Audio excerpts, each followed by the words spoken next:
could make a suggestion as we could further explore, see if there's anything else in this room where the roper was at, across the stream, and then I could set, if there's no other entrance, I could set alarm on the entrance over here, and we could take our rest over there on that little where the fish is.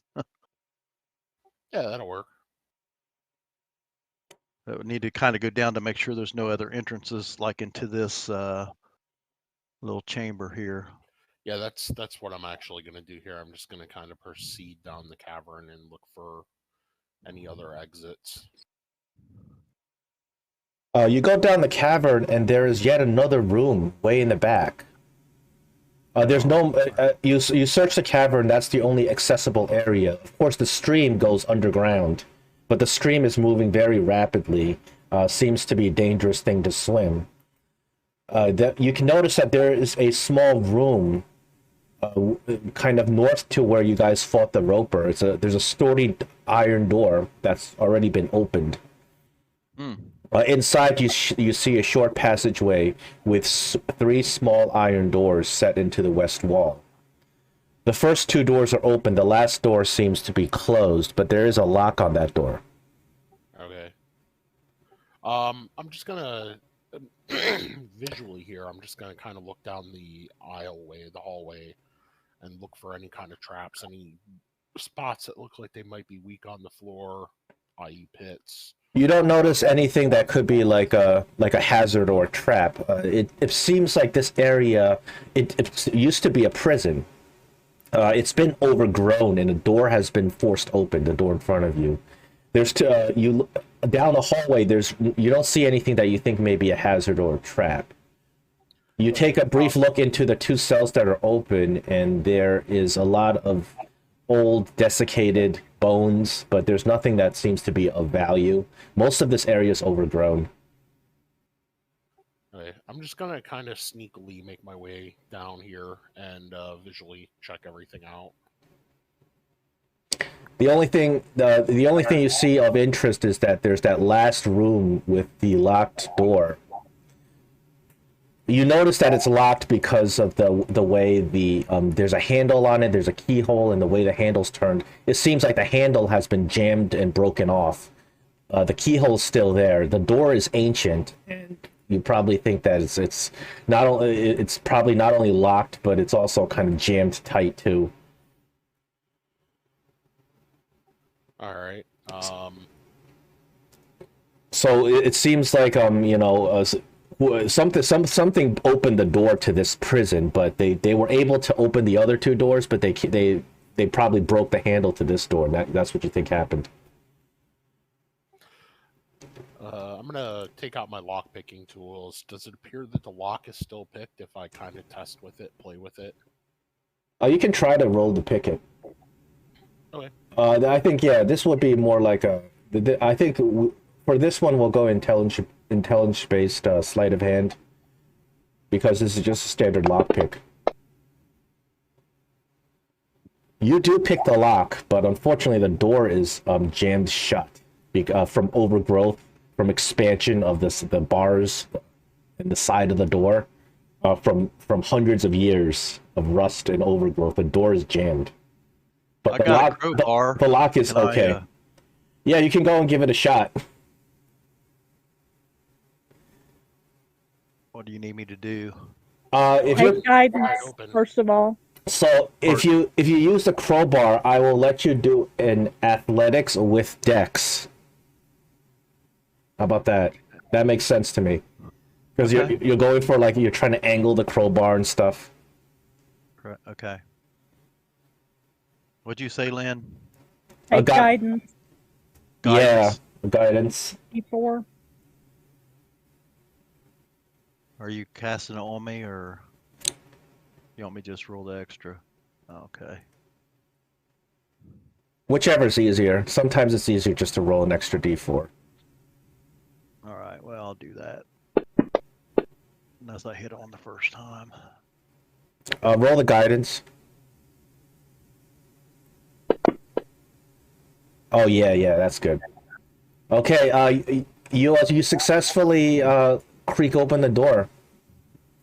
And on the other side of the door, there is the remains, a skeleton of a dwarf. The dwarf is wearing plate armor. The plate armor has that special crest you guys recognize. Unfortunately, the plate armor is corroded beyond any form of salvation. Even as you try to pick up pieces of the armor, they fall apart in your hands. But as you pick up some of this armor, you realize that beneath this dwarf's suit of plate armor, he also has a suit of leather armor. The leather armor is not worn down or corroded. You realize that it's magical. You further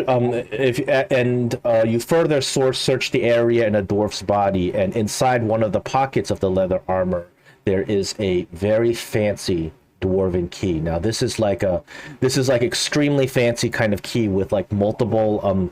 The key itself is mechanical, so once you insert the key will expand and turn into like weird shapes and stuff like that. So it's one of those like puzzle box, very fancy keys. And it has Durgadon's crest on it. Is the armor identified, or do we just know it's magic? It's not identified yet. I'm assuming because of course Gregory has the identify spell as a ritual. You guys shouldn't have any problem with that. Okay. So I will identify it for you if you. Assuming Greg is going to be. Yeah, I think the intention is that we're going to use this as our rest area. I don't see why not. It's got a nice big heavy door on it. The other pocket of this magical leather armor, as Greg is busy identifying it, there's 8 platinum pieces. Ooh.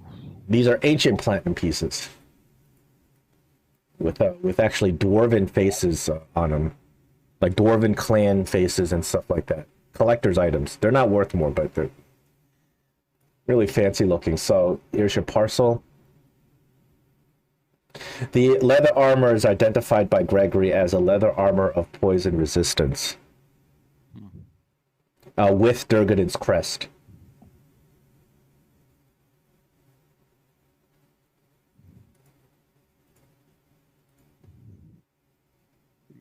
And you guys certainly may rest here. It's just a really dirty place. It's overgrown with moss.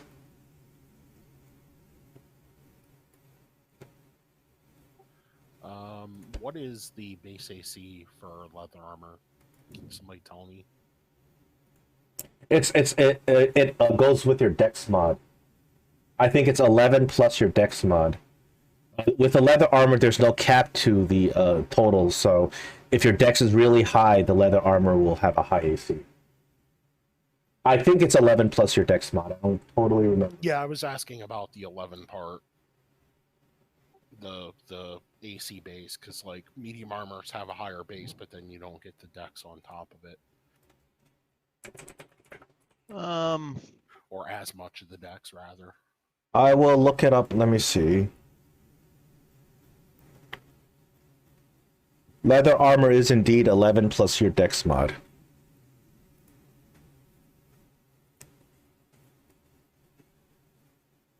Does that help you at all, Greg? Well, Gregory, are you? Greg can't wear it. Unfortunately, I don't think he's proficient with any form of armor. Gray, I meant. Gray, maybe. Gray, it would take my armor class down by 1, but it would give me poison resistance. Because I have studded leather, which is 12 plus your dex. How do you feel about that?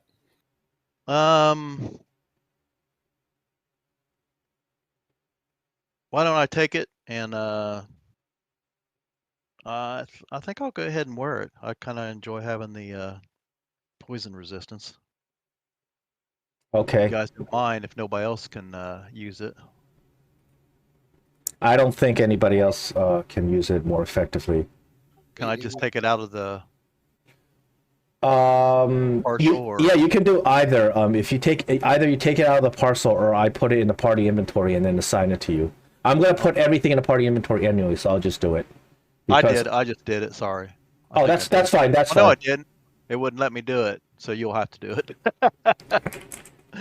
You'll have to do it that way. Yeah. This inventory management system is a little bit cumbersome, but it's the best one in any sort of virtual tabletop system that I've seen. Okay, I put it in your inventory.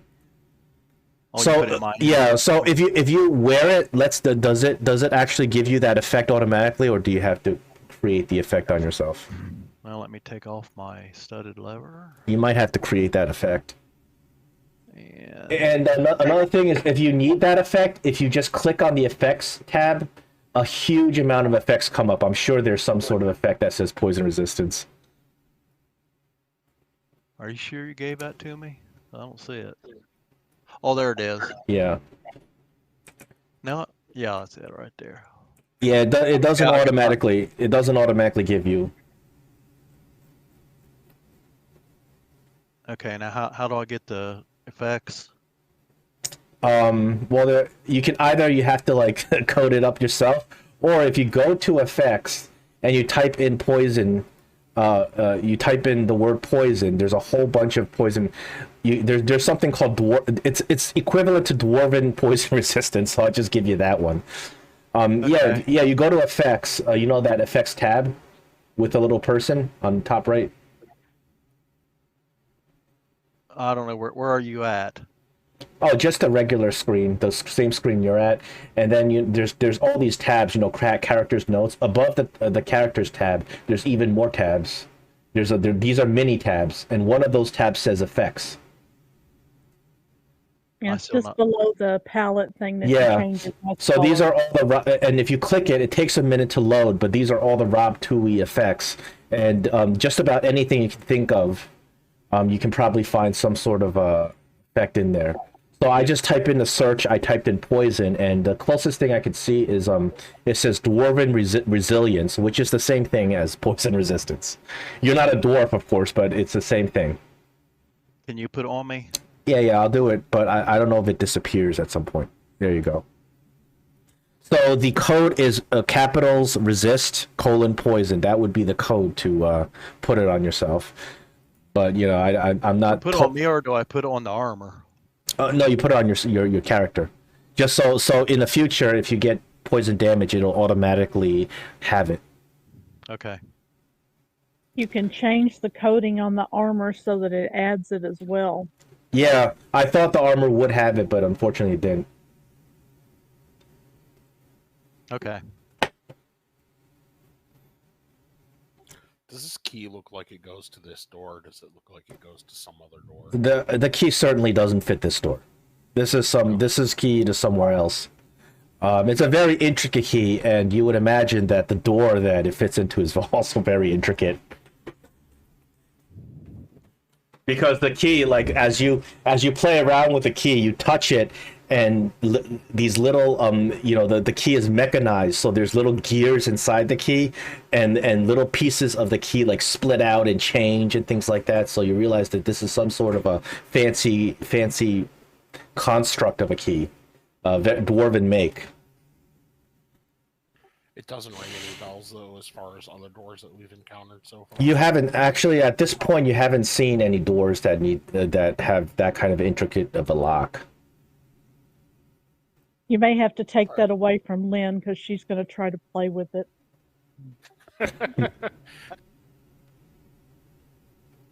Make little ooh and ah sounds as it moves around. Yeah, it's like a little child's toy too. You know, the key itself, when you turn the key in certain ways, little parts of the gears kind of shift around, and the key itself changes. I tell you what, since I tend to be the one opening doors, maybe I should hold on to it. Yeah, because I think Lynn and Gregory would be too intrigued by it. Yeah, it's just a very it's a beautifully intricate design, like a tinkerer's kind of design. You know, very very seldomly seen by nowadays. This ancient dwarves like to build things like this. All right, so you guys, I assume, are going to be taking a long rest here in this dirty room. Oh yes, please. Okay. Probably close the door. Alrighty. And as best as possible. Oh, well, your encounter was the roper, which you already killed, so there's no encounter. Oh, hey. You can't encounter something you've already killed. Already in a Lucky for zombie you roper, guys. 'cause that would be horrible. Lucky We for have you guys. nightmares about it. Lucky for you guys, there's no second roper here. Here you go. I'll assign you all a long rest.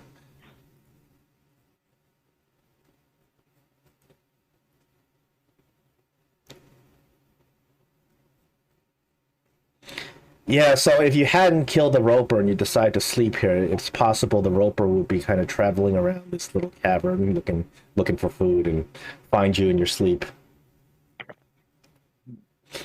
That would have been terrible.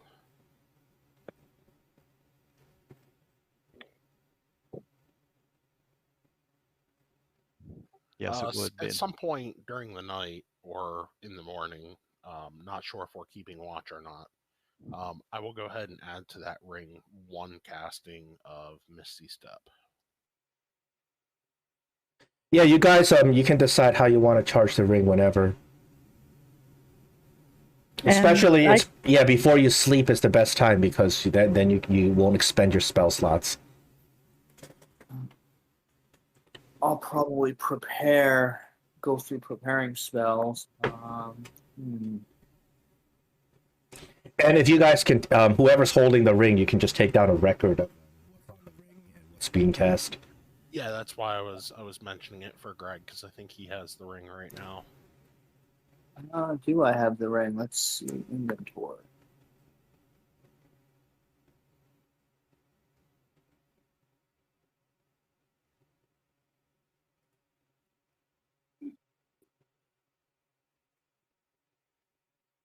I do have the ring of spell storing. Yeah. Also looking, yeah, this ring is also not an item that's even available in the magic shops. The magic shops will restock after, I think, not the next module, but the one after that. It will actually get higher powered items appropriate to your higher levels later on. Question is, who wants to attune to it? I think right now it's all you. Okay. How many spell slots does it hold? 5, I think. Yeah, I used 2 for Misty Step. All right, so that's 4 so far.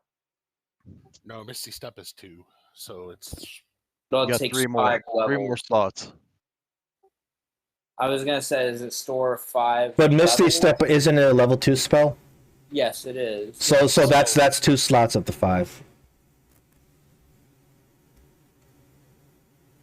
Yeah, that's where I was going with that. Is you're only going to get at most 3 more. I'd either put a second level magic missile or maybe 2 first level magic missiles and one of the healing Well, spells that we were talking unfortunately, about. the only thing I had left after the fight was the level 2 prayer of healing, Oh, which I could cast, but if you want, but that would take 2 slots. You could always upcast like, oh yeah, but it would be a level 2.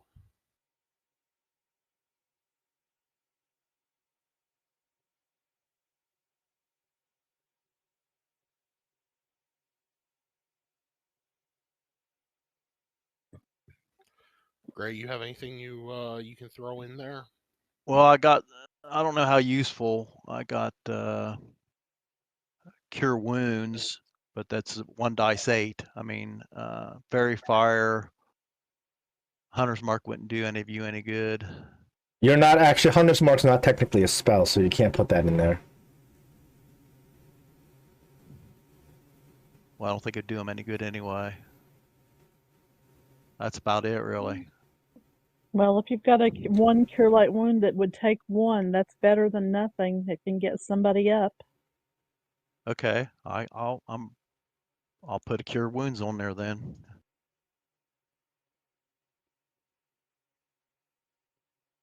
So after the long rest, Gray and Drake, you're feeling you feel a little nauseous, but you're okay.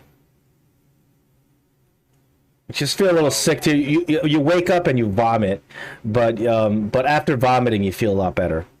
Only Gray and Drake, not the other two. Yeah, I'm guessing that dip in the water earlier probably didn't help us very much, did it? Or the slobber from the monster.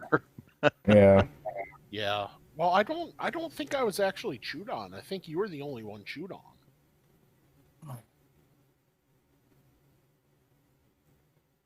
So you probably gave him pause. He said, "Man, if this guy tastes that bad, wonder how the rest of them taste."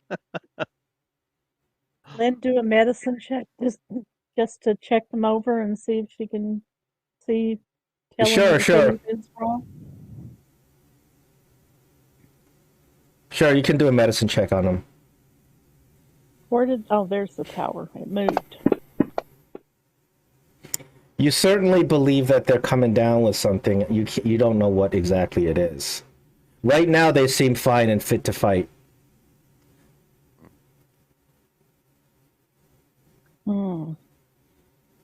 But oftentimes as these things go, when people get illnesses, it takes some time for it to manifest. Yeah, lesser restoration would be a fix. Well, okay, I'm using my player knowledge at this point. Well, it depends on what kind of illness they have. You're not certain what kind of illness, but you clearly identify that these two are sick. They're looking really pale. They don't look like they have an overt kind of symptoms to the point where they can't function or anything like that as of now. But you realize that given time, this illness will probably manifest itself. Okay. But unfortunately, you don't know what exactly it is right now because the symptoms Sounds they like don't we have can't any. do anything about it right now, No. right? You don't. You can try whatever you want to try, but you're not sure what to do right now. So is this just Drake and Gregory that are sick? No, Drake and Gray, not you. You're fine. Okay. Sorry. Yeah, Drake and Gray. All right, well, let's proceed, shall we? I think we're actually done with the basement here, so we can probably just walk back up to the next level unless we're going to encounter something.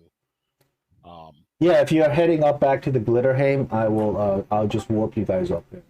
Yeah, the water, is it murky or is it clear? How deep? The water's moving too fast for you to realize it's murky or not. This water's actually moving very fast.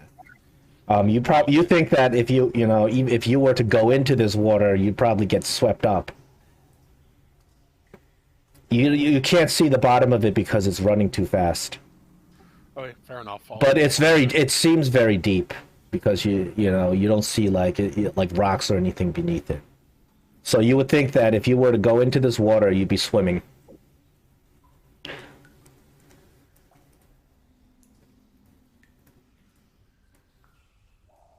Okay, I will.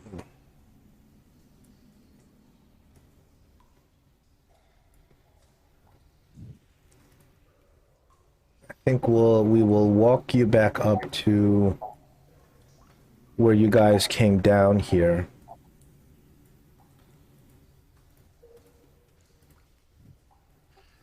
I imagine there's probably a rope still laying on the floor. Yeah, so this is the room the cavern where there's a huge amount of moss. There's a waterfall right to the south, and the floor is extremely slippery. And the floor is not just slippery, but it's angled down, if you were to slip and fall down, you would slide into the water. And you notice that the moss itself is making it extra slippery, the green moss. So you guys already came to this room, so so you realize that this is kind of a hazardous area. The water also is moving very fast and pouring into a waterfall. Oh, hey, Greg. Mm-hmm. Oh, Greg. Yeah, you think you can maybe firebolt away some of this moss that's on the floor? Sure. I didn't think about that earlier, but... Well, the problem is when you when you do cast Firebolt, it only takes a small patch of moss away. It would take like hours for you to actually clean up the floor. Okay, so yeah, it would have. To... And the moss, the whole room is just slick with mist coming out of this waterfall. And this is actually the origin of where the mist is in the entire chamber, in the entire floor. The mist that pours into your other room actually is coming out of here, the waterfall here.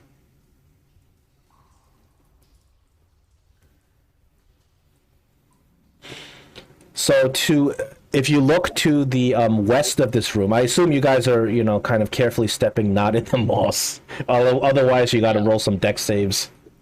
But I mean, you guys already know about the hazard, so you're avoiding it. And you look to the west and you notice that this waterfall here. Let me open this for you.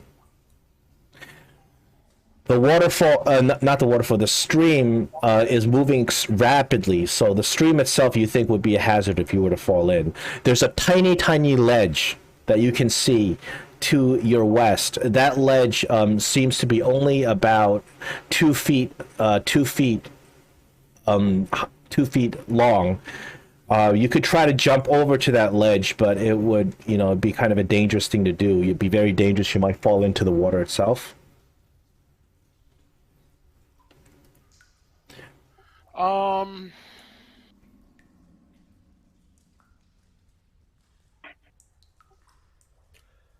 I'd almost rather deal with whatever's in the previous room if we can.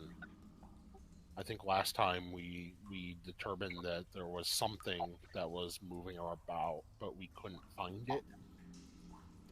Yeah, you know there's something in that room. I say everyone just stay on high alert and let's fan out the room and see if we can't flush whatever this thing is out. We know it's there.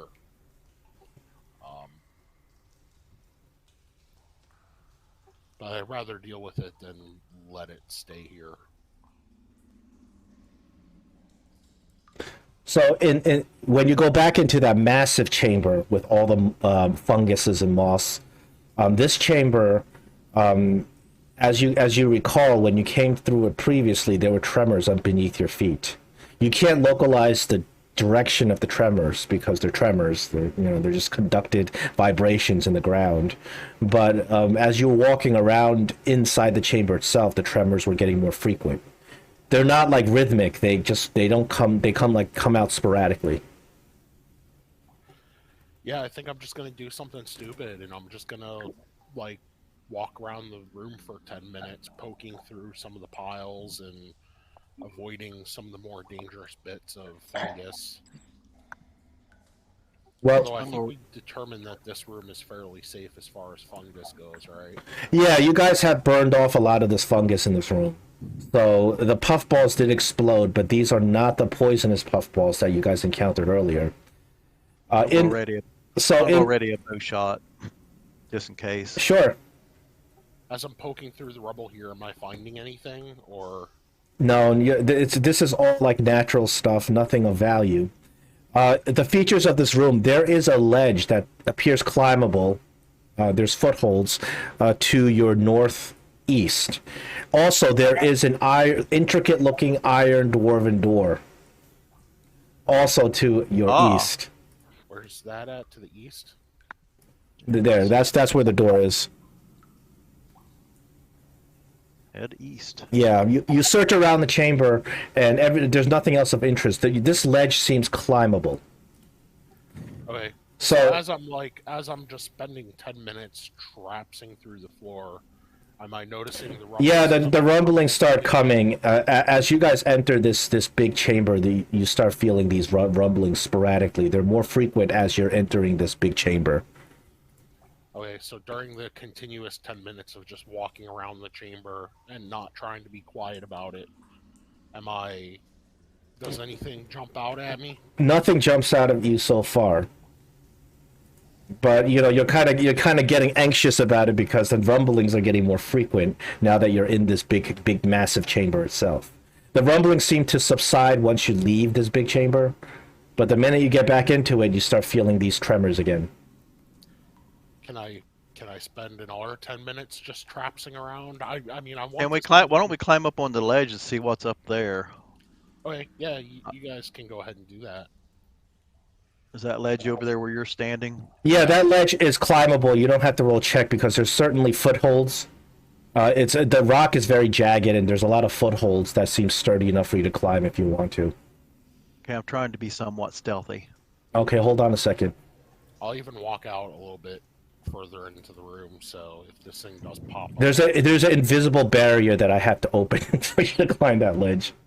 Oh, I'm Yeah, up that's on why. top of it, I think. So the ledge, of course, itself is difficult terrain, obviously. Why won't it let me open the damn ledge? Oh, I'm clicking it. I'm double clicking it. It won't let me. All right, there's only one solution to this. I have to actually delete the wall.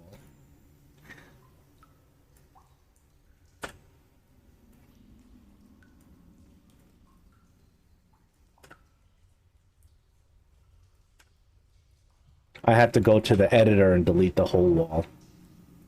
Oh no, but I can't delete the wall. It won't let me. It doesn't like me doing this. Oh no, you can see now. You're fine. You can... I don't think you can pass through this, but you can see. Hold on. It worked for a second. I Okay. can get up there. Just the token. All right. As you two scale the ledge, we're rolling initiative. All right. Oh, Yeah. we had to go up on the ledge for this thing to jump out at us. Yeah, you got surprised.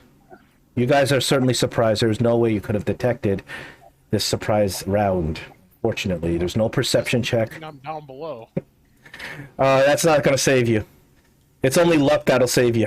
Let's see. Okay, that's a good initiative roll for Greg. I haven't rolled yet, but hang on a second. Greg and I rolled at the opposite ends of the spectrum. Yep. Well, you didn't roll in that one, but yeah. Okay, I'm going to roll d4s to see who gets attacked. Number 1, that's first attack goes to Greg. Oh my goodness, I'm sorry, Greg. Both you're gonna get jumped, Greg. So when you go up the ledge, finally these creatures that you guys already know are there, they emerge and swarm you. You notice Greg, underneath your feet, you notice that the earth begins to soften as these two holes pop out, and these two disgusting worm-like creatures fly out at you. Both of them attacking you specifically, because that's how the dice rolled. And you what you notice as these creatures jump out, they look like this. They are worm-like creatures with 4 tentacles and a huge beak. Oh, Wow. Oh That's yeah, nasty. didn't we see that last time? No, I showed you a whole bunch of possible subterranean. I just rolled randomly. I don't think this is one of the ones that came up. I thought this was one of the ones that you showed us. I don't think so. No, I think both of his things started on the A's and B's last time. Oh, okay. I thought he was going alphabetically. Greg, you are going to get a vicious surprise round, unfortunately, as these creatures come out at you. They are going to attempt... The first one is going to... He's going to attempt to swipe at you with his tentacles. If he hits you, he gets a second attack on you.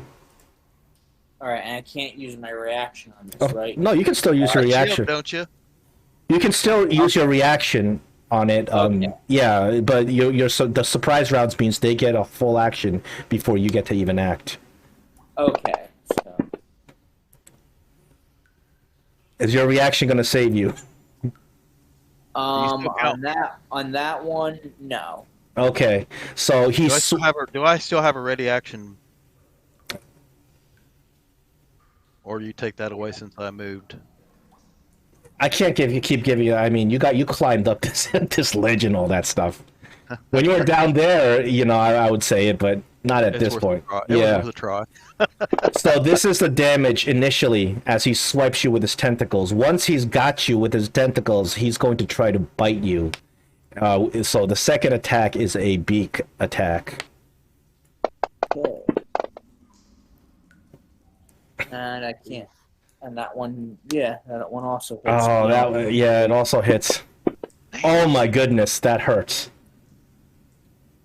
Oh my goodness. Yeah. So immediately after this creature strikes you, he jumps back into his burrow hole.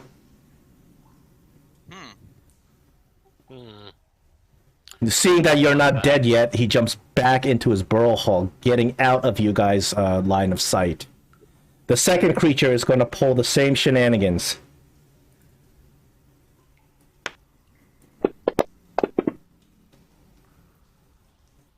And I'm going to cast Shield as my reaction for that one. You shield off that vicious tentacle attack. The creature does not get his beak attack because he did not hit you with his tentacle attack. This creature also is going to go underground again, right through the same hole he came out of. These creatures are definitely still here. You're in initiative. They are circling around, and they're going to pop up again, and you're sure of that. But now it's your turn, Greg. Unfortunately, you have no targets presently. Okay, so I'm just gonna walk over to here, like keeping an eye out on them, and I'm gonna drink one of my potions of healing. I have, looks like I got 6 with it, like 2 listed there, and they both say 3. So I'll just drink one of those. I don't know if there's a mechanic in fantasy grounds for that. Or if I just roll. I think the potions themselves, don't they have some sort of script with them? If not, you can roll a 2d4 plus 2 and just subtract that from your damage. I see. Oh, no, looks like 2 of them just disappeared. But the damage is still there. Alright, so what I'll do is... Oh, nothing happened there. Right, why don't you manually roll the 2d4 plus 2 and then just subtract it?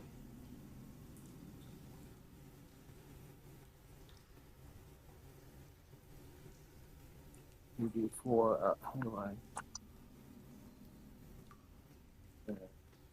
Plus 2...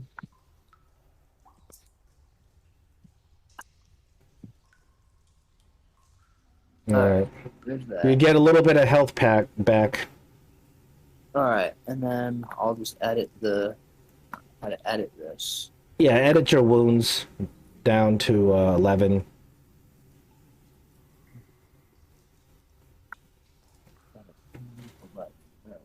And that would be your turn? Editing my inventory. No. And then I'll end my turn so that somebody else can... Well, it is that monster's turn again, and it's going to see who it likes today, this time. 2, it is going to come out on Drake. So this time it's not attacking with advantage, that's the good news. It's not part of the... Yeah, okay. Yeah, it's not how you guys are well prepared for its emergence, so it's not attacking with advantage anymore. It's going to attempt tentacles on Drake. It does hit you with tentacles. Do you want to shield it or anything?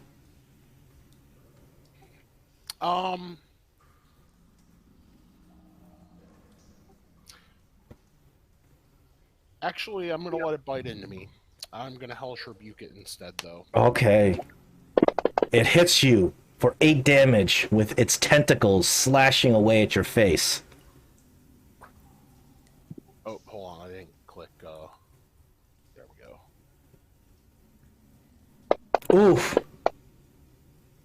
You burn it. Oh yeah. I got it for more than. Oh man. Yeah, you injured it bad, but because it hit you with the tentacles, it gets to try to bite you. Yeah, go for it. It misses the bite. Now you may take an opportunity attack as it goes back underground. Yeah. Little devilish monster. No, yeah, that's exactly what I was hoping that would play out. Yes, you see that you now you've realized the tactics of these creatures. Oh, you get it with your opportunity attack? Yeah, for 8 points. Stab it hard, but these creatures are a little bit tougher than that. You realize with dismay that this creature has some damage resistance as well. Oh, that was magical, by the way. Oh, I'm sorry. That was magical. No, it does not resist magical damage.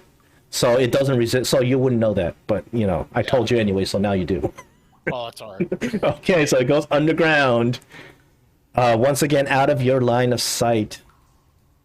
And we're up to Gray.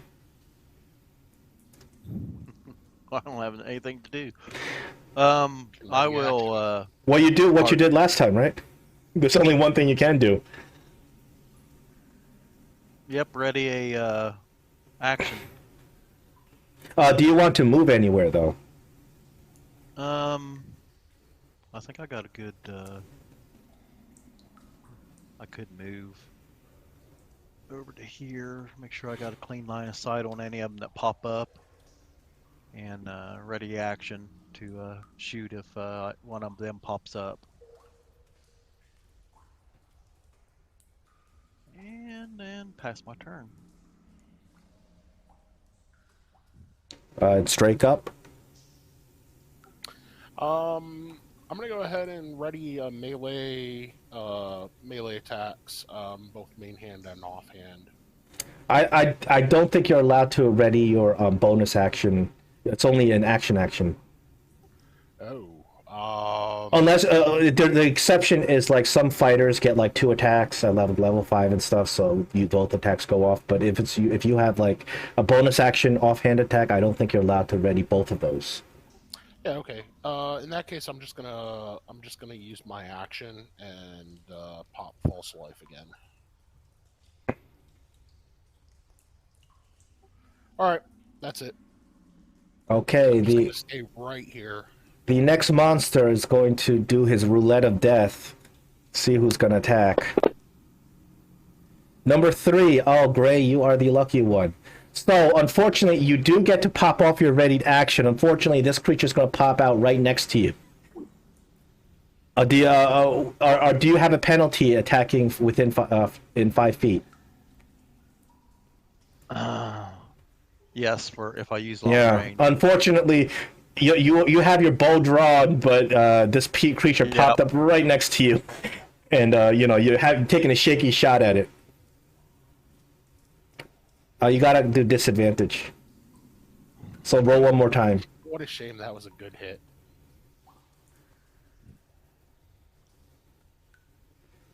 Your disadvantage still hits it. You're good. Roll some damage on this thing. So since I hit him, do I still get to do my swarm? So unfortunately, swarm I think is a bonus action, right? No, it's just a ability. Well,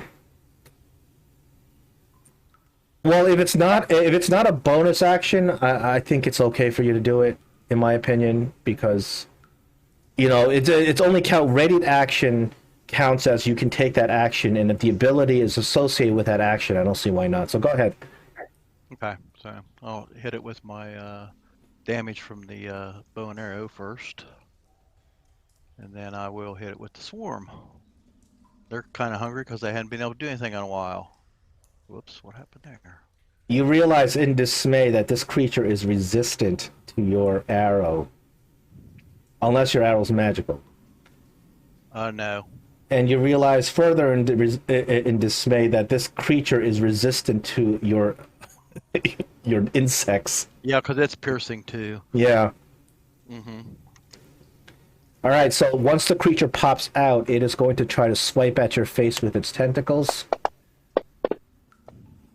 It does get you with its tentacles.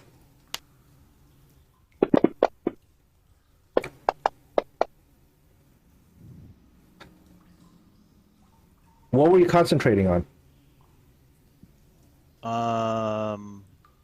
I wasn't concentrating on anything. Oh, it rolled a concentration for you. You passed. I don't know what you were concentrating on, though. It says he has a ready spell concentration is what the combat tracker says. Yeah, I must have hit the wrong readied action then. All right, that's weird. Yeah, that's fine. That's fine. And then, since it got you with its tentacles, it's going to hit you with its beak. Gonna nom on your face. Oh, man, you got a big gash across your face as it bites into you. And you're rolling that concentration again. It's okay. That was a mistake anyway. Doesn't matter. So once it does that, it's going to re-burrow. Are you able to do a melee opportunity attack on it? I'd have to drop my bow. Or can I do a melee attack with the bow? No. Unless you I'd want to have, risk breaking the bow. Attack no, with advantage. I'd have to drop my bow in order to take an opportunity attack. Could always try to grab it. You can't. I don't think you can do like as a opportunity attack. You're not. I don't think you can grapple it. You can Oh, that's right. Yeah. You can punch it if you want. For 1 point of damage. For 1 point of damage, you can try to punch it. No, I'll just if I can't use my sword, Okay. I'll just let it go. It goes underground. We're up to Lynn. Okay, so 3 is So you guys realize there's two of them at this point.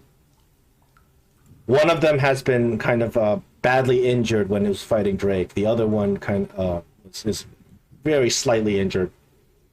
Yeah, I don't taste so good. Lynn is just going to cast a Cure Wounds on Gray. Thank you. Gray's looking a lot better. Are you going to move? Yeah, I am going to move over to here. If I can.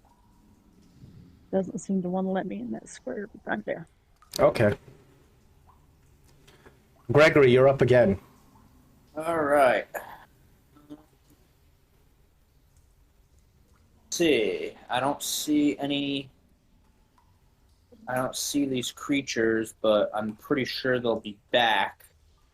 So what I'm going to do is I'm going to stay where I am, but I'm going to ready an action to cast Firebolt next time I see it. Okay, good choice. So that will be your turn. And now the creature's back up, is doing his roulette of death. Let's see who's the lucky person. 4. Lynn is the lucky gal. As this creature pops up right smack there. You may take readied actions as it pops out. All right. Real quick. This is a really badly injured one that was fighting Drake earlier. Yeah, I Oh, kind of sorry, wrong. The sour taste. Here, Disregard the damage die. okay, I will put it back to its original damage then. Go. That was not. Well, you hit it. Do you want me to just use that damage roll, or do you want to roll it again? Sure. Okay, I'll just use that damage roll then, Yeah, that's pretty good. just for simplicity. So this creature's not looking too good at this point. As it pops out on Lynn, and it gets hit by the firebolt, it's going to try to tentacle Lynn, swiping at her, but it misses. Now it's going to burrow underground. You may take opportunity attacks as it leaves. Kill him, Lynn. Gray, you may too if you want to punch it. I guess. Punch it. Do it. What would I roll for a punch? It would be D20 plus your strength modifier only. Oh, unfortunately, Lynn, you miss it. Yep. You want to try to punch it? I'll try to punch it. I got a +3. Might as well. Every point of damage helps. Yeah, D20 plus your strength. Okay. Oh, unfortunately, you swing and a miss on it. I tried, guys. Well, hadn't been too good in fisticuffs. Okay, now it's your turn. Who, my turn? Yes. Yeah, I guess it is. Okay, then I'm going to.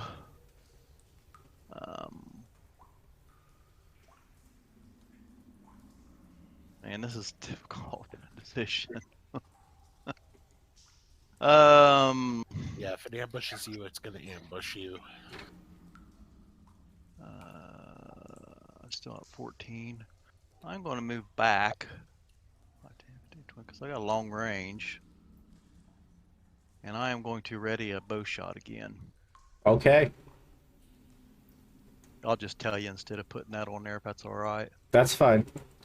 Okay. Because a bow shot is not concentration or anything, so it doesn't. Right. I think the readied spells are concentration. That's why it did that.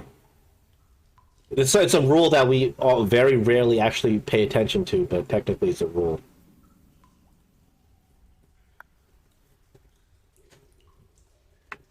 It's Drake's turn now. Yeah.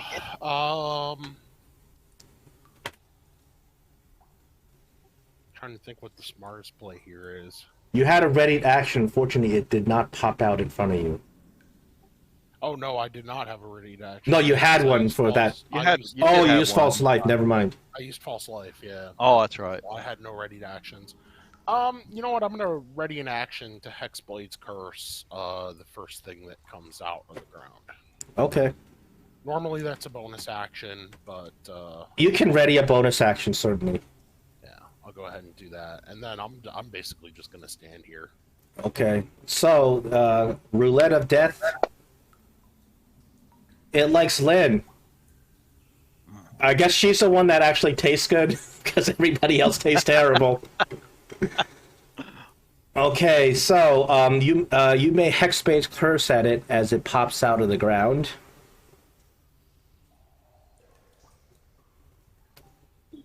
And anybody else have readied action? Yeah, I get a shot at You it. get a shot at it. Uh-huh.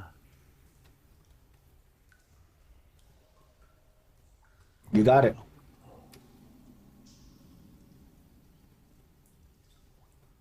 And that was ready, so I can't use the swarm on that, I don't think. No, you can use the swarm. Okay.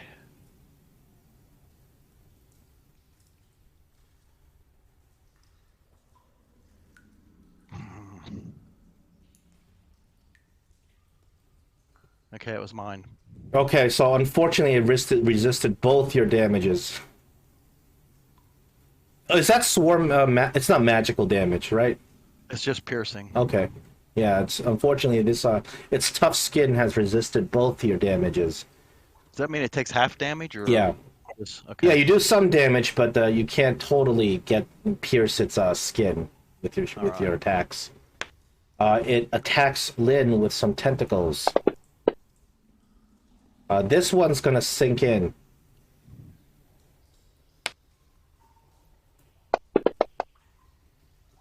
For 9 damage. And since it got you, now it's going to try to bite your face. Not the face. I have a frozen... Oh, that dice froze. Oh, it hit you with the beak as well. Mm. For another 7 damage. Now this creature is going to burrow back underground, and you may take an opportunity attack. Sure try.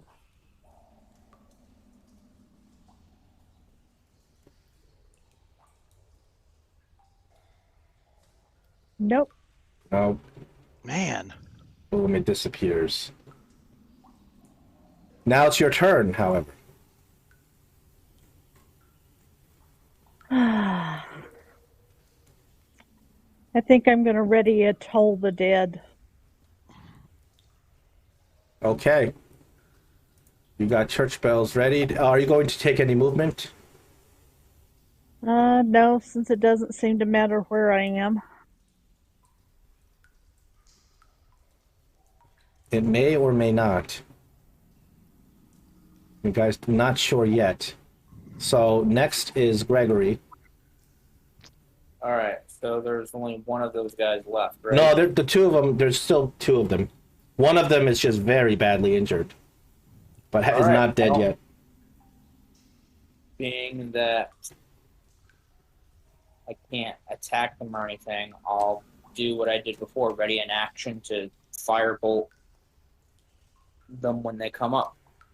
Excellent. Mhm. Are you going to take any movement? Nope. Okay. Roulette of Death lands on Gray this time, so you may.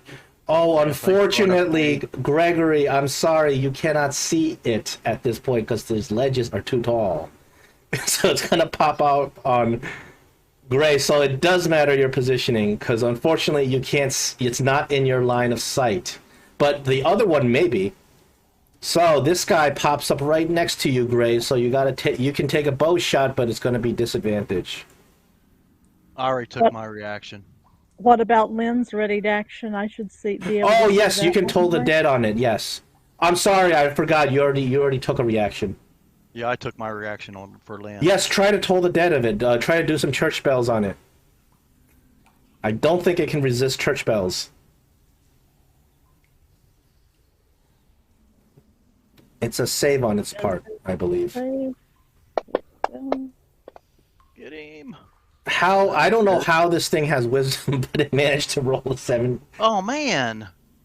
It Why managed. I can't roll higher than a 10 Lynn, unless I I'm agree doing with you. You have had very unlucky rolls when it comes to doing damage this entire campaign.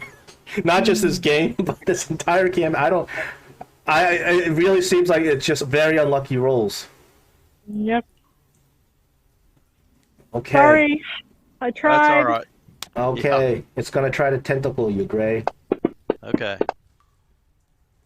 16. Oh.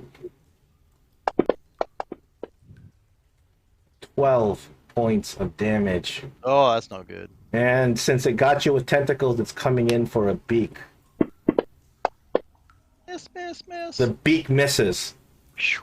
It's going to hightail it. Do you want to punch it? Oh, why not? Punch it. Yes, please punch it. Oh, you miss. A swing and a miss. Not a good puncher. It is now your turn. My turn. I better take some healing potion.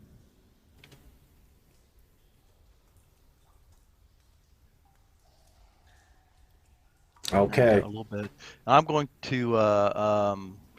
Can I ready my rapier +1? You've used your action Oh, to, that's to right. drink I the did. potion. Um. You can switch out your weapon. That's free. All right. I'll go ahead and switch out to my rapier +1. And where am I setting that? 18.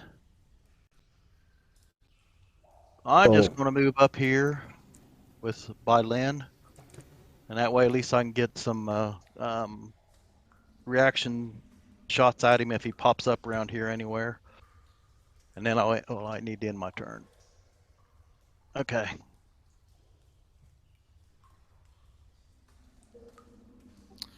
All right, my turn. Yes. I'm gonna go ahead and move over there and ready. Ready a melee attack against anything that comes out. That'll be the end of my turn.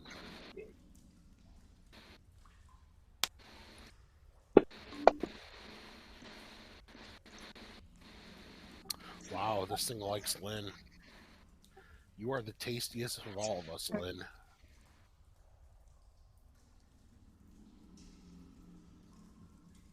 Well, I can strike at it when it goes down now anyway.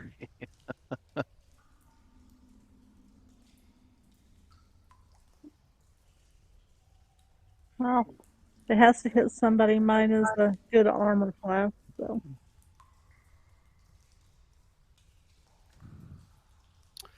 Yep, this is the one that's hexed too. Oh, can I use my ready to action to shoot him with firebolt? Yeah, I think we're all piling on ready to actions here, right? Well, most of us. That me.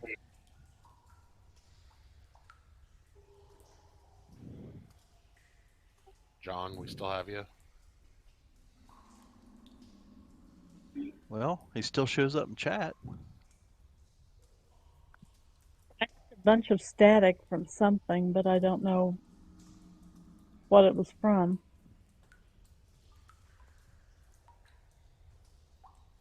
Yeah, we'll give him a moment.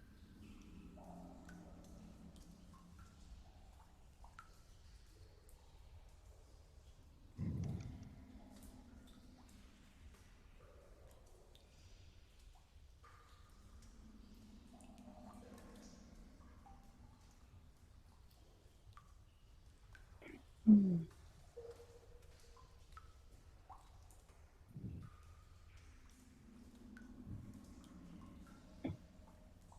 This is a surprisingly tough opponent. Yeah, the going away is kind of annoying. Yeah, it is.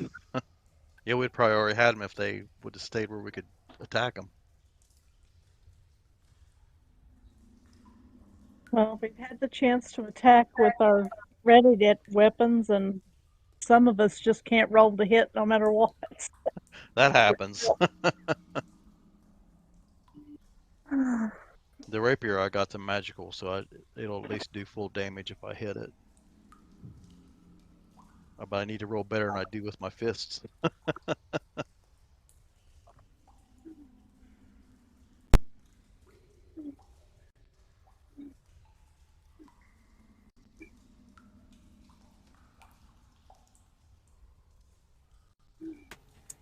Hello? Ivan. I can see that you're trying to talk, but we don't hear anything. Hello? Oh, there you are. There you are. Yeah, I'm sorry. I do not know what's going on with my microphone. I don't know why it does the weird stuff like this. And it's only in this game. The other game, it doesn't do this stuff. I have no idea what's going on. Okay. Is my voice coming in okay? You're hearing me clear? Yep. Yep, it's Now fine. it is. Okay, good. Yeah, of course. First. Yes, your ready actions, please. All right. Do you want me to take mine first? You are attacking disadvantage, unfortunately, because it popped out right in front of you. All right.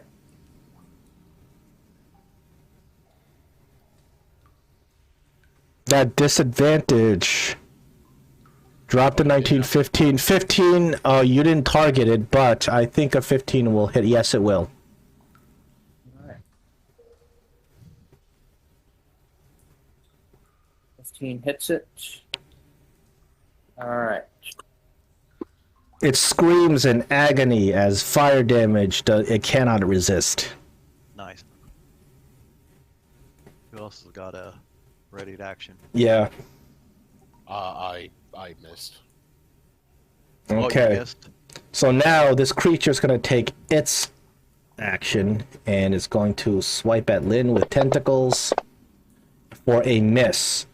Nice. Now, as it goes down, you may all take ready actions, all of you, because it's within melee striking distance. That'll hit. Opportunity attacks, you mean?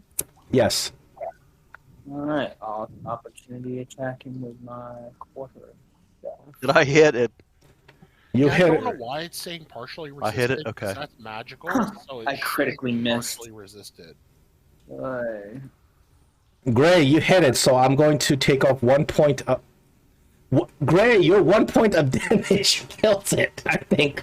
Oh. I'm going to say your point of damage because that would just be so hilarious because you did exactly enough damage to kill it.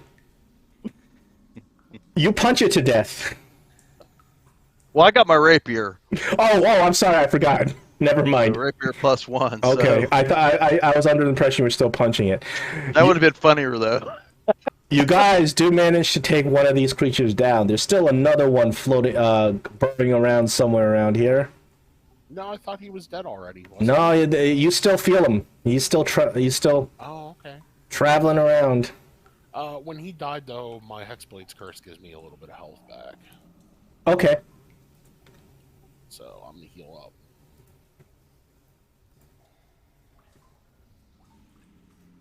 Wait. All right, we're on Lynn's turn. There's one creature left, and as far as you guys know, that this one's also badly injured. I'll just ready up another Toll the Dead. Okay. For when... And Gregory, you gonna ready up? Yeah, I'm gonna ready an action to firebolt. Okay, so let's see where it lands. Then again, I'm gonna put it back right back in the same spot the other one died. And you can take your readied actions. Yeah, I don't have one because I just used it. This one looks badly injured. Doesn't look like he can survive much pain. I think Lynn is the only one with a ready action. Well, I actually think that was a reaction, wasn't it? Attack of opportunity when he left. So I think I still have one left. Yeah, but I used mine on the way on when he came in and it missed, and then I hit him on the way out. Regardless, it's not going to be able to take any much damage. Ooh, max damage. It's gone. Good. It is gone. Man, You guys are finally done with these horrible things. that was crazy. I All think right, we let's should cut chop open off their its stomachs. tentacles and make calamari. That sounds like a good idea. That sounds tasty. Cut open their Actually, I stomachs wonder if I and see what should they check to have inside. see if these things are edible. You can do a nature check on these things. All right, I'll do a nature Yeah, check. to try to figure out what exactly these creatures are. See if they're edible.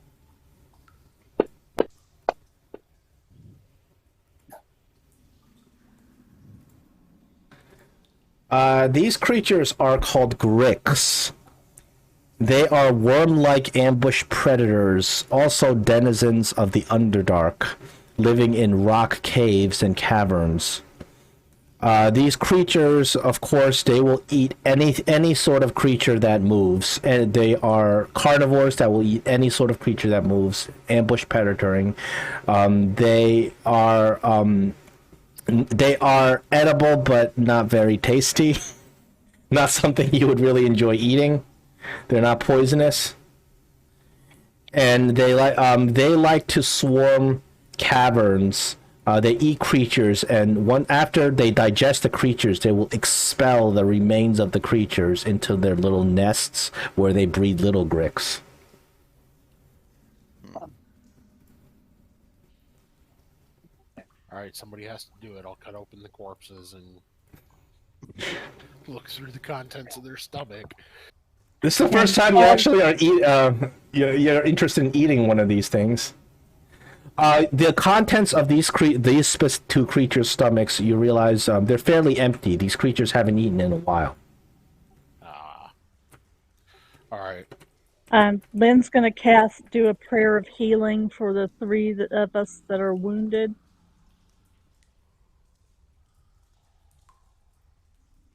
Ooh. Damn, nice healing.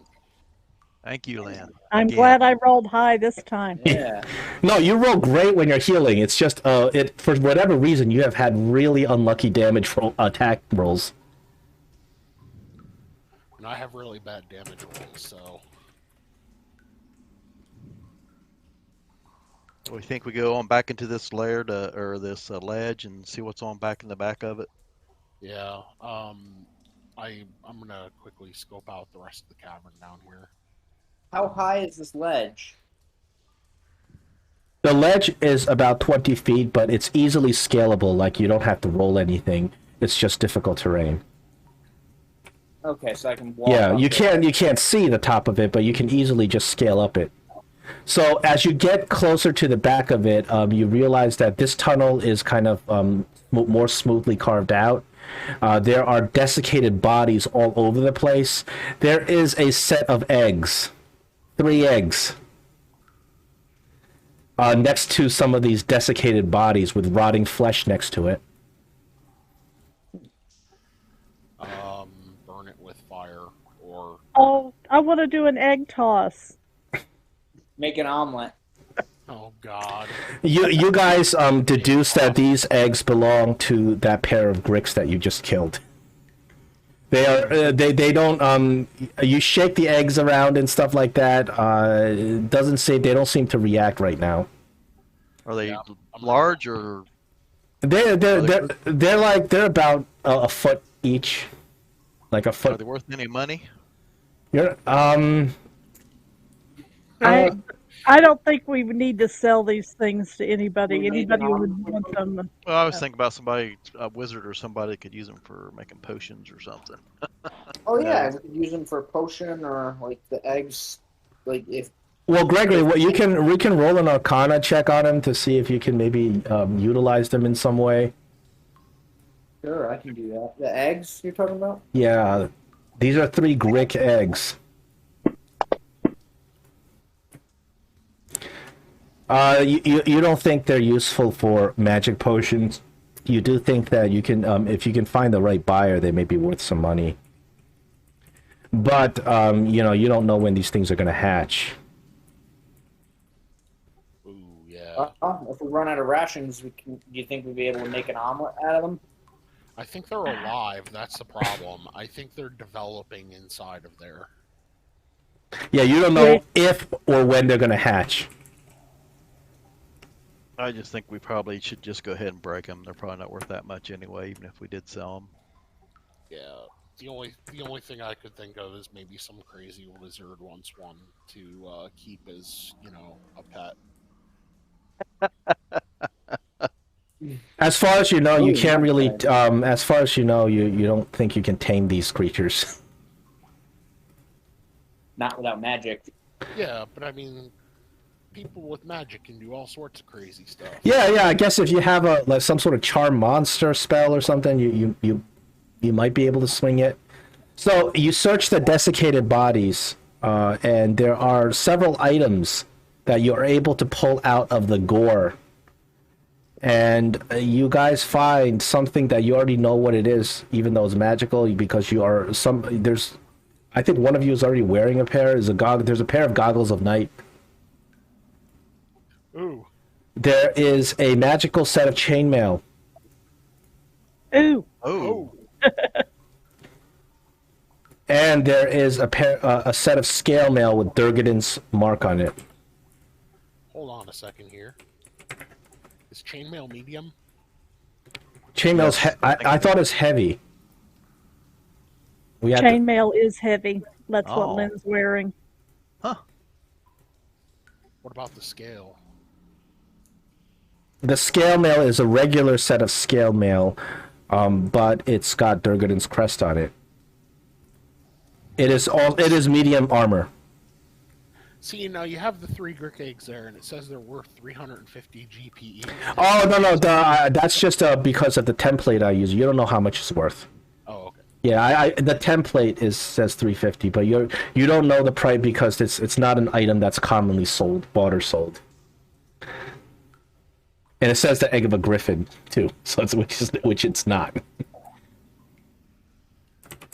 Oh, I might be interested in the scale mail. Let me read it. It is medium.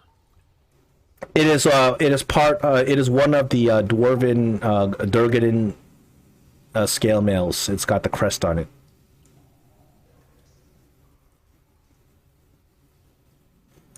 It's not magical in any way, though. No, it's finely crafted, but it's not really magical. These finely crafted scale mails, although it's not magical, they are good enough where they last a long time. Yeah, I don't want to take the penalty to stealth, so. Lynn would love the chainmail armor. All right, so I will put this in the party inventory. I will distribute the chainmail. I guess Lynn's the only one who can actually wear it. You have heavy armor proficiency, right? Yes. Okay, and these goggles, I assume somebody wants these. They're very helpful. What are they, goggles of night vision? They give you dark vision. Oh, I'll take them. And you get a couple of amethysts and Grick eggs. What do you guys want to do with them? Wash them.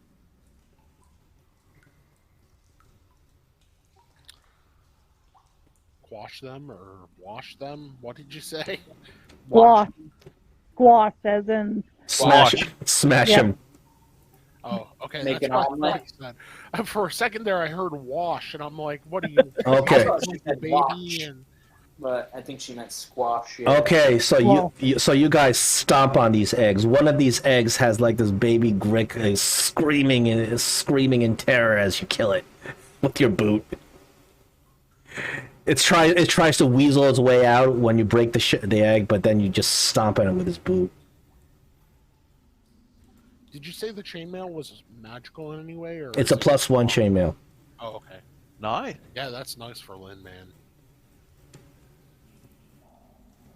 I think that's gonna bump her AC up to what, 20? Am I right?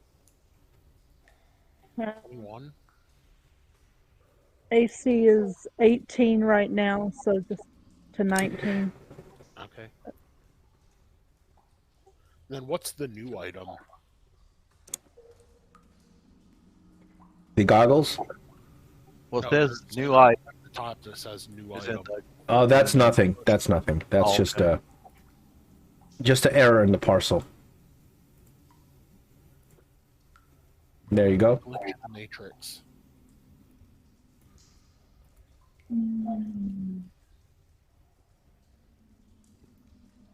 All right. Well, do we want a short rest while we? I mean, we're already spending 10 minutes to cast that spell, so. Or do Which we spell? wanna push? What spell are we casting? Well, Lynn casts the circle prayer. Oh, okay, as a ritual. Okay. Yeah, that's her 10-minute healing spell, right? Hang on, I don't. Let me see. Yep, that is a 10-minute spell. Well, I we can might as go well either take a way. I still have a spell slot open. Well, So we might as well if you take. wanna- To me, we might as well take a short rest and get all your spell slots back, and then.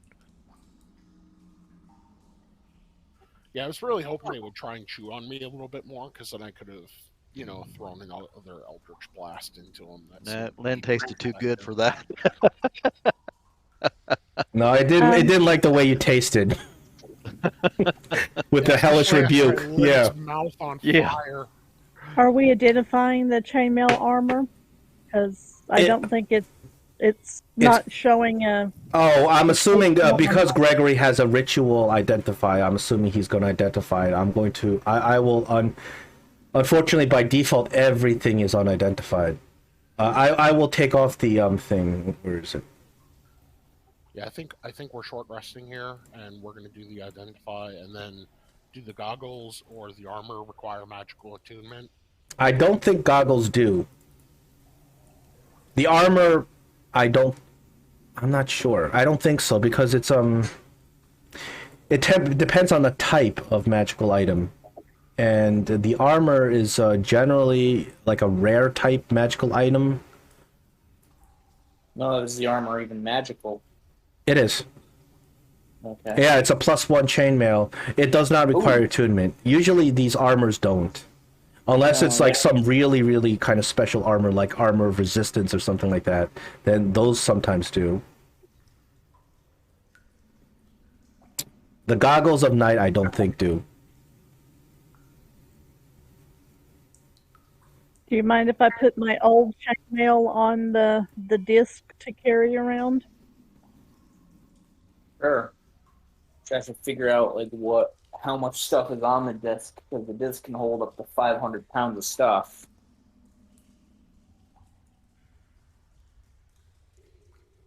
Well, I think we're good so far. All we really got on there is a bunch of battle axes and gold. Yeah, those battle axes are about 7 pounds each. You got 10 of them, that's like 70. Those are the most heavy things. But you do have the scale mail with a Durgan's crest on it, which weighs 45 pounds. They don't give you a weight on a party inventory, though.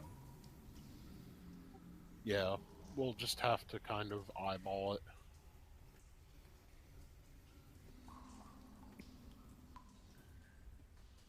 So if Gregory's wearing those glasses, does that put the dark vision effect on him, or?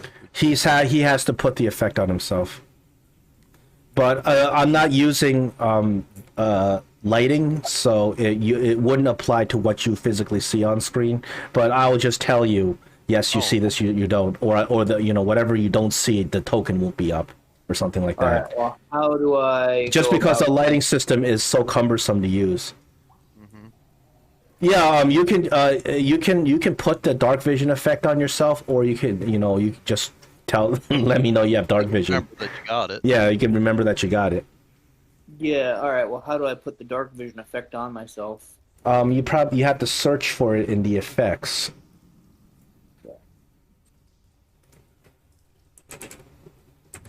Can we take a quick 2-minute break here?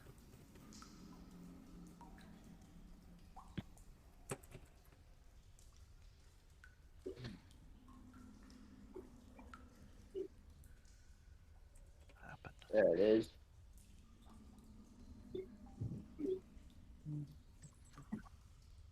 Ah, let's see. And how much dark vision does it give? I believe it's Oh. 60. Okay, Yeah. that's full for most. I'm not finding it in the effects search. Oh, I don't know that you even need to worry about applying the effect. Just equip it in your Yeah. inventory. I think Fantasy Because- Grounds isn't going to show you anything different. Yeah, the only difference is the effects will come into play if there are if lighting is turned on, and I don't turn on lighting in my maps just because of how cumbersome it makes things. Because I have to then individually go to every single token. I have to put up ambient lights and stuff, and I was trying to do that for a while. I'm like, this is more work than it's worth.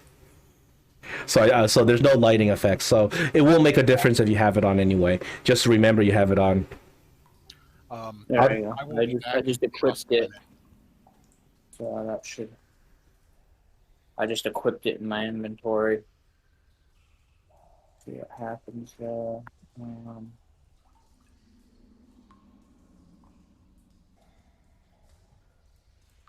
We'll remember you got it. Yeah, I think I'll remember. There's in certain situations when lighting comes into effect, I kind of go over each character, see what you can see.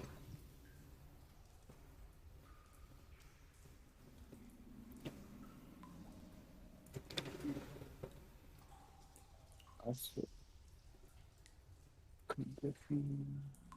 Okay, they have condition for effects. They've got conditions, and they've got lights, but no dark vision. Well, it's not a condition. It's an effect. No, it's an effect, but they don't have it listed in there.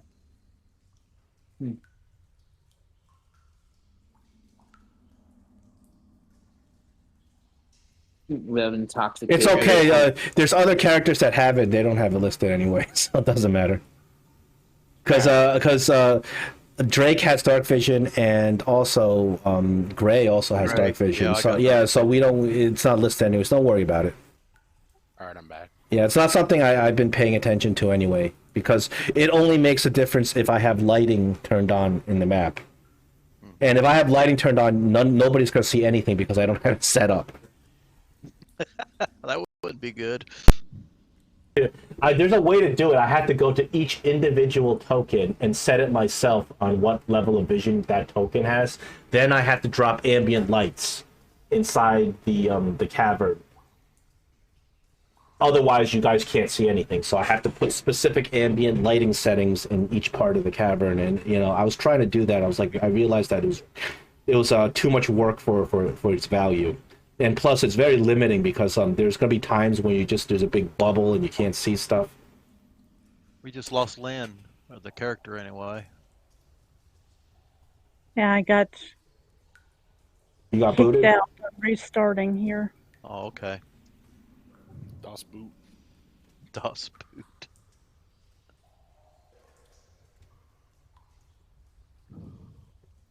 DOS. Well, I think at this point there's only really 2 ways we can go, right? We got the iron door. or The iron steel door, maybe that key that we picked up fits that iron door. I don't know. He didn't describe it as being a elegant door, so. Oh, it is an elegant door.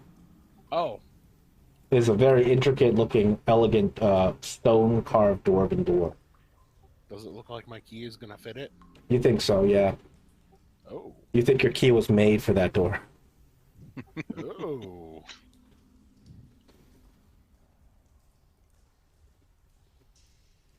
After this is all over, are we keeping the key? There's no reason why you can't keep the key. We'll just give it to Lynn for healing all of us all the time. Yeah. That's fair. Okay, I don't see my character again. Huh? That's odd. Oh, token ownership thing again. Oh, is it? Should I be unassigned token? Please. There you go.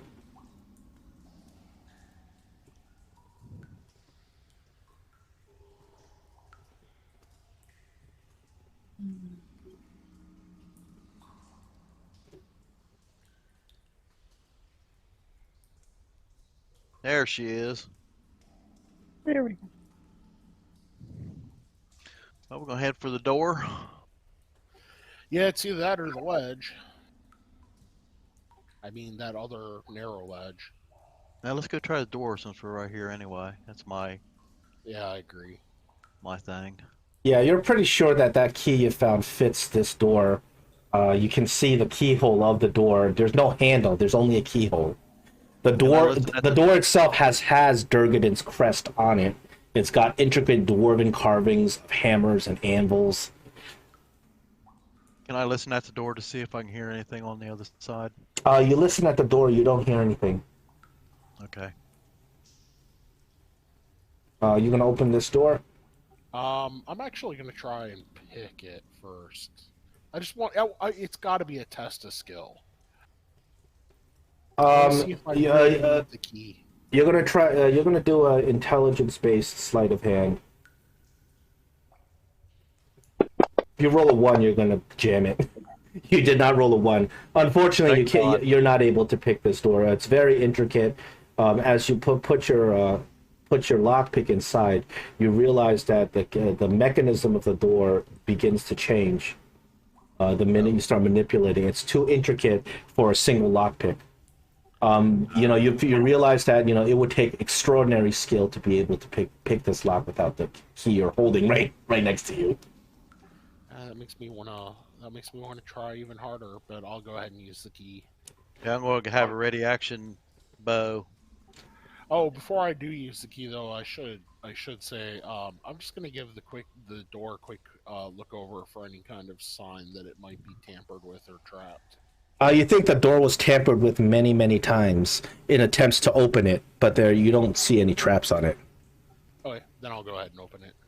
So you insert this intricate dwarven key in, and the mechanical mechanism of the key begins shifting as you turn the key.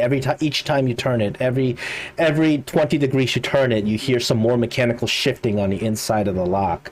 And as the mechanics begin shifting, you see the dwarven runes on top of the lock itself. They begin to change positions. They turn counterclockwise and then clockwise, and then finally, as you turn the key 360 degrees, there is some sort of mechanical lever mechanism, and it pulls open the door from two sides, so the door splits in two, and a layer of dust falls down as the door opens.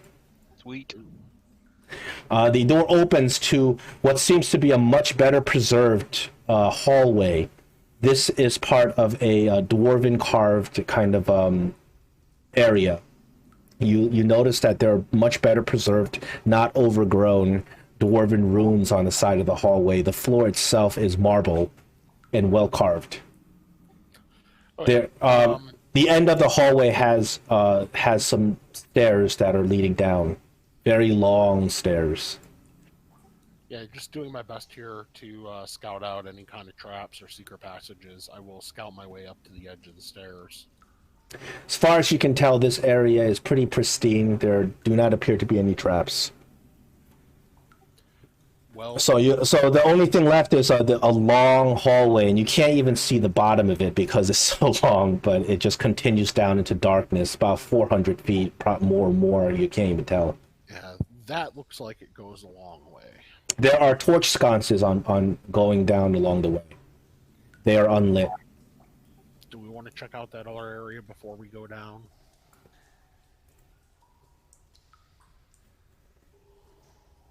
You mean over on the ledge? You mean? Yeah. I'd be okay with that. All right. What about the other two? Okay with it in what fashion? And going over there and checking out Oh, the okay. ledge. I got you. Yeah, that narrow ledge. I think that's the only other way that we haven't explored. Well, just to kind of simplify it, another area you haven't explored is when you first came into this chamber, the stream was going beneath ground, and there was just enough of a passage for you to be able to follow the stream, walk into the stream and along the stream, and go underneath. Oh yeah, that's right. Yeah, so those are the two areas that you potentially could have checked out. You didn't check out. Okay, we'll go back to that first area then, the one up. Oh, but that's got the sturges in it, doesn't it? Yes, that's the area with the sturge nest. We got the whistle. Yeah. Guys, I'm gonna recommend you stay back quite a ways in case this goes horribly wrong. I don't even see. All right, I'm gonna, if you don't mind, I'll move your tokens up to near the area. Oh yeah, I was already on my way back. Here, So... Greg, I moved your token. Lynn, I moved your token. So this is the area where you guys originally came down, the dwarven sepulchres, with the remains of these ancient dwarves. So Drake, you come up and you look up and you can once again you see that sturge nest, and there's like 100 sturges just hanging upside down like bats. Alright, I'm gonna take out that whistle and give it a real hard, long blow. You blow the whistle with all of your might, and you can have some inspiration for using this whistle because the sturges hate whatever noise that whistle makes that you can't even hear. They hate it, and they clear the area. The sturges, even so, you see some sturges that are kind of grapple their way out of the nest just to fly away from you. Oh wow, okay. Well, it didn't end terribly. Nice. If you guys want to come off. Yeah, you hear the sturges fly off. They fly out of that tunnel that leads out of this place. So the next thing, so before you enter, everybody enters this room.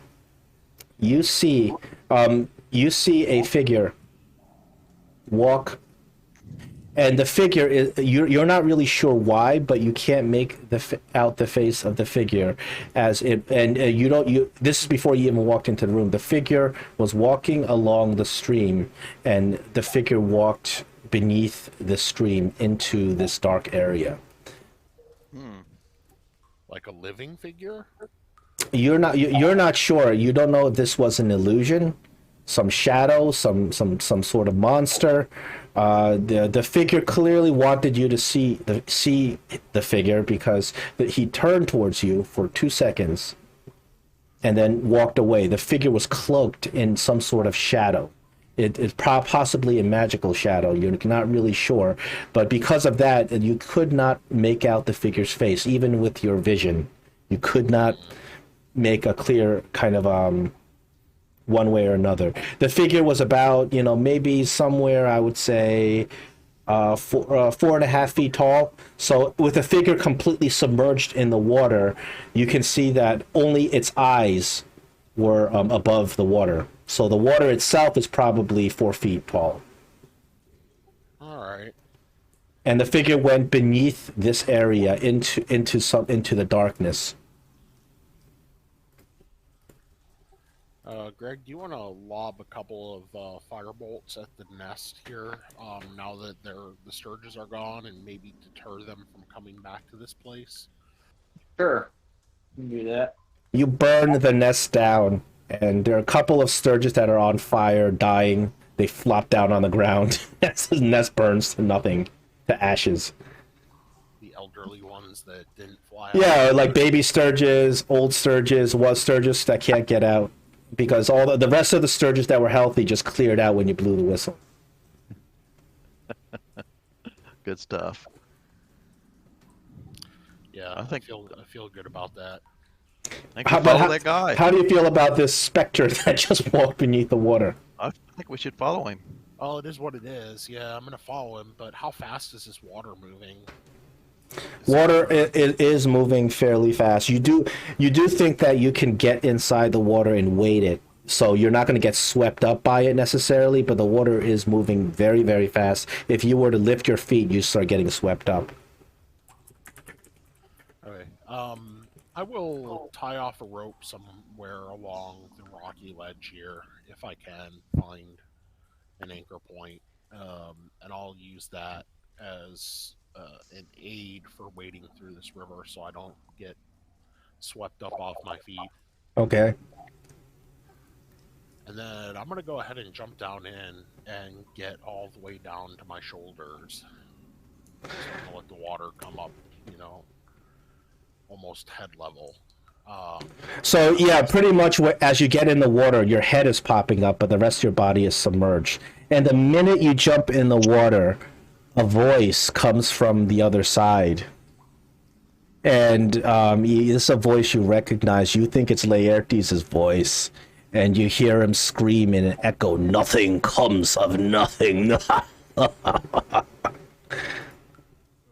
Laertes? He doesn't respond, but there's something going on. And yeah, it's coming from beneath these from the other side of whatever the thing this is, whatever's this little There's narrow. obviously something over there. Yeah. You wouldn't go to holler underwater, so there's obviously some. Nothing comes of nothing. I'm minimizing the waves that I'm creating, so I'm going to minimize the sound that I'm creating, and I'm just going to try to wade very quietly. So I guess you don't feel as bad because Laertes may not be dead at this point. You're not sure, or he's dead and he's a ghost. Yeah, you don't even know. Does the whole party hear this, or just Everybody hears this. This is audible, kind of a ghastly, kind of echoing thing that goes through the chamber. He screams. So you start waiting. I guess you're trying to be as stealthy as possible through the water. You can roll a stealth on this actually. I think we'll see how you do. Okay. And you're going to go through the entire underpass. So you go through halfway through the underpass. You realize is somewhere around 10 feet. And when you're going through the underpass, there's only like 6 inches of air between the water surface and the top of the cavern, and you have to really kind of squeeze your head just to kind of get yourself through it. But even with the 6 inches of air, you smell the unmistakable stench of those troglodytes again. You're halfway through the passage. Do you want to continue? I'm going to turn back and just kind of come out and let people know what's going on the other side here, what I think's going on, which is more of those troglodyte thingies. Yeah, it is an unmistakable smell because you guys fought them earlier. You know that's exactly what's on the other side. So I'm gonna propose that we stay together in this case. So if somebody wants to come in after me, I will, because. Then do Lynn and Greg want to bring up the rear? Not really, but I will. Laertes is in there. We gotta say hi to him. No, we don't. Then I'm going to go ahead and continue pushing my way forward this time all the way through. now? Am I taking the rear, or is Lynn taking the rear? You can take the rear. So all of you have decided that you do want to go beneath this thing. Yes. Okay. Oh yeah. All right. So Drake, you rolled a stealth. Gray, are you interested in stealthing like Drake Yeah, is? I'll Okay. go stealth. You're gonna find it. Lynn, it's gonna be difficult. Are you interested in trying to be stealthy? You're gonna have a tough time trying doing so. Can she give Sure, I'll try just Can to she see give- how bad I do.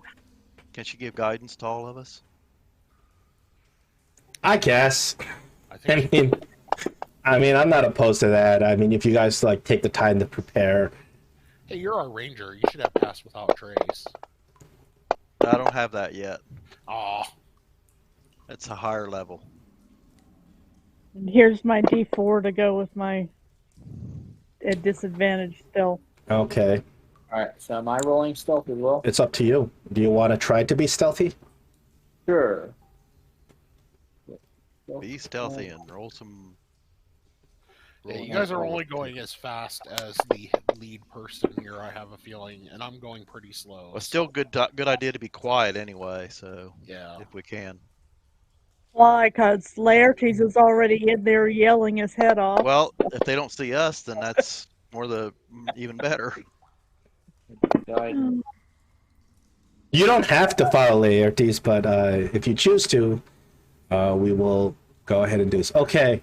Hey, Let that me hasn't see. let us wrong yet.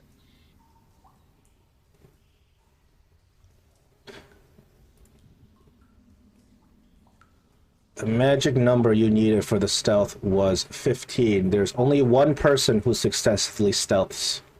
Wow. That is Gray. So, as you go under Drake, I need a perception roll. Okay. And you really, let's see if the gods favor you today. He was already stealthy, right? He was stealthy, but the perception's a different thing. Okay. Yeah. Gray, I need a perception roll. Okay. Perception. There you are.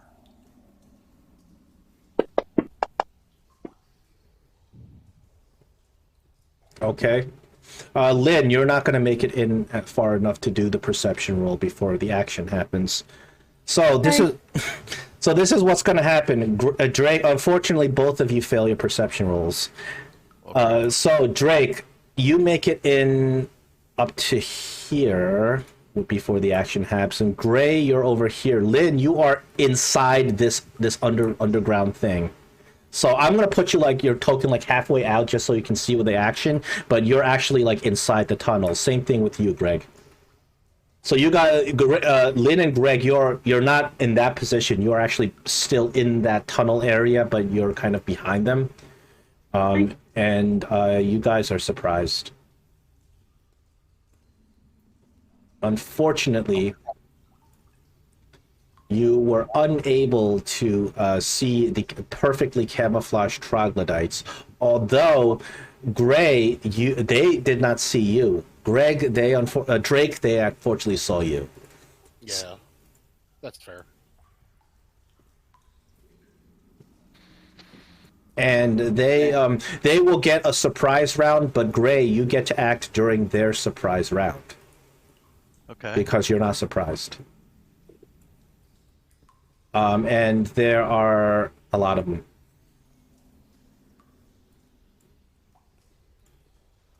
As they pop out and assault you. Ooh. They were kind of camouflaged right next to the walls, but they pop out. Oh, only 4 of them. You guys almost died to 2 of them. Yeah, do you want initiative now or after the surprise round? We can roll initiative. It's fine. I was going to keep the initiative, but you guys are certainly welcome to roll again. Well, it's just that my last roll was pretty sucky, so... I wanted to see if I could do at least a little bit better. So, Gray, you're not going to get attacked. So, unfortunately, that means that Drake, you're going to take the brunt of all these attacks. Yeah. Because of the way the other 2, they're not going to get attacked because they can't. The troglodytes can't even reach them. They are still inside the tunnel, and you guys, unfortunately, are also underwater. So, what I'll do is I'll apply underwater penalties for whatever you're doing. Help or hurt. Depends on what you're doing, I guess. All right, are we ready? I guess. Yeah, we got an ugly situation going on here. What is underwater? Does it, like... Underwater means there's penalties to ranged attacks where you cannot do long range or anything like that.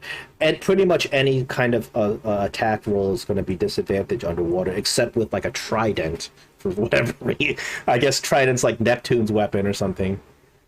So those are kind of the underwater rules. I mean, you can still attack and do your abilities. But you can also get out of the water unless these troglodytes try to... Yeah. Okay, each troglodyte has 2 attacks. Oof. Are they all attacking him? They are all attacking because he failed his stuff and you succeeded.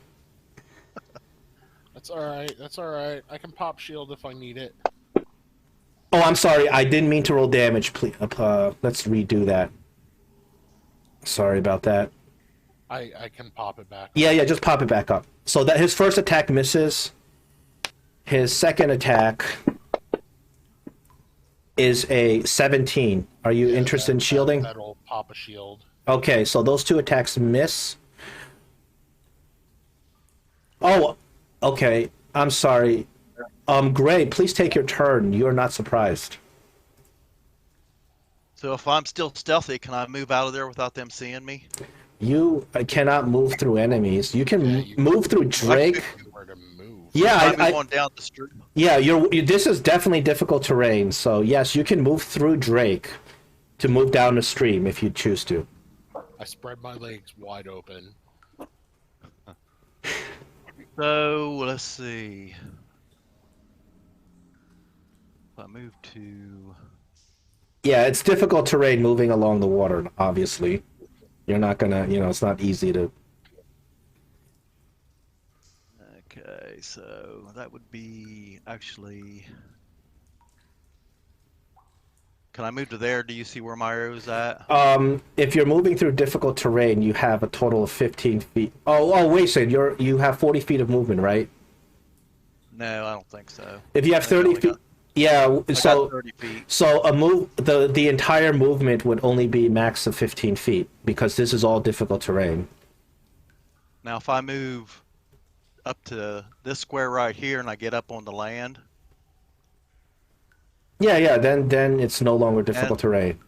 So Then how much more do I have after that then? So you have another 10 feet after that. All right. I'll just move. I guess I can move myself now. About there. You moved Drake by mistake. Oh, sorry, Drake. Perfectly all right. I can't pick you up now. Here we go. You're moving here, right? Yeah. I'm gonna move here. There we go. I'll put him back. Okay. That was needlessly complicated. Okay, I'll put a hunter's mark on one of the troglodytes. Let's see, how do I do this? Whichever one you want. Right. It's Troglodyte 1, I believe, that I put it on. Now I'll go ahead and take a shot at it.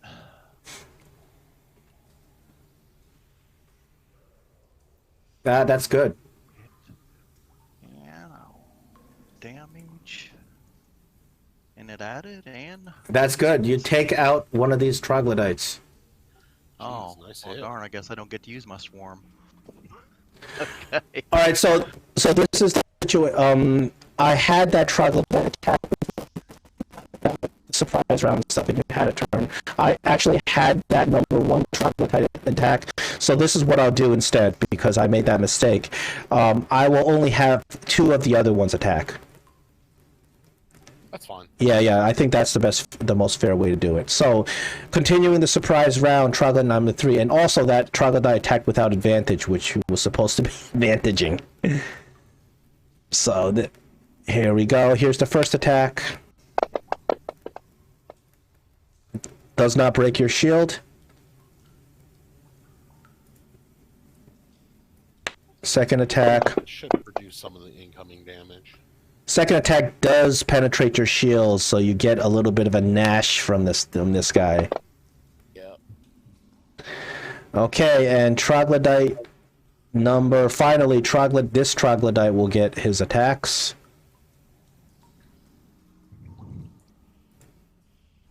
And then we'll end the surprise round.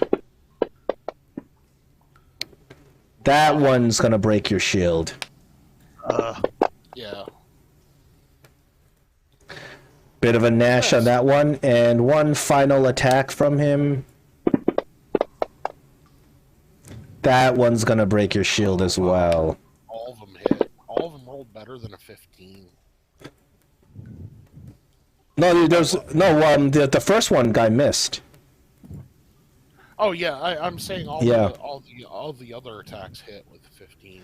Okay, we conclude the surprise round, and Gray, you are up. You are not within 5 feet of a troglodyte, so you do not have to roll for his stench aura. Okay, so I'm going to move back even farther. 5, 10, 15, 20, 25. And then I'm going to take a shot. I'm going to move my hunter's mark. Gray, I need a perception check.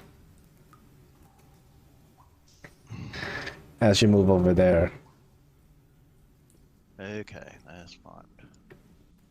Okay.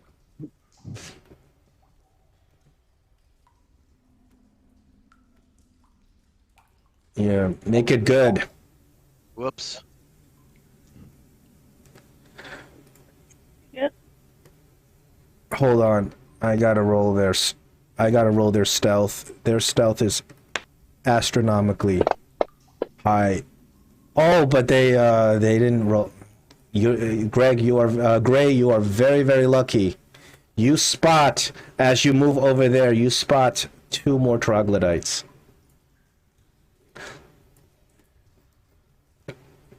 I don't see him yet. I'm bringing them out right now. Okay.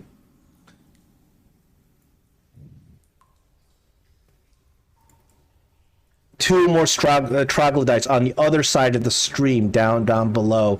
You notice that they are hidden in the walls, camouflaged perfectly.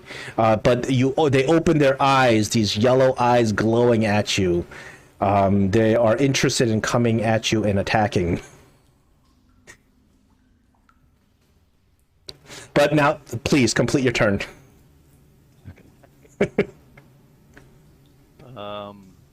Well, I'm going to try to help Drake out. So once again, my hunter's mark to what would be number 4, and then take a shot at him. Yeah, it's a hit. Okay. Damage. Okay. And then my swarm. So in order to do this, so it don't give extra, I either have to take the effect off of the troglodyte number 4, or else you have to remove it after. I'll just take the effect off Okay. now, and then I'll put it back on later. Troglodyte number 4. That one shot is just rings home. Gets it right through the neck. It's bleeding profusely. Okay, so here comes the swarm. The swarm might kill it. Oh yeah. These troglodytes apparently are also allergic to these hornets.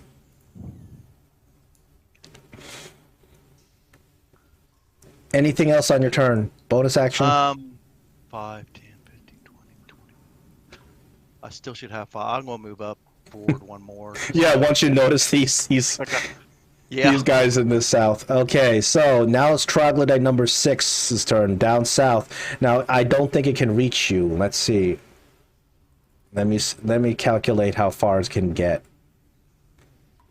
So it's got 30 feet. 10, 5, 10, 15. Then it has to go through the water, so that's going to be difficult terrain. Troglodytes can't do special swimming. 25, 30. So it will melee range you. It cannot attack this turn. Gregory, you are underwater.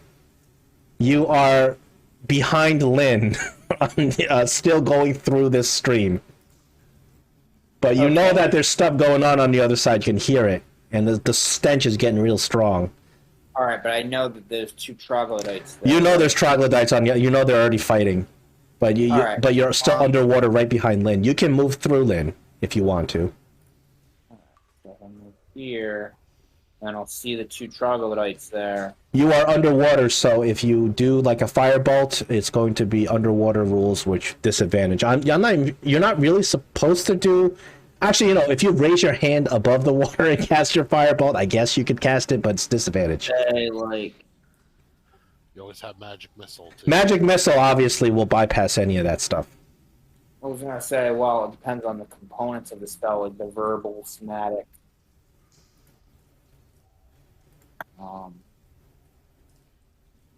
Yeah, magic missile. No, you can do somatic because you can raise your hands above the water, I guess. You're not restrained just because you're underwater. But it's still disadvantage. Is that what you said? Yeah, if you cast a attack roll, it's going to be disadvantage. But if you like do a magic missile, there's no attack roll, so it doesn't apply. So magic missile has verbal and somatic and verbal components. Yeah, but you can you can still move your hands even though you're underwater, and you can raise your hands above the water. You can still cast it. But I can't use the verbal component. Yeah, you can. You're not like submerged. Your head is above water. Yeah, the water's 4 feet deep, so your head is above water. You can cast your spell. All right, then I'm gonna target this guy. And I'm gonna hit him with a magic missile, and that's 2 force damage. And then I'm gonna target this guy and do the same thing. 1 missile each, and third missile going where? The guy that's closest to him. Third missile bloodies him, but he's not down. Okay, so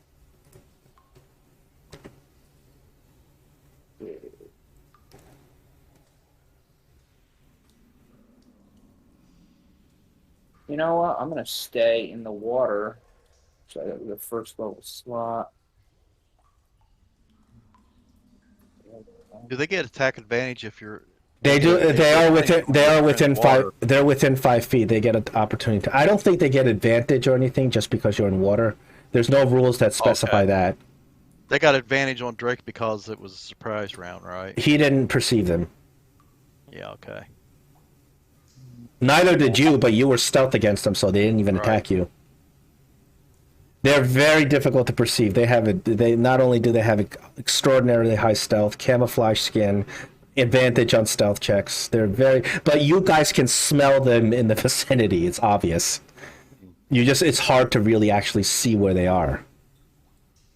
All right, so Drake, it's the beginning of your turn. Therefore, you need 2 Constitution saves. I can roll them for you, or you can roll them yourself. I'm fine with either. I'll go ahead and do it. The magic number is 12. First save is a success. Second save is a success as you fight off their disgusting stench aura. Yeah, I'm looking underneath myself, and this square is half water, half land. Can I pull myself up on this little bit of land? Yeah, sure. I think I'm fine with that. Okay, just so that I'm out of the way. Yeah, I'm fine with that. And then I'm going to slash. 1 slash against each of the Troglodytes. The one that is injured the most will receive my main hand.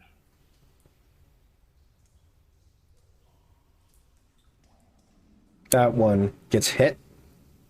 Nice. And he's dead. And all right. Yep, here comes the other one, the follow-up.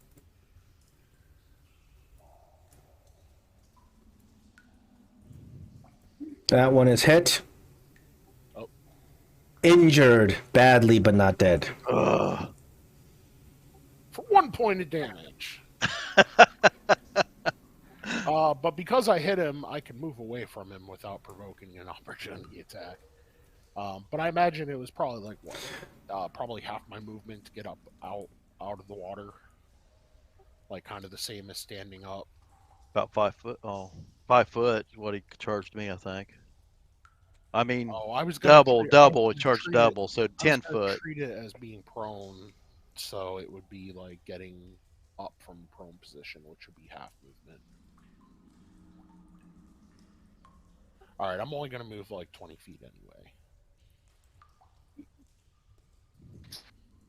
So I'm going to move down there, and that'll be the end of my turn.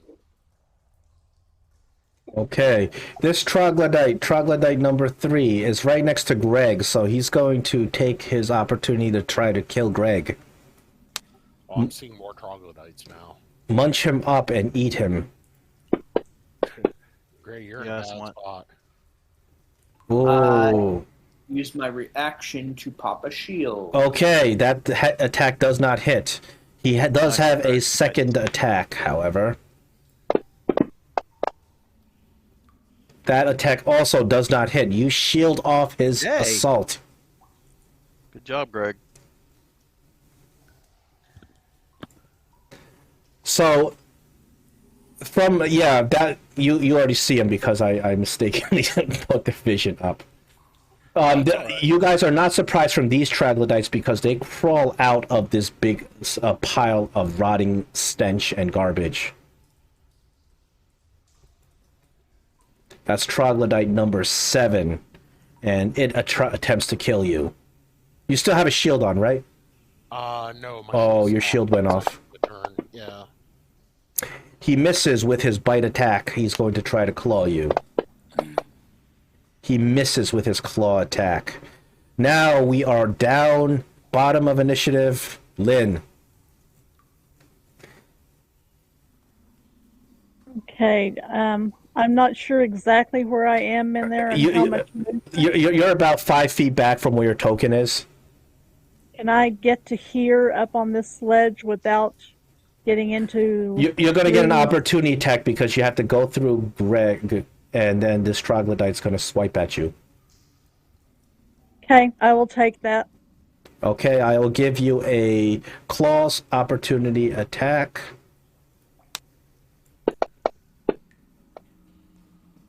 Ooh.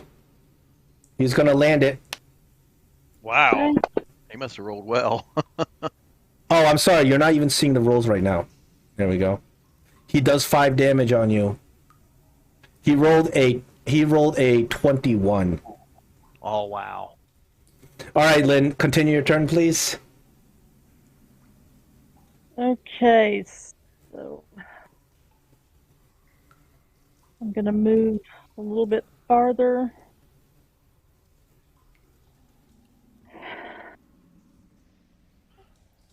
And I think I'll try it Toll the Dead again. I've had so much luck with Get it it, so Lynn. far. Get it. You haven't hit with it yet. You're bound to hit with it eventually. Ring them bells. Finally, the church bells ring and the troglodyte's ears just start ringing. And that one's wounded, so I should do this one. How does Toll the Dead kill a creature? What do you say? I'm curious. I think it just it makes a big dong sound, and its head just kind of wobbles back and forth, and then he falls over. Oh Nice. man, yeah, some sort of existential pain overcomes this troglodyte, and he's gone. He was dead hard. He just didn't know it. I'm glad Toll the Dead finally worked. It has to, just Yeah. statistically, it can't,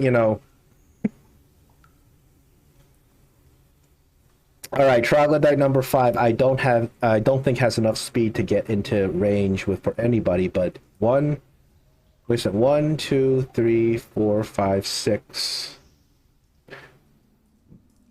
1, 2, 3, 4, 5. Okay, he's going to, like his friend, he's going to get up and engage Gray, but he does not have the enough speed to attack. We are back in the beginning of initiative. Gray, you got 2 troglodytes right next to you. We need 2 Constitution saving throws. As their stench or... Oh, wait, I'm sorry. We have troglodyte number 8. I'm sorry, it's not Gray's turn yet. Oh, okay. 1, 2, 3, 4. This one's going to reach you, Gray. Oh, I'm surprised it's not coming after me. That one's coming after you, but this one, Gray's closer to this one. Gray unfortunately went into the hornet's nest.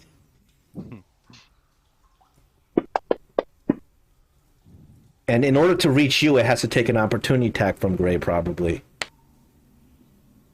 It misses you on its bite attack, and it does sink its teeth in... Oh no, does it miss you on a sink teeth attack too? Dead mints. Oh. No, Yeah, the claw attack, it does get to gash you with its claw attack. I don't know why we're rolling concentration. Do you have something you're concentrating on? Hunter's mark. Okay. So you save on your Hunter's Mark concentration. Now we go back to the top of initiative. It's your turn. You have 3 Constitution saving throws. If you want, I can roll them for you, or you can roll them yourself. The magic DC is 12. As the stench auras of these 3 troglodytes just pervade your nostrils. You can just roll them. I'm fine with that. Okay.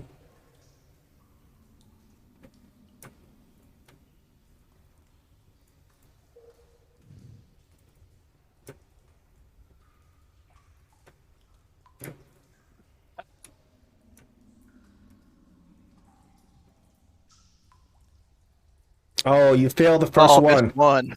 It doesn't matter. You fail one, you're poisoned. It's not poison damage, it's the poison effect. So that my resistance don't. have No, any- it doesn't matter about your resistance because it's the poisoned effect. Okay. All right, so you are poisoned, but it is your turn. So, question on that, because it does say that he has advantage on saving throws against poison. With his armor? Not with his armor. The reason is I put the effect Dwarven Resistance, but that doesn't it should not apply to the armor unless I'm wrong. I will recheck the armor. Let's see. I'm sorry, I forgot about that part of the Dwarven poison resistance. I will recheck your armor to see if you do get advantage. In which case we got to roll again. Okay. It's only poison resistance. It's not advantage against poison effect, unfortunately. So, Greg, you're feeling real sick. Greg, you were already feeling sick from before. Now you're feeling just like you're just feeling like you're about to upchuck. But it's your turn. Okay. I'm going to move the Hunter's Mark on to. It almost doesn't matter. Number 8, since he was one that attacked me, I guess. And I will shoulder my bow and attack him with my rapier +1. Okay. Yeah, So since you're poisoned, it will be disadvantage anyway. No, you're feeling too sick to land the blow on this thing.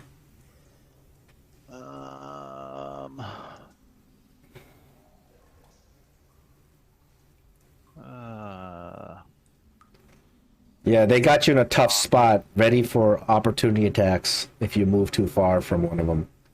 Yeah, I know. I really can't move. I'd get 3 opportunity attacks if I moved. Yeah, if you moved in that way, yeah, you'd get 3 opportunity attacks. There's really nothing I can do. I don't see any way out of it right now, so... Yeah, you're in a tough spot here. Help me, somebody! You always find yourself in a precarious position. Seems like it.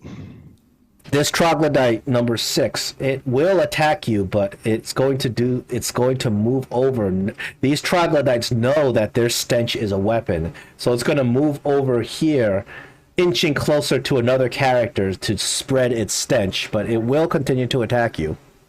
Okay. I mean, not okay, but...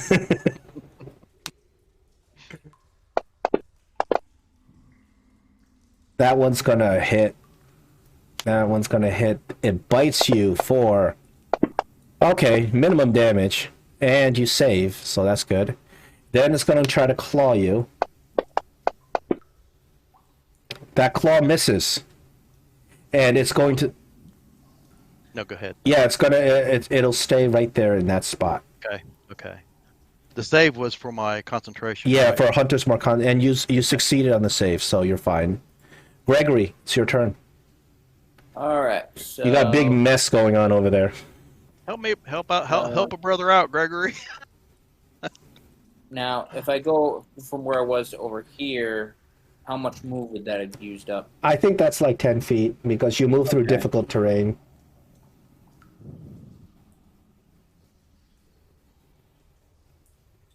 So this, and then I'm gonna.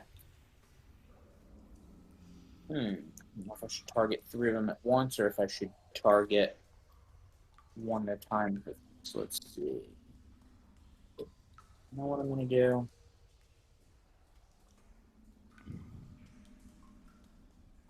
I'm going to cast Scorching Ray. And then I'll first target this guy.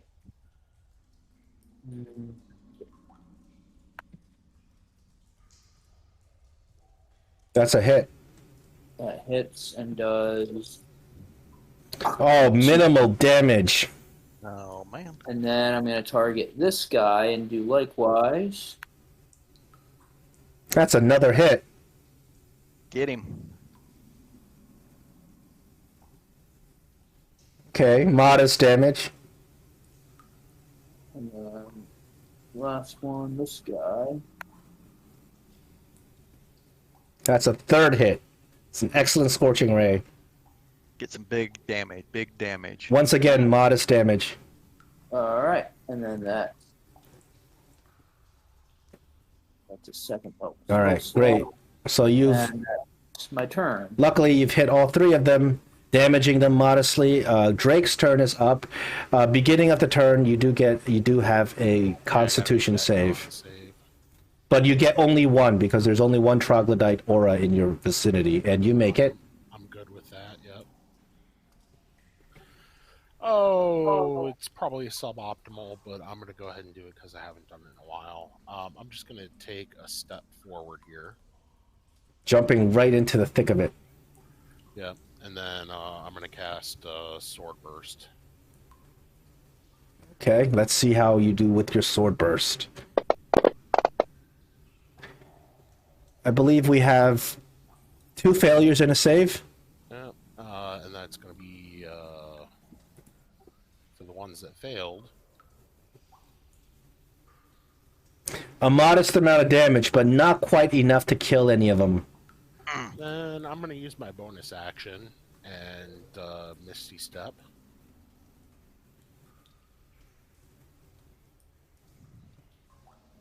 Getting yourself out of the Hey, stench. Greg, how you doing? Better than I deserve. This Troglodyte over here, okay, 5, 10, it can make it. These Troglodytes know that their stench is their weapon, and they will come over here and spread the love. Now, you hit this guy with your Scorching Ray. He didn't like that. He is going to come and swipe at you. Bring it. He misses. He gets one more attack. Misses again. Wait, so do you still have a shield up? How It should be down, yeah. Yeah, the should shield drop shouldn't. it. Yeah. the 16 I think penetrates your AC, doesn't it? Yeah, the 16 should. Yeah, unfortunately he's gonna get you on that one. Unless I can just burn my last first level slot. Maybe I won't. I'll just. Yeah, he gets you. He gets you on that one. Now it's Lynn's turn. Yeah, go ahead and pull the status effect off yourself.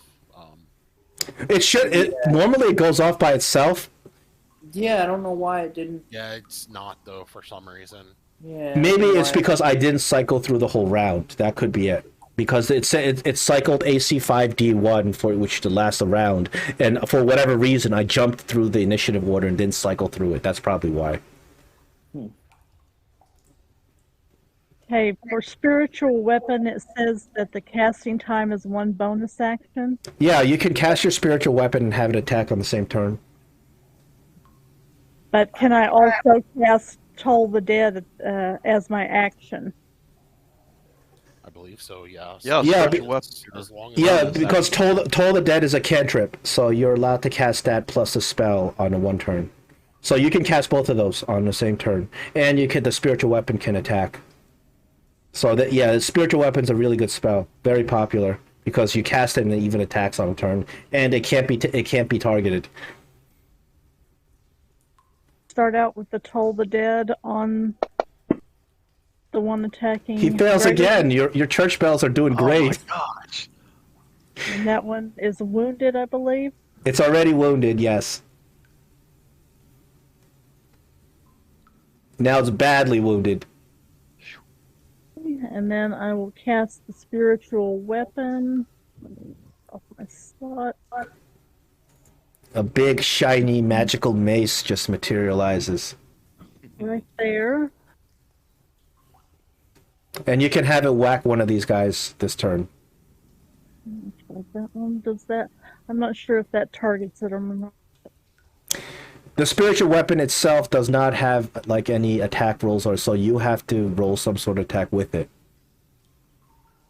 And I'm not sure why it did too. Just go ahead and re-roll your attack.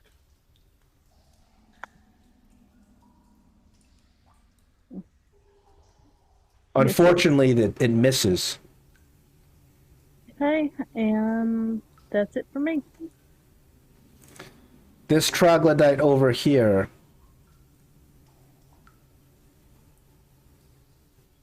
One, two, three, four. Yeah, it's gonna go. It's gonna go through the stream, but it's gonna come out of the stream, ending up over here. It's going to, it's gonna. Well, right. This turn is going to attack Gray, but later it looks like it's gonna come over and try to spread the stench later.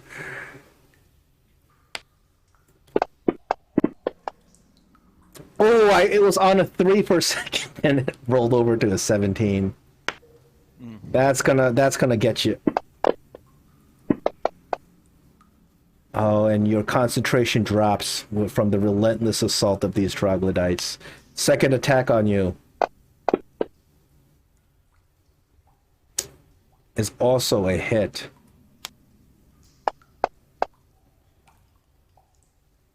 Oh, and it stings. Finally, we got troglodyte number 8. Gray, it's going to actually go after the others. You may opportunity attack it as it leaves your vicinity.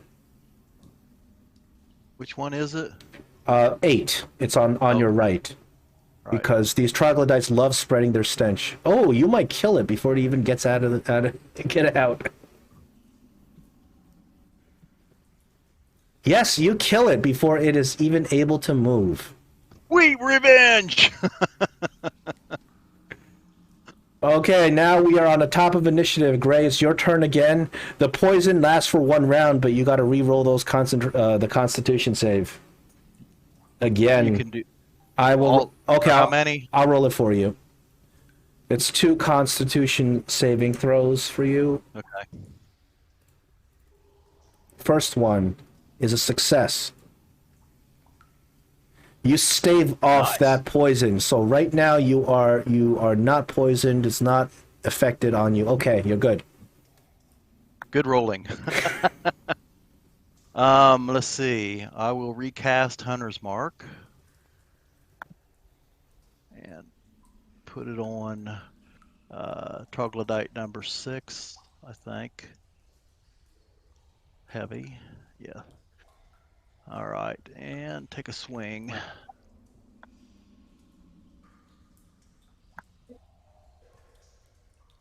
Oh, it's a miss. Nope.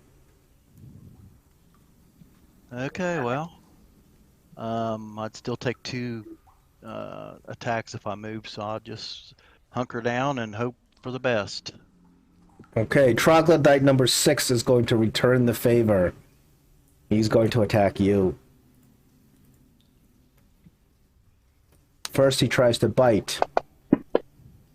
Miss, And he misses the bite. Second, he tries to claw. Miss. And he misses the claw. You're good. Woo-hoo! You are good. Gregory, it is your turn. I'm all excited about killing the other guy. You got a troglodyte right next to you, so we need a Constitution save DC 12, or I can roll it for you. Constitution saving throw. Let's see. Magic DC is 12.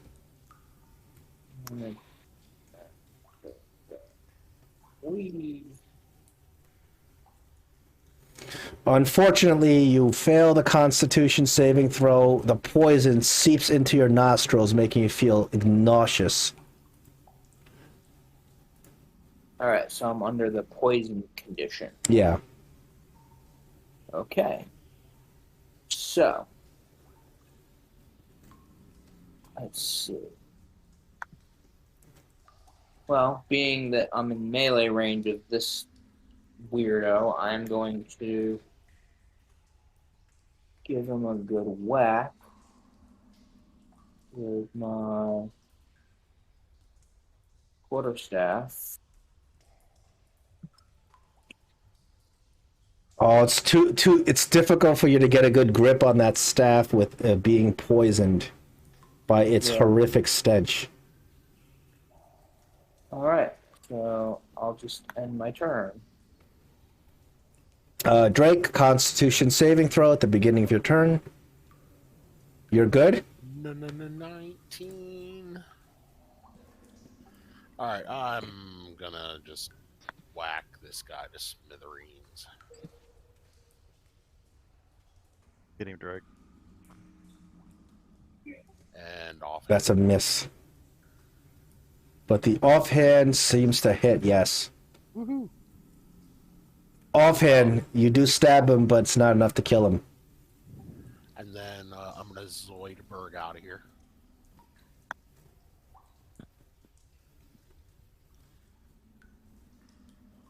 Where are you going? All the way down here. Okay.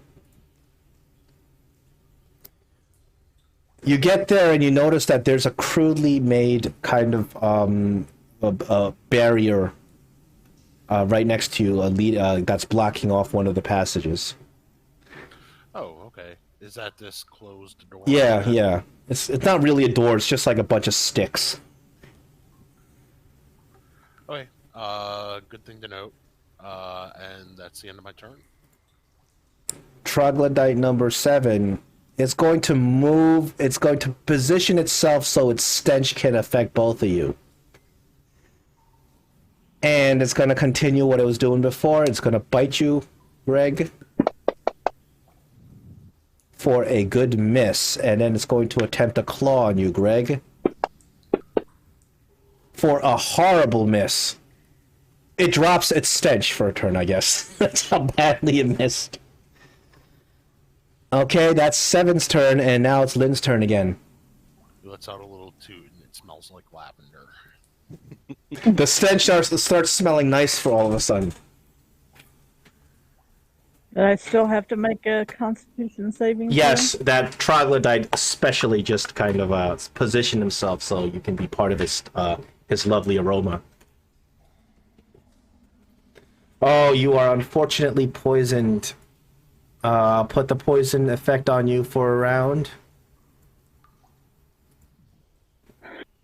Okay, and I'm gonna keep up with the Toll the Dead trying. Yes, Toll of the Dead doesn't affect with the poison. The poison doesn't affect Toll of the Dead. Do I not have? I think you saved you targeted yourself maybe. Oh no, Yeah, no, yeah, there we go. I think I just didn't have him targeted, so let me do that. He succeeds on his saving throw. He rolled a 17. Wow. And then the spiritual weapon will attack number 6. Get him, spiritual weapon. Why did he roll disadvantage? Oh, because you're poisoned. No, it doesn't roll disadvantage, but the problem is that it rolled 2 2s, so it wouldn't have hit anyway. No, it looks like your bad luck has been transferred onto the spiritual weapon.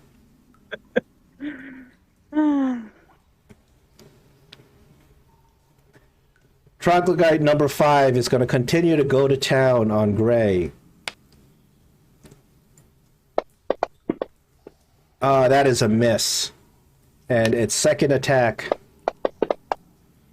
is a second miss.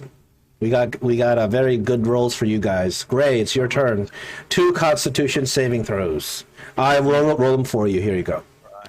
No problem. Sometimes it's actually easier for me to just roll it for you. You get 1 success, 1 failure. You are poisoned again.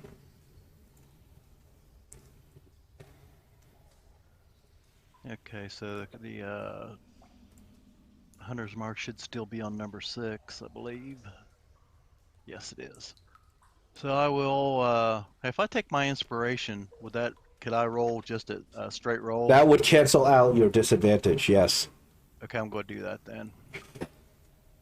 So should I just hit the advantage then? Because it'll automatically do it, right? No, it's not advantage. It just cancels out, so it's a normal roll. But, well, it was automatically. Well, I'll try it, see what happens. Whoops, that was the wrong one. If it's automatically disadvantaged, hit the advantage button. Yes, if that's Well, what it you has been, so I'm going to go ahead and hit the advantage button.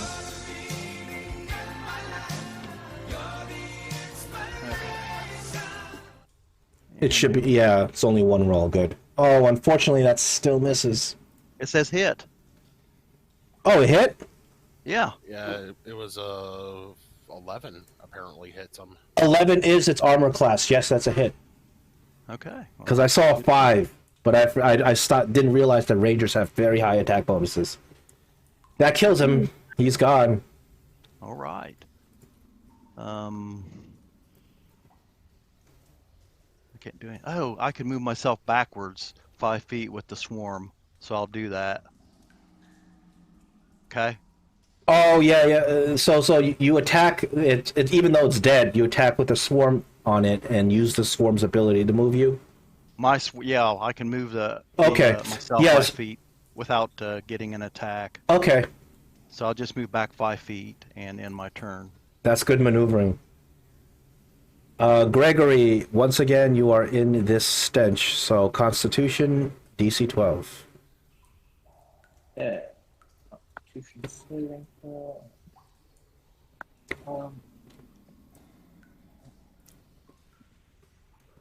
This again. Good. It's okay. I You passed. make your Constitution. You no longer have poison. All right then. All right. So let's see what can I do. Where I'm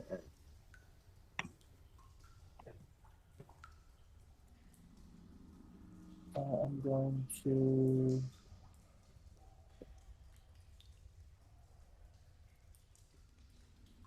You know what? Being that I'm in melee range, then I'm gonna attack him with my quarterstaff. And wow, I missed. It has an AC of 11. Unfortunately, you Yeah, didn't I quite make it. Just missed it. Yeah. All right, so that's my turn.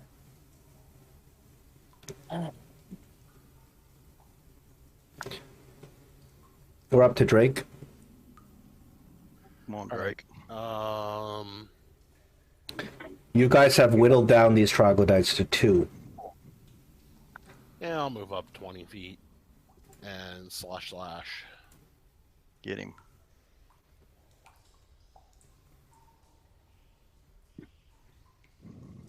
I just say, boy, do you stink. Let me see if the troglodytes understand you. No, unfortunately, they don't speak any languages that you guys know. You don't speak Undercommon? Nope. They're too stupid. They're not intelligent. They're not intelligent enough to, like, reason with. Then I'm going to move 20 feet back because of my whole mobile. All right. Troglodyte number 7 misses you, Gray.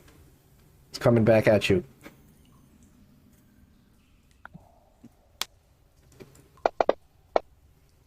That one's gonna hit.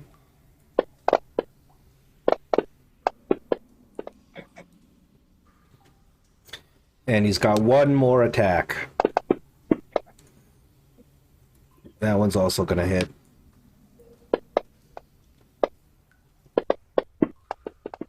Oh, you dropped your concentration Okay. under his ferocious attack. Then it's your turn. You are in 5 feet, so you need another Constitution DC 12.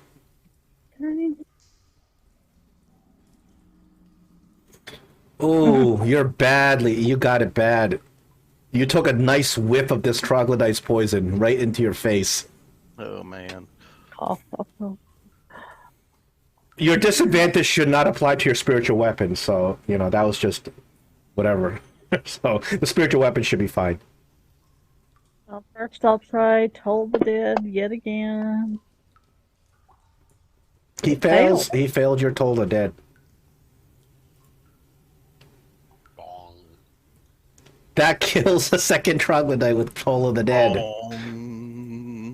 And spiritual weapon. Hold on. Why do I do this? I'll take off. No, I was going to take off your disadvantage.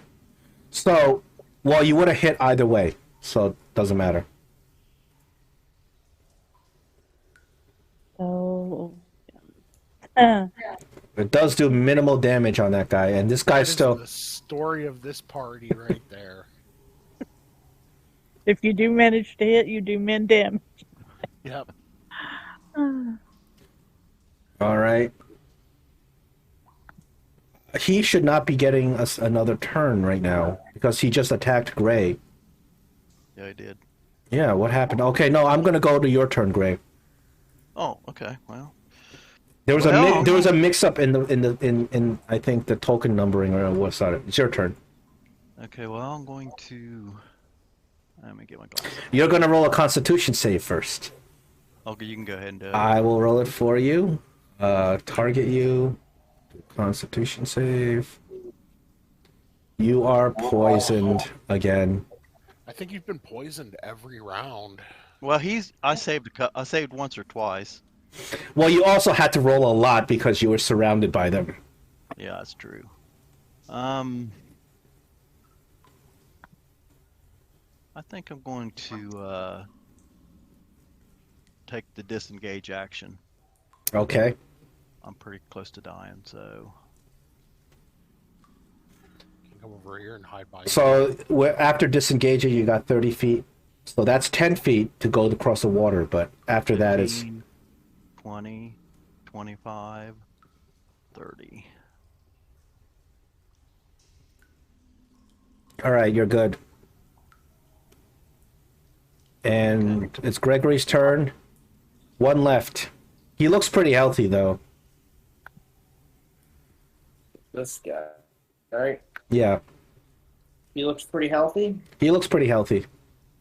Alright, let's see how healthy he is after I unleash Scorching Ray on him. Oh, that might kill him if you hit him. 3 scorching rays will melt this thing.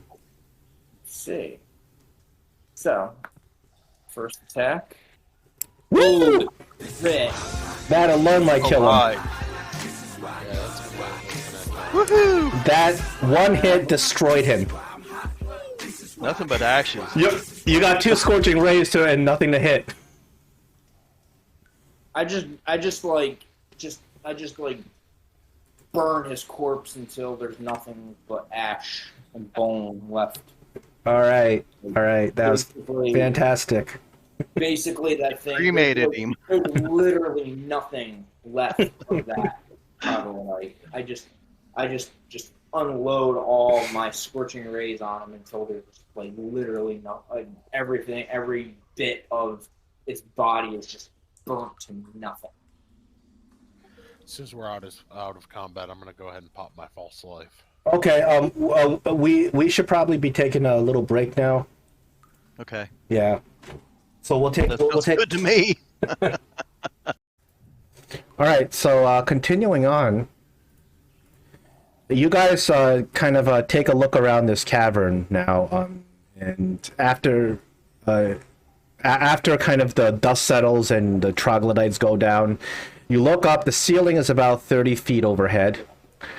The far end of the cave is lost into darkness, but you can see that the stream rushes pretty quickly and seems to end up in a big pool of water. You see a whole bunch of dead corpses. You see a couple of orc corpses. Some of them look like they may be partially humanoid. You also see some animal corpses. It's obvious that these are all kind of leftover remains of digested bodies that the troglodytes have left over. You don't see anything here of worth like you saw in the other areas. I'm particularly interested in giving this door a listen. Roll me perception on that door. Oh wait.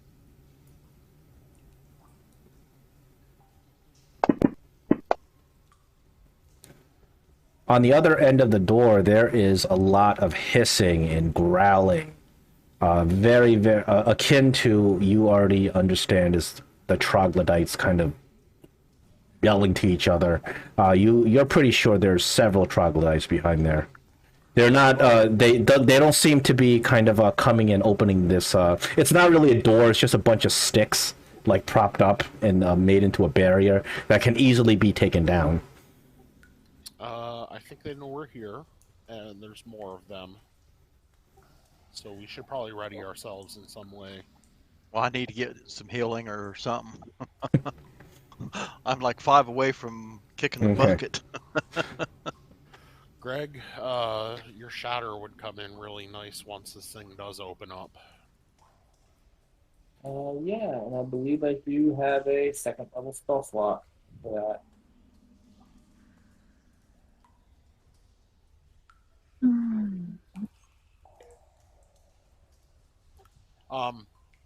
While this is going on, I'm gonna actually ask to borrow a torch. And I got a flask of oil, and I'm gonna light this barricade on fire. The barricade will take a couple of minutes to completely burn down. So Yeah, so it just starts burning and burning. Yep, and I'll mark off the oil.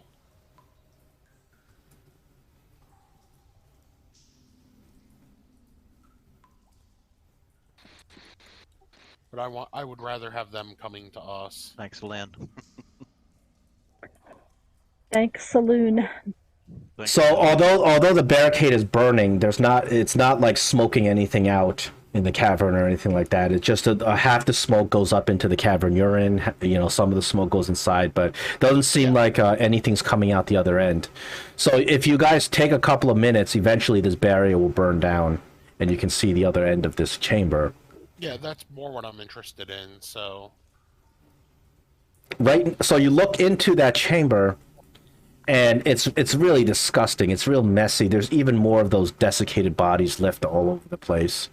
It's a long, low cavern, and you can see that there's some passages kind of twisting off in different directions in it. do we see those troglodytes at all? No, not from where you're standing. You don't see them at all. Are they hissing, or have they stopped making noise? There's no noise. They're clearly in there. You know for certain they're in there. You heard them. But at this time, you can't see them. All you see is just cave. You see the desiccated bodies. It's dark in there. Fairy firework, Gray? Pardon? Gray can fairy fire them, but he has to be able to know where to target. Oh, I thought it was like a Yeah. area of effect type. It is, but he has to know which area too. Oh, but- otherwise it's just... Yeah, you can take if you want to take a guess and fire randomly at some area, you may do so. Who wants to walk in there? Troglodytes are waiting for you. Yeah. I was gonna say, Gray, if you want to come up and have a look-see and see if you can drop fairy fire somewhere useful. Actually, I have those goggles of dark vision on. Yes, you do have dark vision, but these you don't see any troglodytes, despite the dark vision. Yeah, they're camouflaged. Okay. And honestly, I can't see in there very far, and it's only 20. What is the radius of that? Yeah, it's farther than you can actually see. So you see to a certain point down there. I think you can see up to like maybe 60 feet because you have half elf dark vision, right? Yeah. So you see up to that point, but from what you see there, you don't see any signs of You don't see any troglodytes. You see many signs of troglodytes because this place is full of footprints. There's desiccated bodies. And the stench is ever present. So you're pretty certain there's troglodytes in there. It's just you can't see them. Right. I don't think that the fairy fire is only 20-foot cube. And that room is a lot bigger than that, so chances are I'm probably going to miss them. You can take a guess and one aim at a random spot. I got one spell slot left. I will not move the troglodytes from where they are intended to be, so you can aim at a random spot and see if you can get a troglodyte, but it really would be literally a shot in the dark.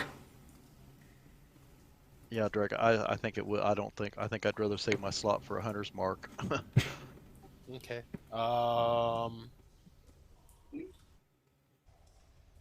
Troglodytes are preparing an ambush. You're pretty certain of it.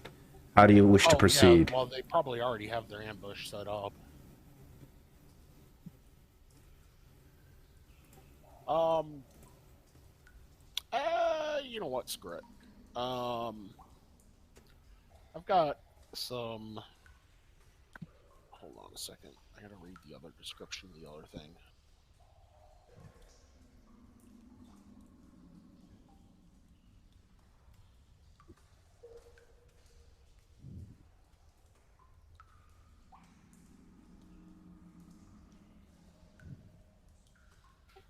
Um, I'm gonna take. We got tons of these freaking caltrops. I'm gonna take one side of these caltrops,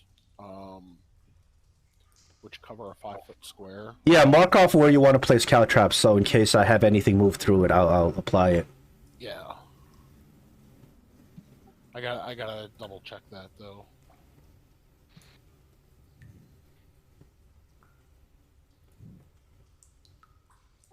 Okay, yeah, so it's just 5 feet on the side. I'm gonna, from back behind the door here, I'm just gonna kind of toss them out into, let me see, where's the drawing thing?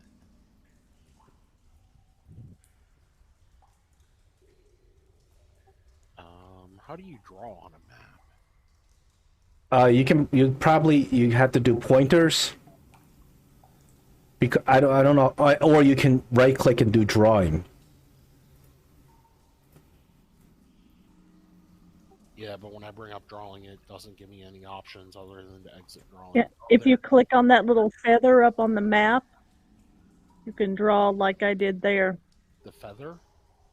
Yeah, if you click, I don't know if you've got your toggle toolbar up, but if you click the little three dots with an arrow under it, it brings up the toggle toolbar, and then there's a little quill that says drawing mode if you hover over it. Yeah, the drawing mode should be unlocked so you can draw on the map. Alright, so right there. Is Basically. Lynn's magic weapon still active? Yeah, I think it's 10 minutes, right? No, it's just 1 minute. Oh, then it's gonna go down because by the time that this thing burns, the magic weapon's gonna go down. Yeah, but so right there, I kind of throw them out into the middle of that intersection there. I don't see your drawing. Okay. Let's see. Drew on mine. Oh, it drew on yours, but it's not showing up here. Huh. Because Lynn drew and it showed up. Let's see, can I push it?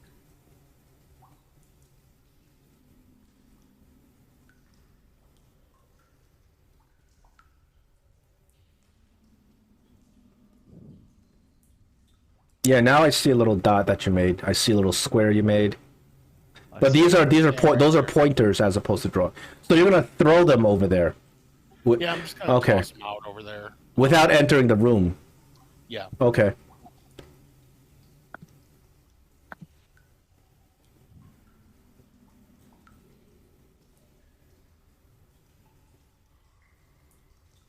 Trying to get rid of the extra pointers. Do these creatures move at all as I'm doing this? Does it draw their ire? No. It appears they're trying to. They're stealthed in and ambushed, camouflaged to the wall. You already know what these creatures do. Unfortunately, you're not able to see them from where you're standing. Got 3 alchemist fire. Does anybody want to use those to see if we can set something on fire? Yeah, kind of spook them out. I could just use Eldritch Blast and just cantrip away. I'm bound to hit something sooner or later.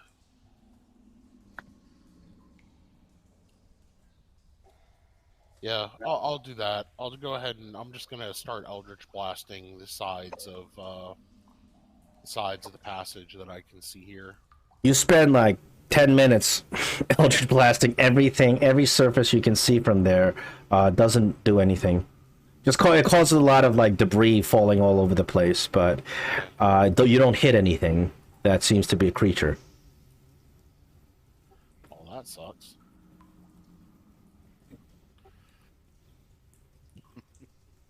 Come out wherever you are.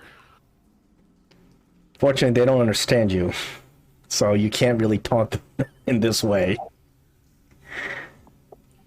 All right, hey Greg, you mind if I? Oh crap, that would take an hour. It looks like they are interested in you walking into their trap.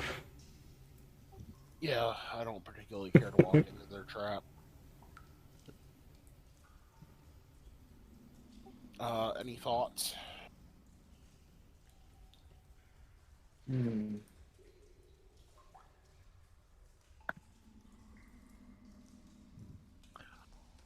I'm kind of pretty limited on what I can do.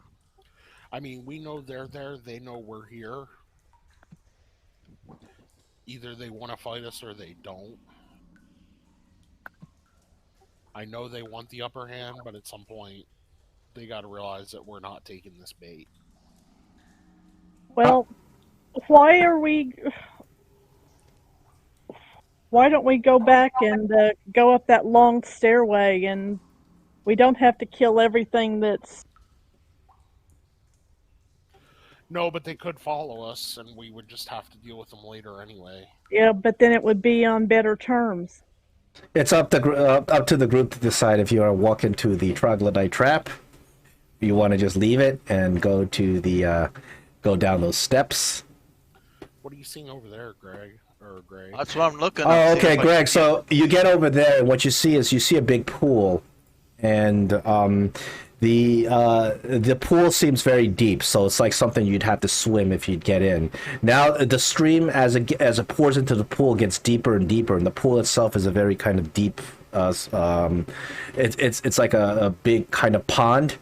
The opposite end of where you're standing, there are some very narrow ledges, 6 inches about, and it would be very difficult to stand on. The other opposite end, to the east, there is a big pile of rocks. I see them. Yes. The stream continues down the passage, and there's also some ledge space that you can potentially stand on to follow the stream. So just go that way. yeah. You realize that it would probably take some significant amount of skill to be able to navigate this because of how dangerous it looks. The ledge is very narrow. Then But if we go that way, then we're just going to be going back down toward the waterfall. You can roll an insight.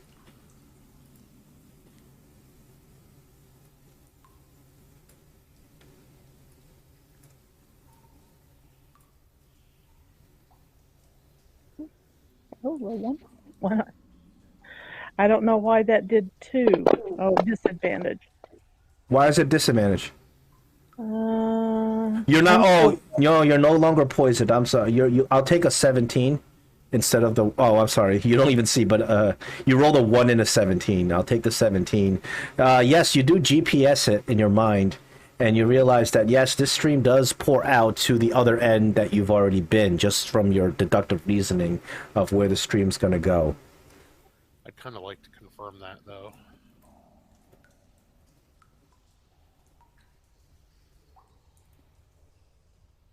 fast moving waterfall.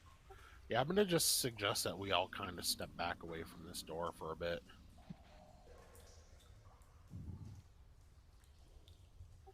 And which side is this ledge on? So there's ledges on. If you go down below, you'll see that there's like a small 6-inch ledge on to the south that you can stand on. It seems really narrow, so it'll be a dangerous endeavor because the pool itself seems pretty deep and the current's very fast.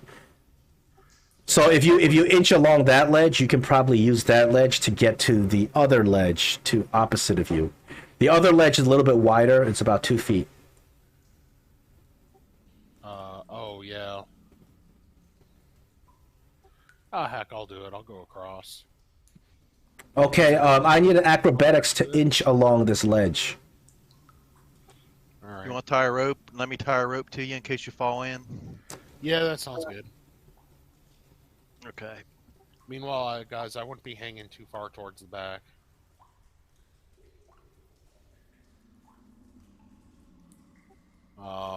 Athletics or acrobatics? Acrobatics, because what you're doing is you're kind of tiptoeing with your back against the wall along this ledge. Can Lane give him guidance? He doesn't need it. You're okay. You can. So you get yourself over to here.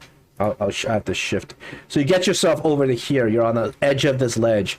You're gonna have to jump over and not fall into the water if you can want to make it to that ledge. So if you jump over it, I need a dex save once you hit the other end of the ledge. Oh, okay.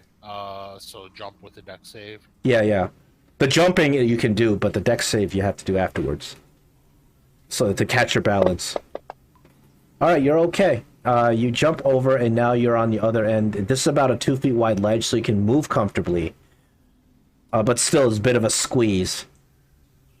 Oh, there is something down here. Yeah, you do see that there seems to be another cavern down there. Is this all slippery, or is this fine up here? It's fine. The footing is good. It's just it's a very narrow space. Okay. Can I hop across the stream without getting in it? Yeah, you don't have to roll save because it's... So the minute you hop over here, you'll give me a perception. We're gonna play this game, Uh, huh? It's the perils of exploration. It is what it is.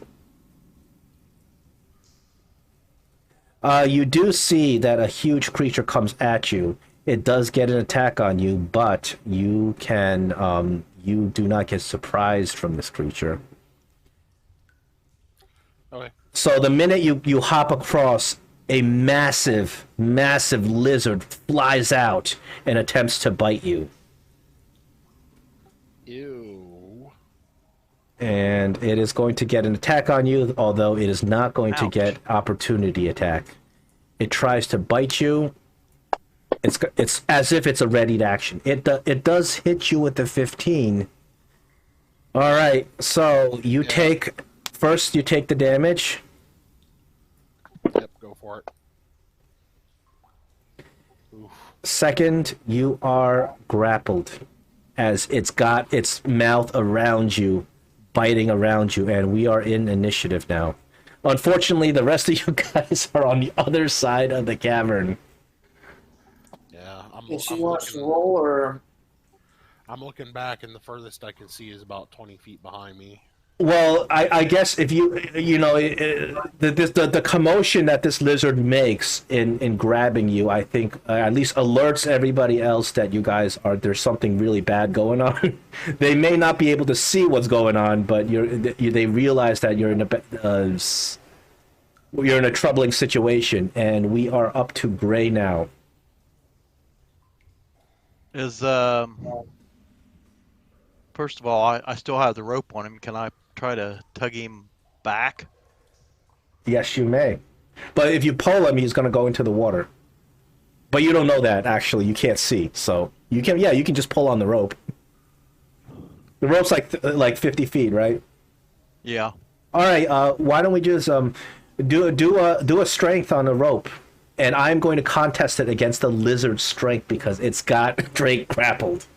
Well, if that's the case, I don't think I'll do that. You don't know this though. You actually don't know right. that it was Okay, a well, lizard. since I already said that, I will, but I'm pretty sure the lizard's probably stronger than me.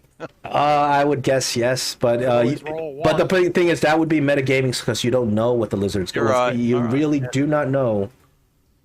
So strength roll. Contest against the lizard because you are both grabbing at Drake. Maybe Drake could get pulled apart. Okay, so lizard strength. You beat the lizard's insanely high strength.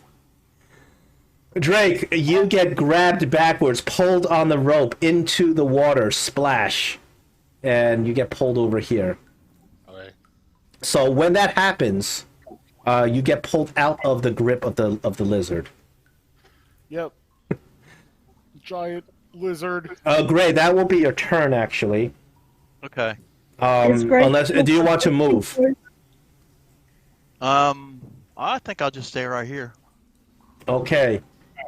Greg, it's your turn. You are all the way on the other side of the chamber. You hear some commotion, but you really don't know what's going on. Can you take the poisoned effect off of me? Oh yes, It's still there for the last thing. I will. I'm sorry about that. I don't know why. It's such a pain. The damn All right, Trog. I just from where I'm standing, I see Gray and on the edge there, and I don't know if Drake is completely immersed or Drake is underwater. Greg is just Gray is just pulling him. He's pulling the rope and dragging Drake out. You I see, so see. what you see is Gray holding the rope with the rope is underwater. Okay, so let's see. What can I do? Can I use my move action? Let's see. Hmm. You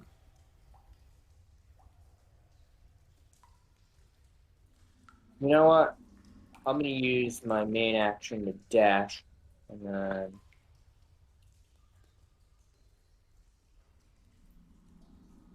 oh, as far as I'll go, and then that's my turn. Greg, you are being pulled on the rope. You are physically moving backwards. Yep, I'm gonna use my action to false life. Get a little bit of vitality back. That could have gotten real bad, but luckily that you had that rope.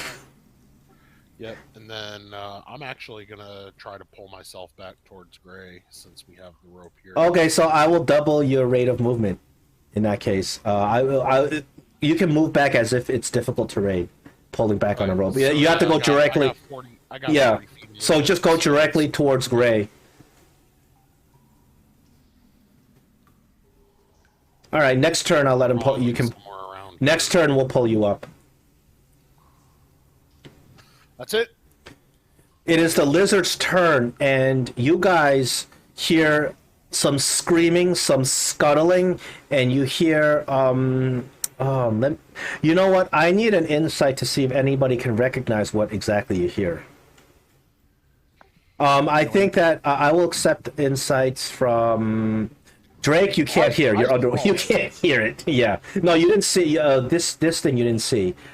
Gray and Greg, both of you may roll an insight. Wait, are you talking about the lizard? Because I saw the lizard. No, there's a sound that's coming out afterwards.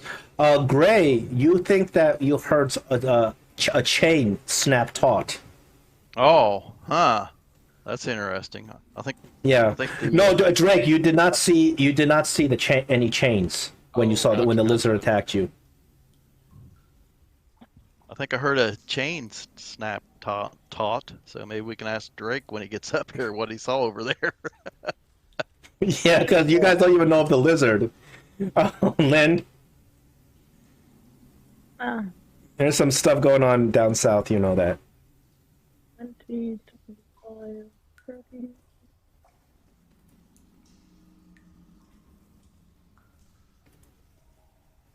I'll go to here and say, what's going on?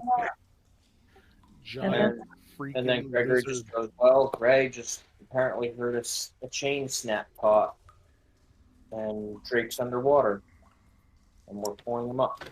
At this time, we don't have to be initiative. Actually, the lizard does not come out. So you pull Drake up.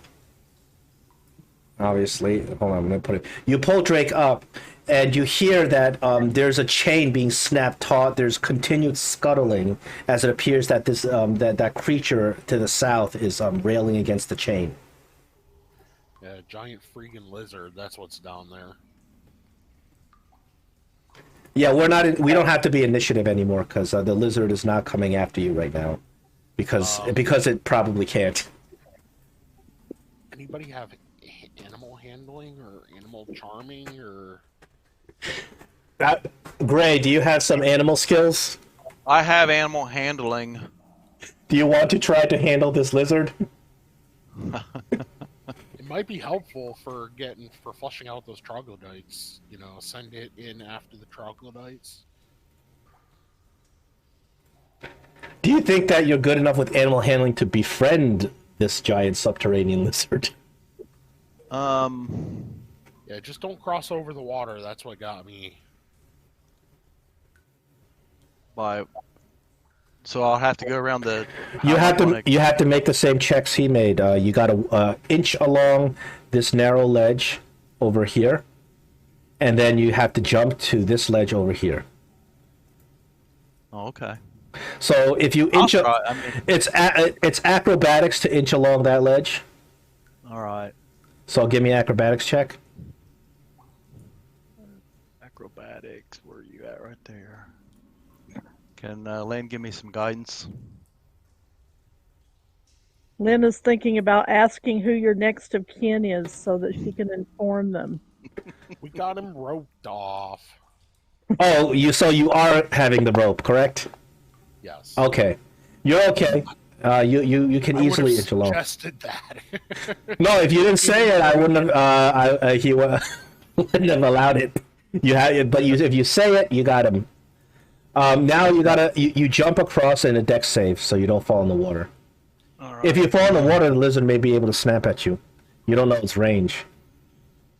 Okay.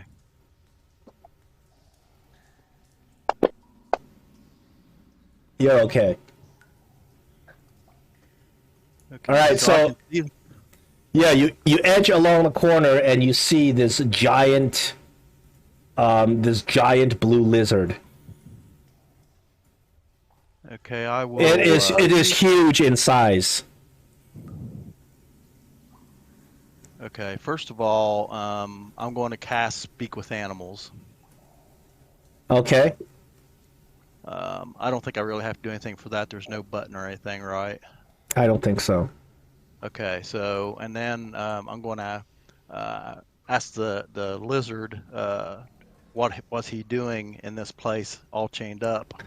So the lizard does have it has an intelligence of 2, so it can speak to you, but it's not going to be very smart.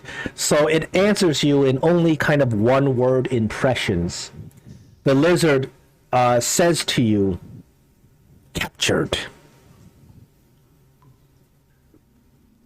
Who captured you? The lizard says, "Monsters." Do you know? Can you give me a picture of what type of monsters? The lizard vaguely describes, actually you think it's the troglodytes. He vaguely describes, in its lizard terminology, these walking things that look like lizards, but they are not.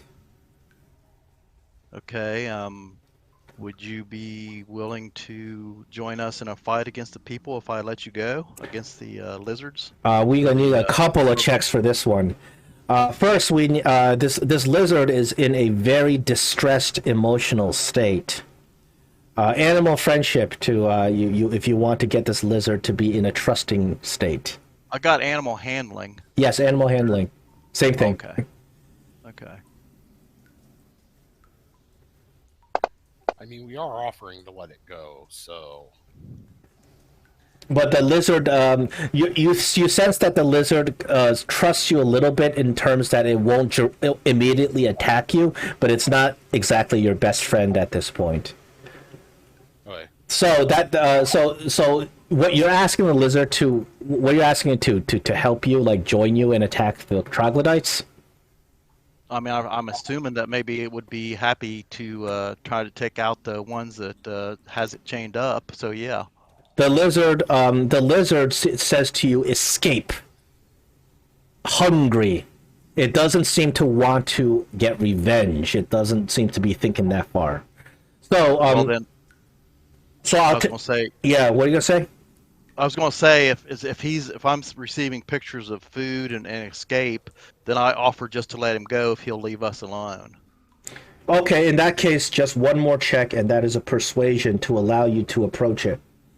Well, I suck at persuasion, but Yeah, no, you can actually you can. I will allow you to, instead of using charisma-based persuasion, I will allow you to use a intelligence-based persuasion because you are using your knowledge of animals to be able to kind of connect with this animal. It's whichever's higher. Whichever's higher. Neither one. They're both 0. Okay, but it's going to be a persuasion. Come on, dice. Don't let me down. The lizard doesn't trust you and doesn't want you near it. Do you have anything else to say? He won't attack you, but if you get too close, he said the lizard says he will defend itself. I'm asking how I can set it free if I can't get next to it or close to it. Well, what do you say to it? I say I wish I had something to throw it to eat. Does anybody over there got anything that I can throw it to eat? There's a troglodyte or two. Yeah.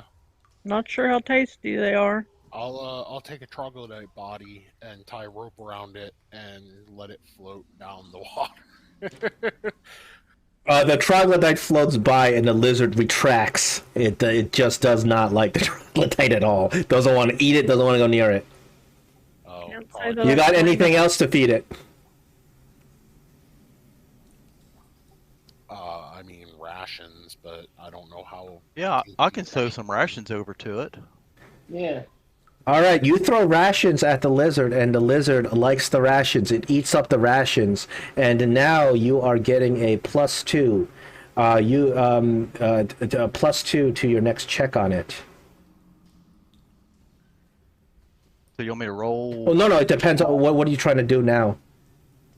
Well, The lizard right now has made peace with you. If you leave it alone, it'll leave you alone. But what do you want? Unless you want something else from it. So I'm just I'm just asking it if it's gonna will it leave if I take the chain off, I guess. So to take you see that the chain is fixed onto his right leg. In order to get to the chain, you'd have to get to the lizard. The lizard doesn't want Right. you near it. Are you're trying to get close to the Oh, I lizard? thought you said that it was okay with me. Well, no, it's made peace in terms that it's not going to try to break the chain. It's not going to be coming after you. So are you trying to get close to it now?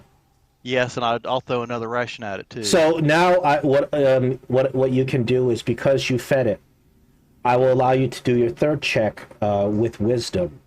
Wisdom-based persuasion check. Okay, let me get back to my skills tab. This check, it's going to be easier because you fed it. It's a little bit more trusting. As you know, with your kind of experience with animals, you realize that now if you take a more intuitive wisdom approach, you may be able to get it to back down and let you do. Okay. The lizard will. You offer to free the lizard. It will allow you to come over and undo its chains without attacking. I'll do that then. So you jump over and you notice that there are these really rusty iron chains around the lizard, very crudely made, with a little pitten put through it. And if you were to kind of jimmy the pitten out, you can probably undo the chain. I do have a little hammer, so I'll just. jimmy the Yeah, pin you out. don't have to roll. So when you manage to do that, the minute the lizard is free, he jumps into the water and scurries off. Bye-bye. That lizard, you realize, probably very, very powerful, probably could have done some serious damage if you had convinced it, but you weren't able to. It was just really badly starved, in bad shape, angry. So you look around this little chamber that the lizard was in, and there's 2 wire baskets.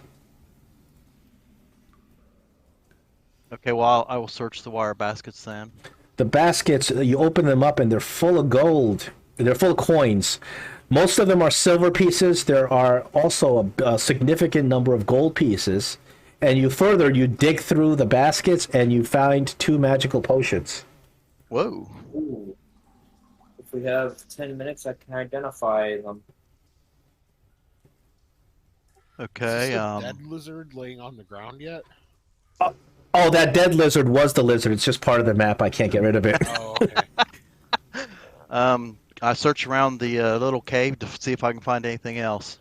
No, that's all you find. Is the only thing, anything of value is inside those baskets. The rest of it is just chewed up bones and stuff from the lizard and droppings. Oops. Okay, well, I guess I'll jump back across. Yeah, if you have a rope, you can jump in the water, or you can. Without damage. If I do that, I'll just do that and let them pull me back. Yeah, I because I don't want to bother making you make those checks again. If you have the Alright. rope on you, that I'll kind of do that then. it nullifies the danger of you being dragged into the water and falling. So, All right, and I'll do that and let Direct pull me back to there and show all him the right. money. Yeah. You get. He comes back with a big pile of money, and you lay it out and you count it. It's 200 gold, 2,200 silver, Wow. and you get. And in addition to this, you get 2 magical potions. Gregory, if you spend some time and identify them, I'll tell you what they are. All right, I'll identify them. The first potion, you realize it is a potion made of this brown, murky liquid that looks like mud, but it is a magical potion of climbing. Ooh. The second potion, it is a bubbly blue liquid, and you identify it as a potion of water breathing. Ooh, the water breathing potion. Oh, that's good stuff. Earlier. Yeah, both of these very, very useful. I'll put them in the party inventory. If anybody wants to lay claim to them. Well, somebody. I wasn't gonna lay claim, but I was gonna say while they're doing that, does Lynn mind patching me up a little bit? You got that whole medic thing going on, don't you? Let's see, did I do the healing? I'm going to take the potion of climbing. I got a question, Drake. How come you have temp and wounds? Because I cast false. Oh, after you got damaged, then you got the temp. That's why. Okay. Potions aren't identified in the Yeah. inventory. Are they? Ah, man, I hate this thing. Okay, now they should be identified. Yeah, they are now. Yeah, both of these are very useful potions depending on the situation. Spider climb is extremely useful depending on, mobility situation. Drake, Right. you've got 4 hit die, don't you? Yes, I do. Okay, so with the use of the healer kit, Drake, do you want to take the water breathing potion? I can. I mean, I imagine it's one of those things that's going to be useful at some point, but Mm-hmm. right now is not that point. It could have been if you didn't tie that rope. Yeah. Yeah. Okay, potion of water breathing, Drake. Put that in. Ooh, I will take it. okay, 11 points back to Drake. Yep. Yep, that gives me a good amount back. I have 0 spell slots left, just to let y'all know. Yeah, you guys had a pretty rough combat just now, but you guys are in the Troglodyte nest, and you're pretty certain that the rest of the Troglodytes are down that that corridor. Yeah, I don't think they're gonna come out. I mean, we could do something brazen, like try to take a short rest right in front of that door. Well, that don't help. I mean, that's not going to help me except for getting me back a little bit of hit points, but I can't get spell slots that's back. right. Yeah, I'm the only one who gets spell slots back with that. So what do we do? A short rest? No, Greg gets spells. Greg gets arcane recovery. He gets some Yeah. spells. That's what I was saying. And, Yeah. and so are we taking a short rest? I say we try to wait them out if we can. I mean, we know there's an ambush, so we're not coming in. Well, why don't we spread out caltrips clear in front of that door and including inside the door, since we got tons of them anyway. So that way, if they do come across, they'll at least run through them. Yeah, that's a good idea. Sure, if you're interested in spreading caltrops, just mark off where you're spreading, and we'll Yeah, keep I'll that in go ahead and mind. draw up a box or a set of boxes.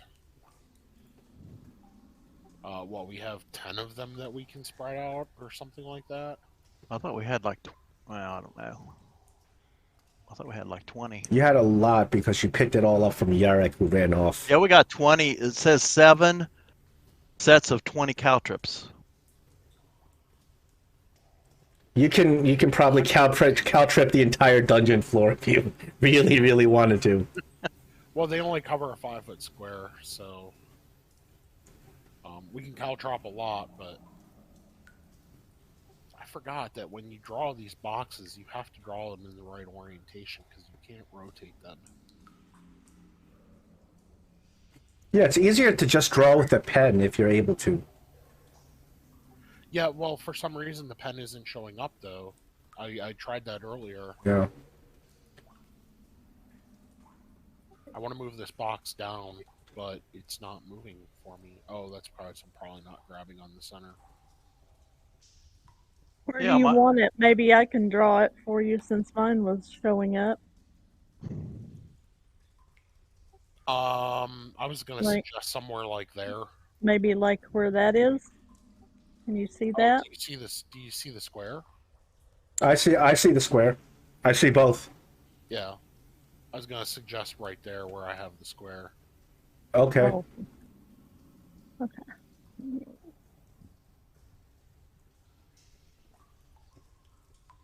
And then we could probably even like camp out on the other side of this river too to slow them down even a little bit more.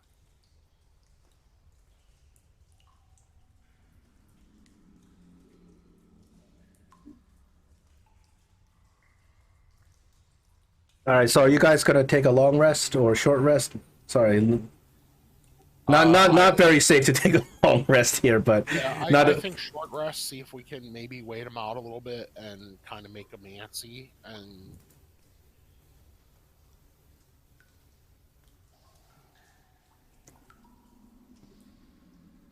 I mean, we don't have to all be right on top of each other.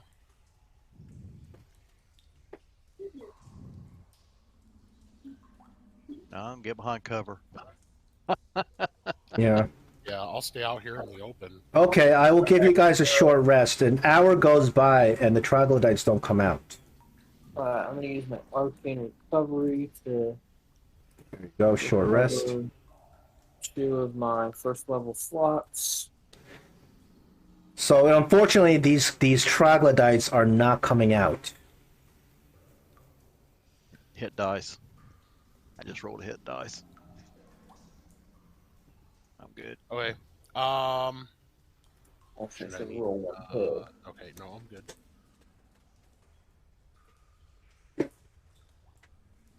Back to full health. Why did you tell me? Oh, that was a death save. Shoot. And a hit die, and now it'd be 20.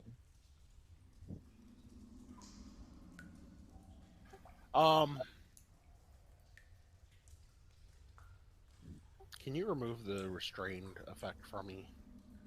Oh, I thought the short rest would get that off. There you go. Alright, so I used 1 hit die, and I used my arcane recovery to restore 2 first level spell slots. Okay. All right, well, you guys stay here. I'm going to be stupid.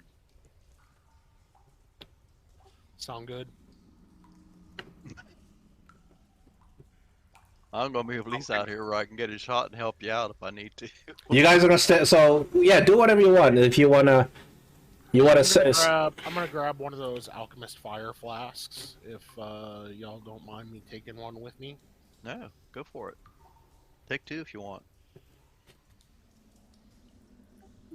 I don't know. Can I even do that? You can take 2 alchemist fires. I'm fine with that. All right, I'll. No, you know what? I'll take 1 because I want to leave my blades out, or one of my blades out at least.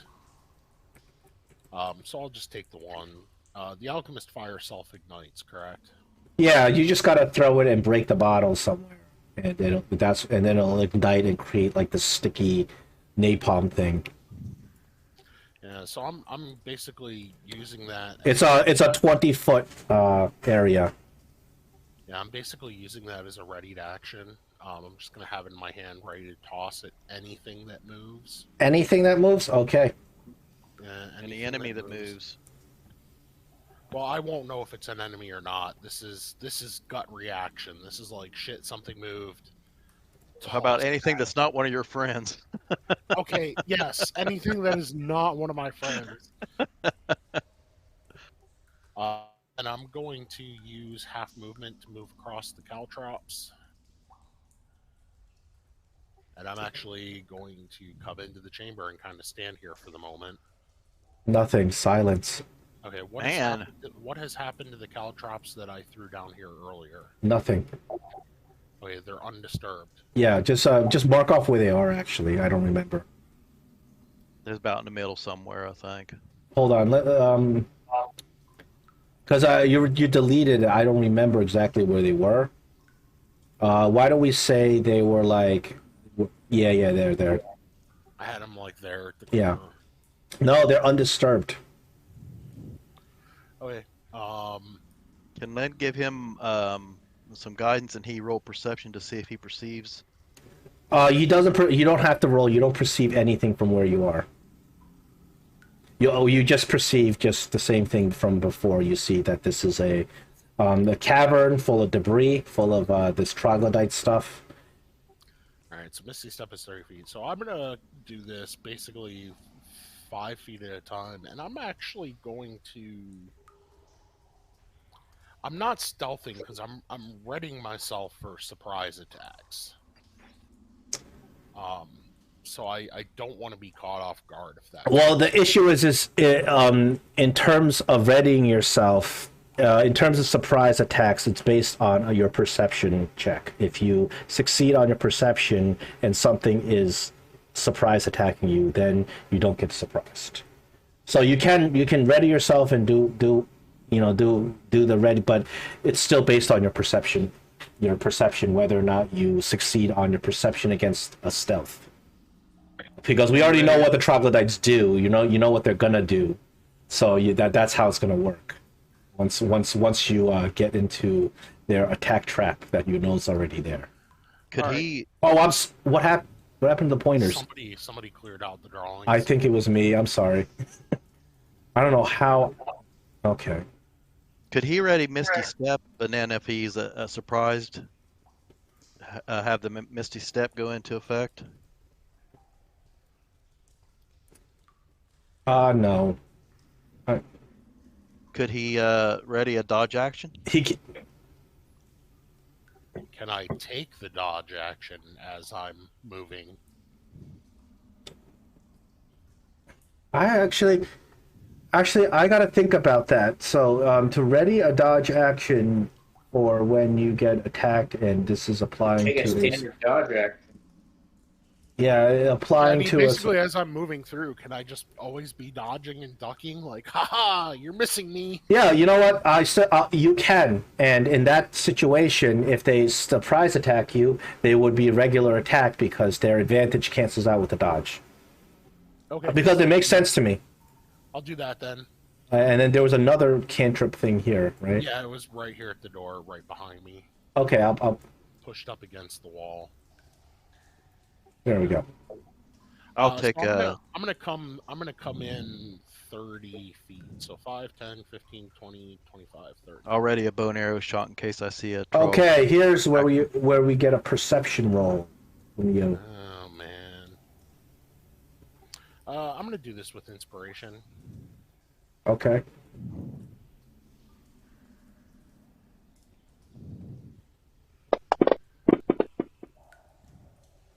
That is your perception roll.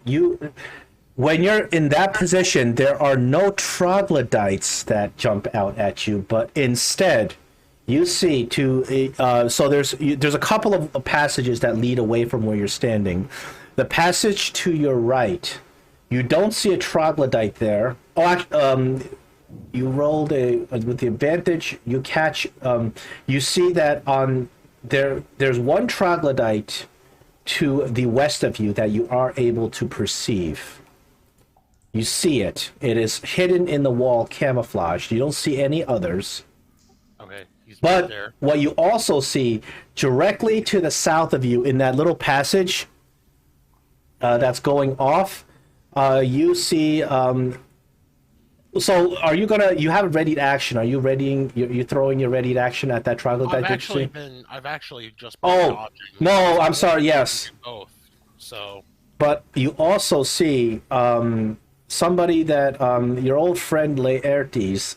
He is looking at you. He has his finger on his lips, and he's directly south of you in this cavern. He looks at you, puts his finger on his lips, then without acknowledging you, talking to you or anything, you don't even know how he seems to be seeing you because he's blind.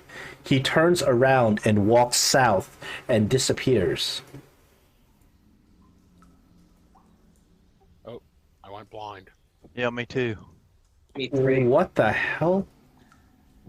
I am doing some stupid stuff. I just mistakenly deleted all the tokens. I'm sorry. I mistakenly deleted every single token. Well, how did I do that? Okay, now I got to replace. So as I said, you saw Laertes. You're pretty sure it's Laertes. He walked south away from you. Okay. Before I get out of here, I am going to go ahead and toss that alchemist fire at this one troglodyte Okay. that I can perceive. What is the range on alchemist fire? Because I might actually need to take a couple of steps closer. It's only 35 feet. You ought to be able to throw something that far, I think. I don't know. I don't have the description of it. Oh, I had it up. Hold on. It does not actually give you a... You can throw it up to 20 feet. Yep, so I guess you do have to get a little closer. And on hit, the target takes 1d4 damage at the start of each of its turns. Is it an area effect? It is not... in the description, it's not an area effect. It is a creature effect.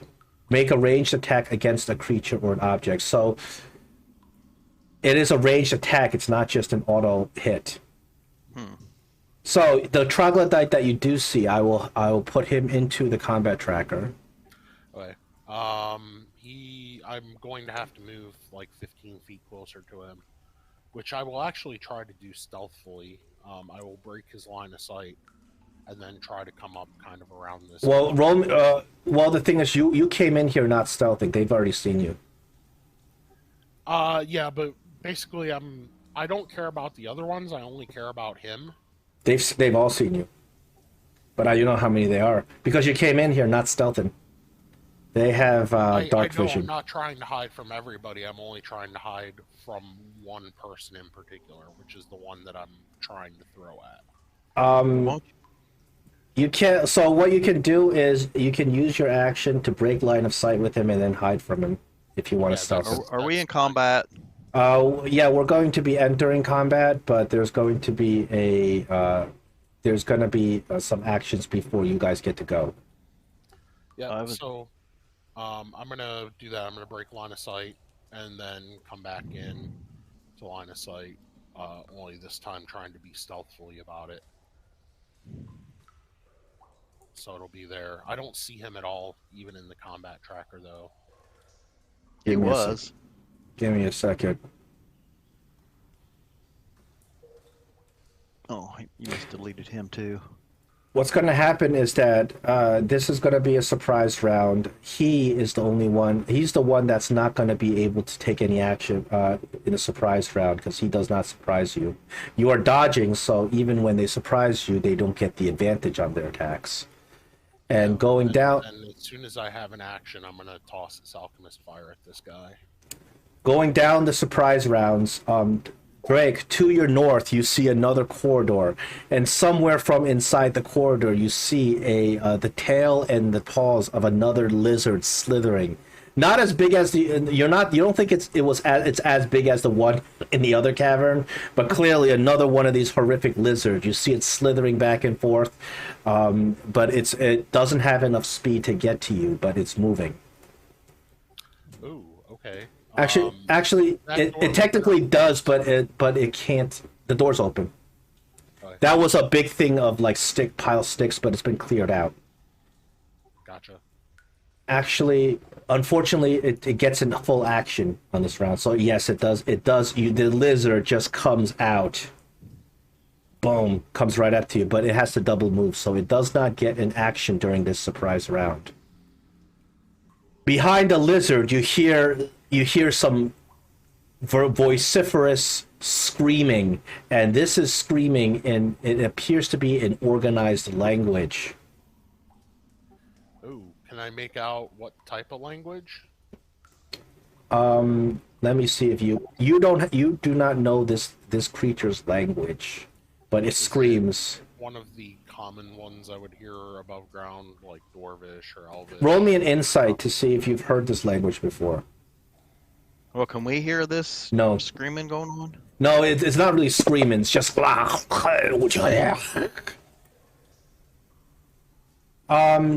Drake, you've heard this language before. You don't remember where, but you've heard it before. It's an above ground language though. Possibly, but it's not a common language like Dwarvish or Elven. It's something you've heard before, but you don't remember. You don't recall when.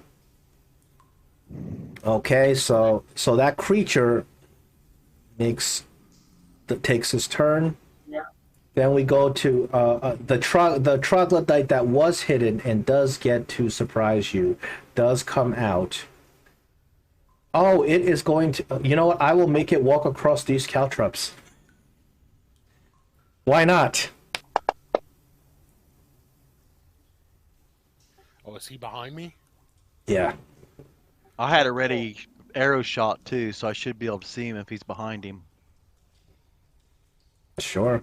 I will. I will make it pop. It doesn't fall down on the caltrops. It gets slowed a little bit, but it saves against the caltrops, and it pops out right behind you. Right there. Gonna shoot him in the back, Gray. Yeah, I'm going to shoot him, or try to anyway. Yeah, go ahead, take a shot. Yeah, you got it. Okay. See how well he likes bees. Oof. You may be able to kill Nice it. damage, by the way. Not with that roll. Oh, unfortunately, narrowly not able to kill it. So this Troglodyte will have the opportunity to attack Drake, but it's going to be a normal, flat, non-disadvantaged, non-advantaged attack because you are on a dodge. It misses. Nice. Dodge and weave. It misses again. All right, and finally, we got one more action, I believe, before we go down the initiative. I'm trying to find, because I deleted all those tokens by mistake. Yep. All right, so this final Troglodyte is on the wall right next to the one you are aiming at. There we go.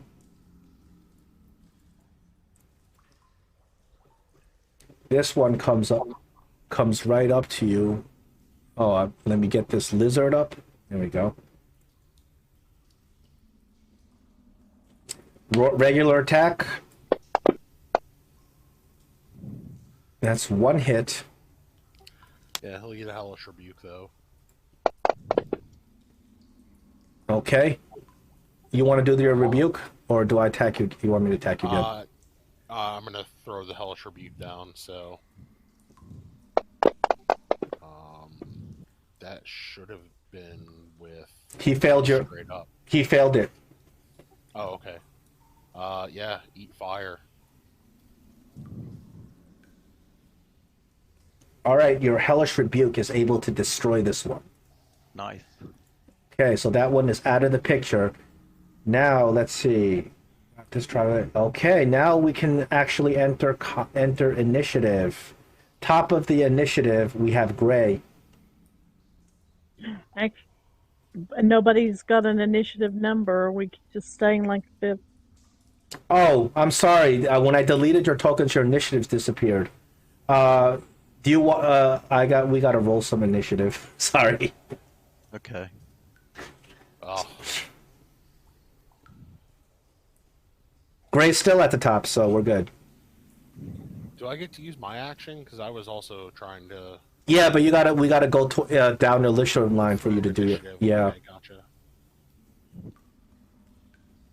So Gray, you're at the top of the initiative. Well, Greg, you need initiative as well. pardon. Oh, we need Oh, an initiative from Gregory. Greg. From Gregory. You want me to roll? Yeah. I can roll for you if you prefer, and it doesn't matter. That's fine. It does look like your creatures don't have initiatives either. I know. I need to give my creatures initiative. I'm sorry about that. Roll NPC initiatives. There we go. The problem is there's some weird stuff going on. The pointers got deleted, and then for whatever reason, the entire all the tokens got deleted. I had to repopulate the whole map. Okay, we're back, and it's still Gray. Okay, how far can I move by going carefully and going through this? I think you got to patch? move half speed, difficult terrain to go through the caltrops. So to get through them is 5, 10, so that would actually be 20. Is that what you're saying? Yeah. Mhm. So I got about You there have as line well. of sight on one. You could just shoot the one you have line of sight on. I don't have. Oh, okay. I didn't see that one. That one, yeah, you already shot that one and stung it with bees. That one looks really badly damaged. Oh, I thought that was the same one that Drake killed. But okay, I'll take a shot at that one then. No, I killed the one right in front of me. Okay. All right. Well, that's even better. You got it. All right.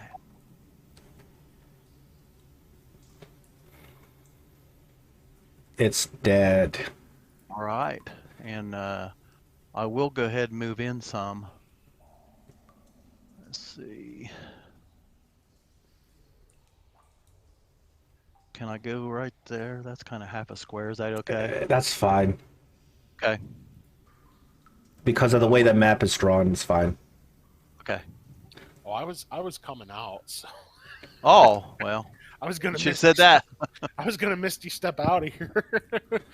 It's a giant's lizard turn, but Drake, your dodge still applies because it applies until your turn. So it's going when it attacks you, it's going to attack with disadvantage because you're dodging.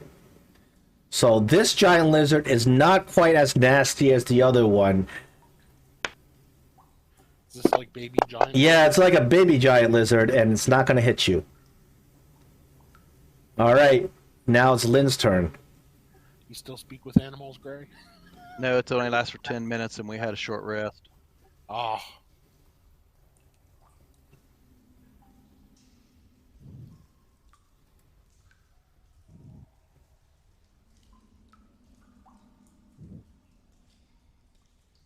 Yeah, I'm okay with you guys standing there. I'm just assuming Gray's taking up that space to the left. It's just the way the map is drawn. I don't think I can actually see the lizard from there, though, can I? I can see the token, but it's in the black. so No, I'm not it's out of your line of sight from over there. If you move half square to the right, you might be able to see it, but I doubt it. No, it's out of your line of sight, even from there. So I'm just gonna. I can't see anything to do anything.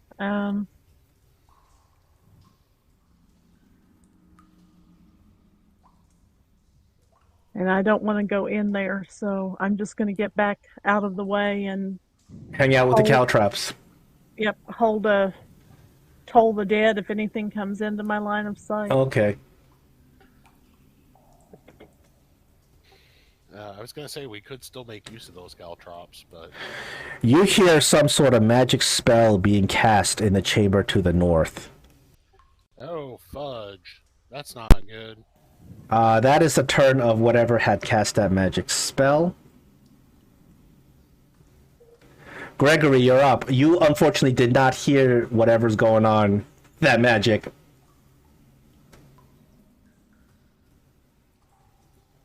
Alright, so this 10 by 10 square, that's the caltrops? Yeah. You know where it is, so you move through it with difficult terrain.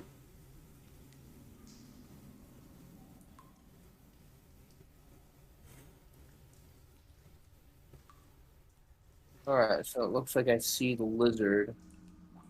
Now, does that lizard seem hostile, indifferent, or friendly? It seems already ready to eat your face. Alright, well, if that's the case, I'm going to target it. I'm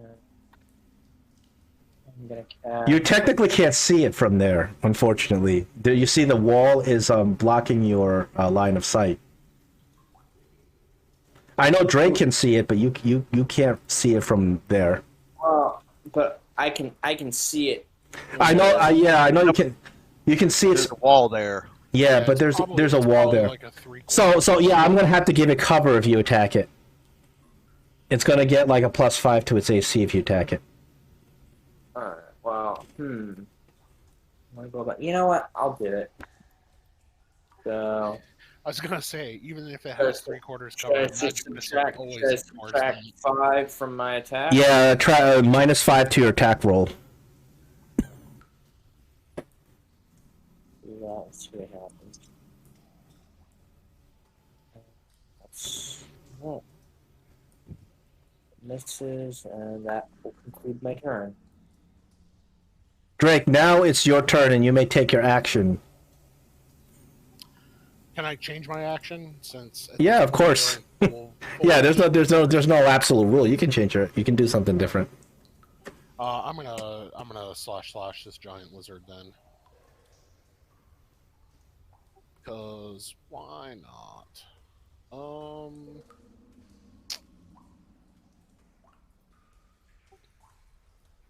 Yeah, I'm gonna slash.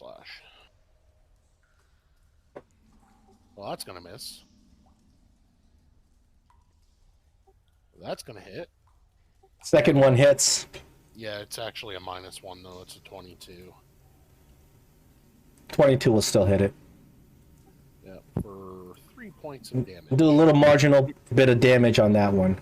Are you gonna try to move or bonus action? Oh, you already bonus actioned. I am going to try to move. Yeah, since I have the mobility thing. 5, 10, 15, 20, 25, 30. Because I'm moving through friendlies. 35. I'm gonna move back here to Lynn. Spellcaster, giant lizard, at least one more troglodyte. We could use this hallway as a choke point, and that's my turn.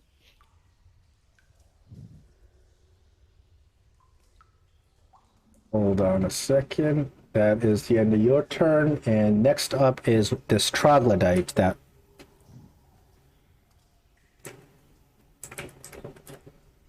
Next up is this troglodyte. You know what? For fun, I will move him through those caltrops because they don't know it's there. It's a 15 dex saving throw. Yep. And if he fails it, his speed will be reduced to 0. He rolled a 1. He gets stuck in his caltrops. He takes a point of damage. Yep, and his speed is reduced to 0. As one of the spike caltrops goes right through its foot and it screams out in agony. That will have to end its turn because it stops there. Up and down on 1 foot. And we are going back to Gray on initiative here. Guys, back up. I am backing up. Can I still? Yeah, I can still see that guy. So I'll take a shot at the troglodyte with the pain in the foot. And I hit it. Okay, Mr. Troglodyte. Oh, he's dead apparently. You killed that troglodyte with the cantrip stuck in its foot. Okay, Your then. arrow goes right through its heel. as insult to injury. And that's all. I mean, I can't do anything with the swarm, so I might as well pass my turn. Okay, it is the giant lizard's turn. I will give the giant lizard. I will move him. You know, the problem is at this point, this troglodyte's body is there. You know what? Because the lizard is not intelligent enough to avoid the caltrops, I will move him through the caltrops. I will roll a dex save for the lizard to see if we can do the same on the lizard. Dexterity saving throw. Lizard passes. Yep. He will be able to get up to here, and the next person in the way is Gregory. Everybody else has moved back out of the way. Didn't Lynn have a Bell's death? Oh, Bell's Lynn, did you have a ready to action on this guy? Did I had told the dead? Okay, then please do your toll of dead before he attacks. Ring his bell, Lynn.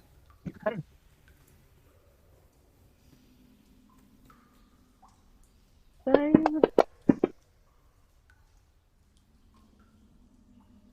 He seems to have had advantage or disadvantage or something.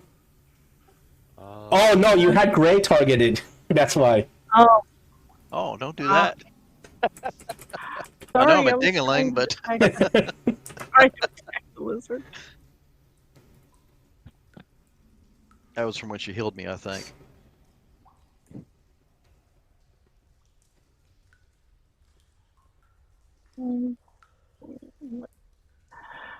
Okay.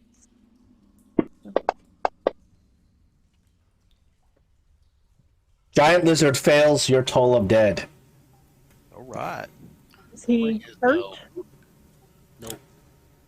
Well, you gotta roll the damage on him first. He is already a little bit hurt. No, he's not actually. He has taken no damage so far. Okay, so Well, then got he scratched. gets the D8. No, he didn't. He didn't hit the caltrops. He saved against the caltrops. I Yep. thought you scratched him. I think what he did is Right. he just stepped over that dead troglodyte. No, stepped on I him. did not hit him. I missed. Yeah, he had 0 Oh, no, wounds. I did scratch him. I thought you hit him with your second. Yeah, I did scratch him. Oh, then you didn't do damage on him because he had Oh. 0 wounds when I. I rolled for damage, but I must not have had him targeted. Because I rolled the d6, which it was just a flat up 3 for my offhand. I'll give him. I will put his wounds up to 5 then. So, Okay, yeah, simplify. he would have. Well, I think the bigger repercussion is there though that it affects the die that Lynn rolls for her damage. I don't care. It's a 2. She rolled a 2 on a d8 anyway, so we'll just take that. Unless you want to roll again. No, that's fine. Okay. I'm good. It's not like she rolled an 8 and we're like, oh well, she's supposed. It's a 2 anyway. We'll just take it. You know, it's a little error that we made, and I don't think it's gonna make a big difference. That's fine. Yeah. It is Lynn's turn again.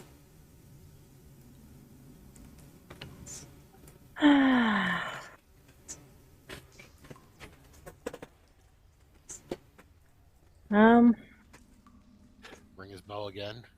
Yep. I'm down on spell slots, so I'm just gonna try that again. I've got the lizard targeted. Okay. This time, it seems like he has saved this time. And then I'm going to 10, 15, going there, and that's me. Okay.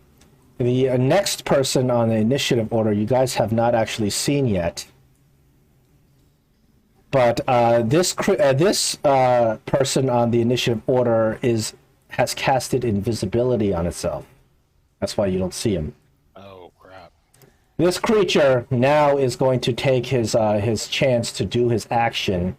Now, seeing the person he's going to target, so you see, is the lady who just hurt his favorite pet. He pops out of concealment, out of invisibility, and the first thing you see is this. He is a troglodyte, but this troglodyte has like this fancy-looking shamanistic hat on. It appears to be a chieftain troglodyte, and this troglodyte is obviously capable of casting magic. As he comes out of concealment, screaming, guts. If he's like a Pokemon, he can only really scream his name. And bumping out of concealment, you see he is incanting a spell as a green bolt of energy materializes in his hands. How far away is Lynn? He's very mad at Lynn for hurting his pet. He is going to fire an acid arrow at Lynn. And because he comes out of complete invisibility, he is unfortunately going to get advantage on this. Ready, Lynn? Advantage.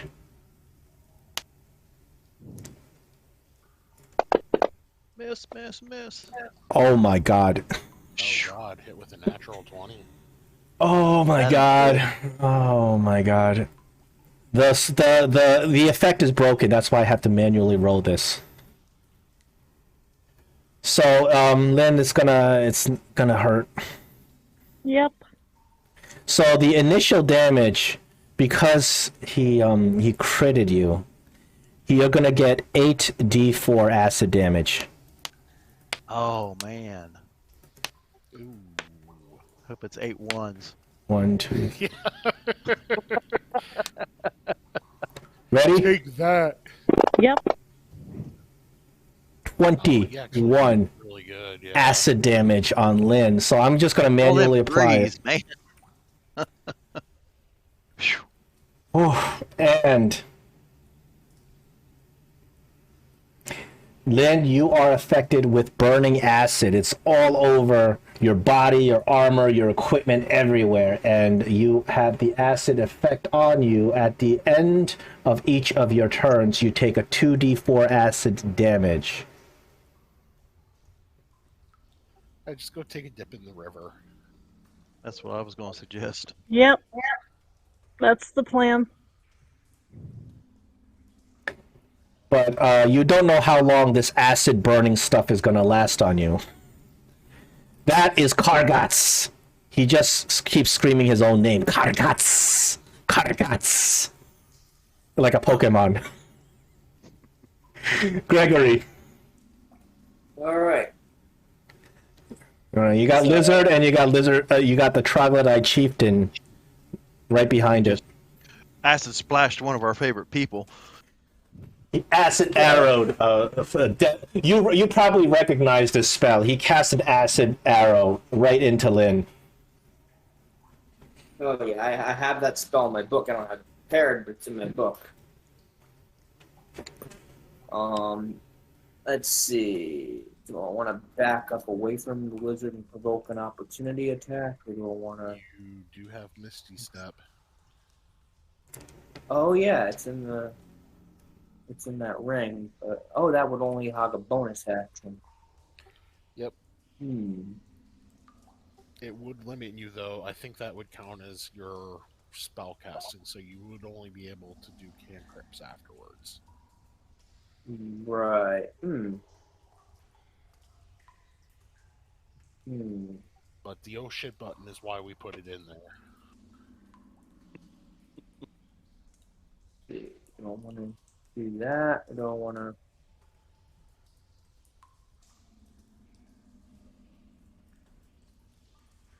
Yeah, I'll burn one of those uses of Misty Steps, and I'll Misty Step over to here, and then I'll target. Who do I want to target? Can I see the wizard troglodyte? Yes, yeah, you see the spellcasting troglodyte shaman. And now that it shows up, you realize that its weird accent is some form of rudimentary draconic. So he can understand him then. Yeah, but right now it's just kind of screaming its own name like a Pokemon.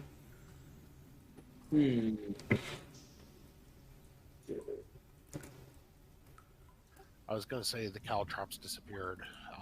Now, It's gonna recommend Greg teleport back a little bit further than that because right now he's standing in Caltrops.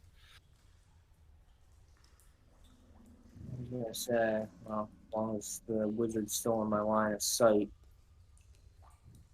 that would be fine. But You should be able. We know where they're at, so they don't hurt us. yeah, that's what I was gonna say.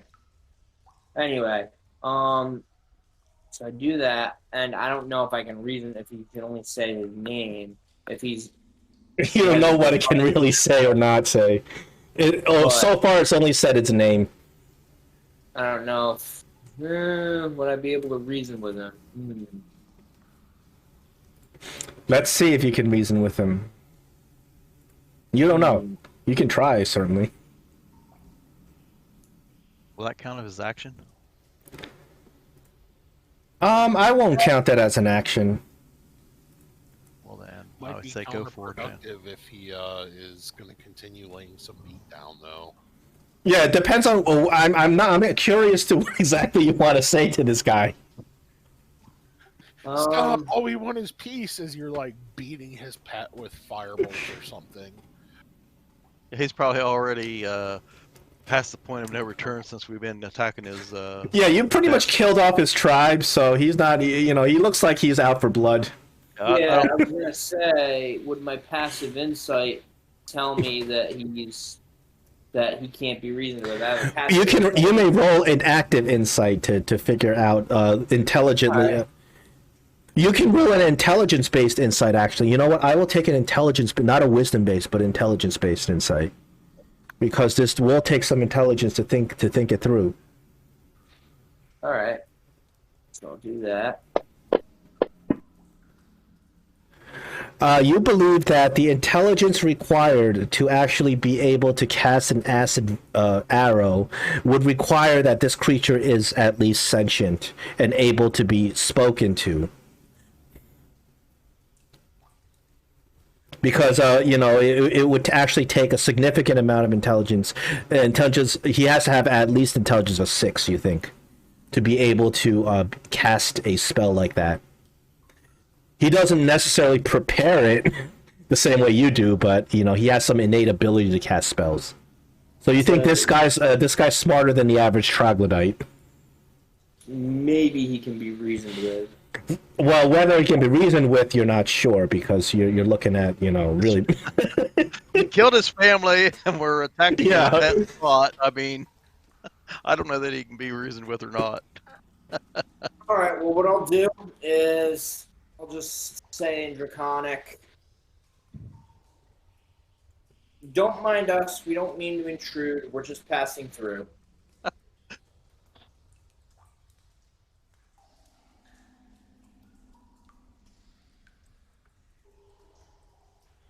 So Calgots screams out, "Calgots!"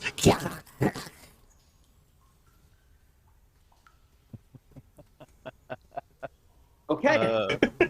So I'll take that as no. He can't be reasoned with. Could you tell us what he said? Because I'm curious. He says, Calgots will eat you for lunch. Alright, Okay. so He now, wants something for lunch? did I just use my main action? No, you can have an action. That I won't charge you an action for that. Alright, well then I'll firebolt him then. And unfortunately you missed Calgots. alright, well that's my turn. All right, Drake, you're up. All right. I say out loud, "Oh, he wants something for lunch," and I toss an alchemist. I softball toss an alchemist fire. Okay. Giant lizard, and towards his giant lizard, and I say, "Nom nom, buddy, nom nom." It is a ranged attack on the giant lizard for the alchemist fire effect. Yep. So that's gonna be plus dex. So is it range attack? So it's got all the pluses, right?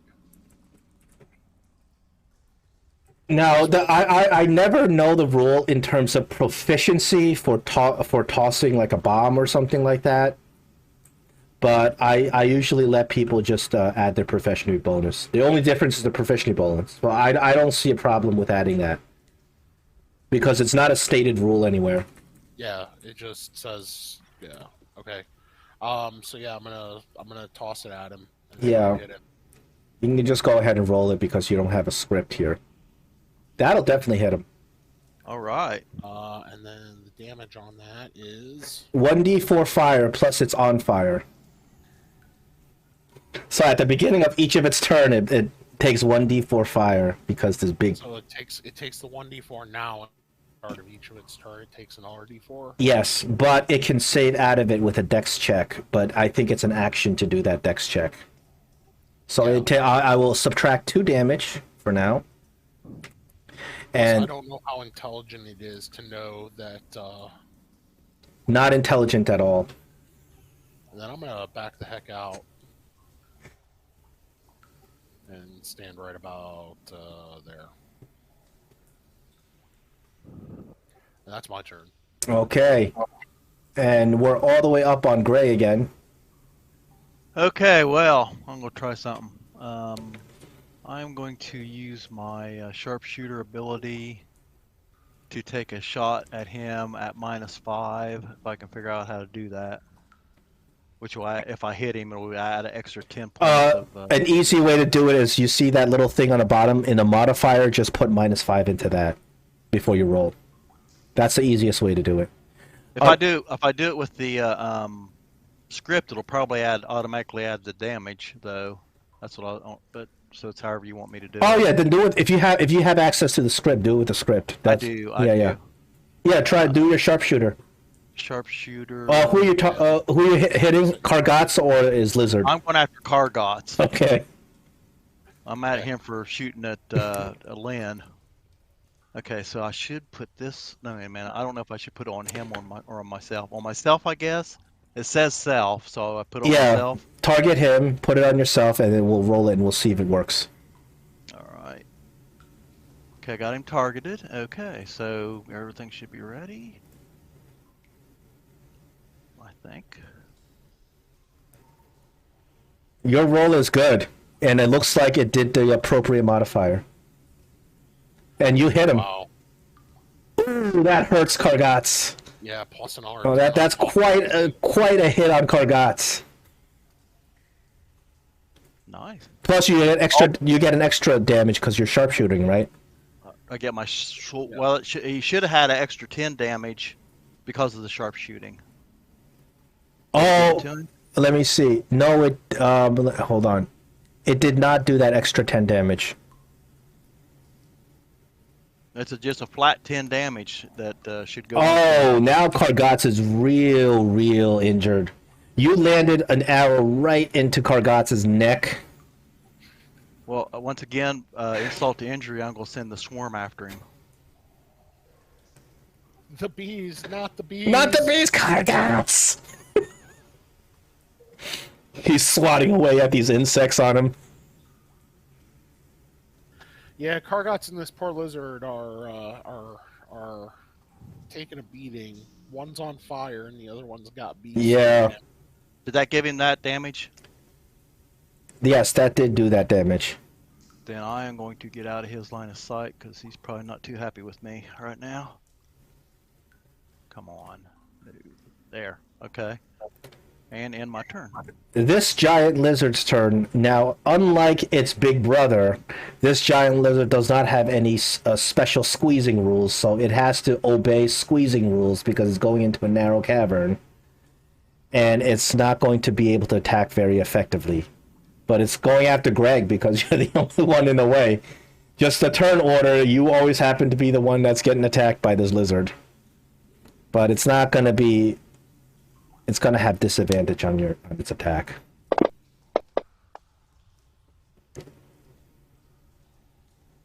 Oh, I'm sorry. I clicked advantage by mistake. On disadvantage, it would be a 7. What is your armor class, Greg? He should have. He should have. Do you have mage armor on? Yeah. It's It should be about 13. according to the fantasy grounds thing, it still has it under the mage armor. Mage armor lasts for 8 hours, so there's no reason for it to be off unless you took like a long rest or something. Okay, well for now I guess we'll keep it. So what is your armor class right now? Because I mistakenly clicked advantage. So what's your armor class? I think it's gonna miss you. Page and add 3. Without mage armor, it's 12. With mage armor, it's 15. 15, then, yeah. A 15, it's going to miss. Oh, thank goodness. Yeah, I would also like to point out that the lizard is on fire as well. So he's Yeah. I gotta do the D4 fire damage on the lizard. It takes 1 point of fire damage. It does not attempt to save out of the alchemist fire because it's not smart enough. Lynn, it's covered in napalm. I should give it extra fire damage on because it's on fire. You just see a giant lizard on fire. Lynn is jumping into the river and trying to wash off the acid.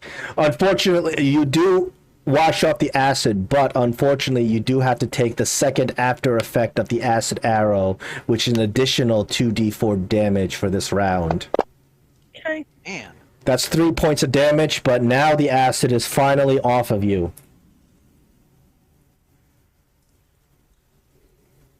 And that's all I can do. You ought to have enough. No, you have an action. You don't have to. Because even if you were to go into the river, you still have an action. Okay. In that case, I believe I can see the lizard. You can see the lizard. Short way. Yep, this lizard is on fire. So, Toll the Dead. Yep. Oh, right. Yeah. No, that was a save. That was a save. Oh, darn. It was a toll save, and the lizard saved. Well, that's bad. Burning it has given it some sort of wisdom. Okay, Kargats comes over. He surveys the scene. He looks at Greg. He looks at Drake, and then he kind of does this thing where he puts up his thumb to kind of measure distance because he's got another spell up his sleeve.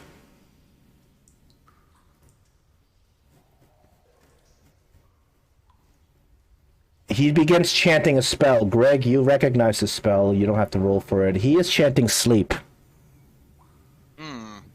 It is 5d8 matched against your hit points. So I'll take a d8. 1, 2, 3, 4, 5. We got a total of 16. So I'll start taking... I think Drake has more hit points, definitely. So Greg, I'll start taking away from you. No, it doesn't work. He is not able to put you to sleep. Nice. And then Kargats stamping his foot. Greg, it's your turn. I know how you feel, Kargats. I know how you feel. Well, I can't see Kargats. I guess it's probably supposed to be that way. Well, you could move over. And... Yeah, if you take 5 feet to the right, you can see him. Alright. I think there's just line of sight issue with the giant lizard in the way. Could be that, yeah. Did the door close by mistake? Maybe. Yes, it did. Yeah, I can't see. Yeah. Now can you see him? Yep, that's better. Yeah, because I think the door closed because I clicked on it inadvertently. Kargats is looking badly injured. You see, it failed its sleep spell on you. Not quite a great spellcaster, but he does have some access to magic. Let's see how big. Oh. No, he cast it in a way that just has you and Drake. All right. Well, I'm gonna cast. I'm gonna just as kind of a gag or whatever. You're gonna counter sleep him. I'm gonna be like, you know what? Show you who's the better caster, and I cast sleep on the. Roll me. If it's a level 1 sleep, roll me 5d8, and we'll look at the hit points. Hopefully, it puts Kargats to sleep at least. God, this is gonna be funny if this works. Oh wait a minute! Why is this... Oh no, you applied the effect. Don't worry, just roll the 5d8 first, and we'll figure it out. Because definitely the lizard has more hit points than Kargots. Mm-hmm. Does Okay. Kargots have fewer than 21 hit points? Kargots falls asleep. All right. Just drops. He's sleeping now. Lizard is still up. When I'm just like, when I just look at Kargox on the bot, like while he's on the ground sleeping, I'm just like, Can I recommend soaking this lizard into the caltrops? you don't know how to do this right, do you? And then I end my turn. Yeah, Kargot's he's not really like a studied wizard or anything. He's just some evil creature imbued with magic.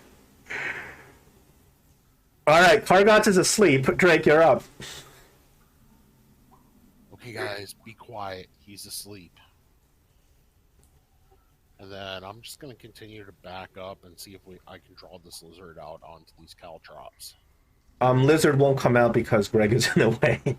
Yeah, I know. That's all right.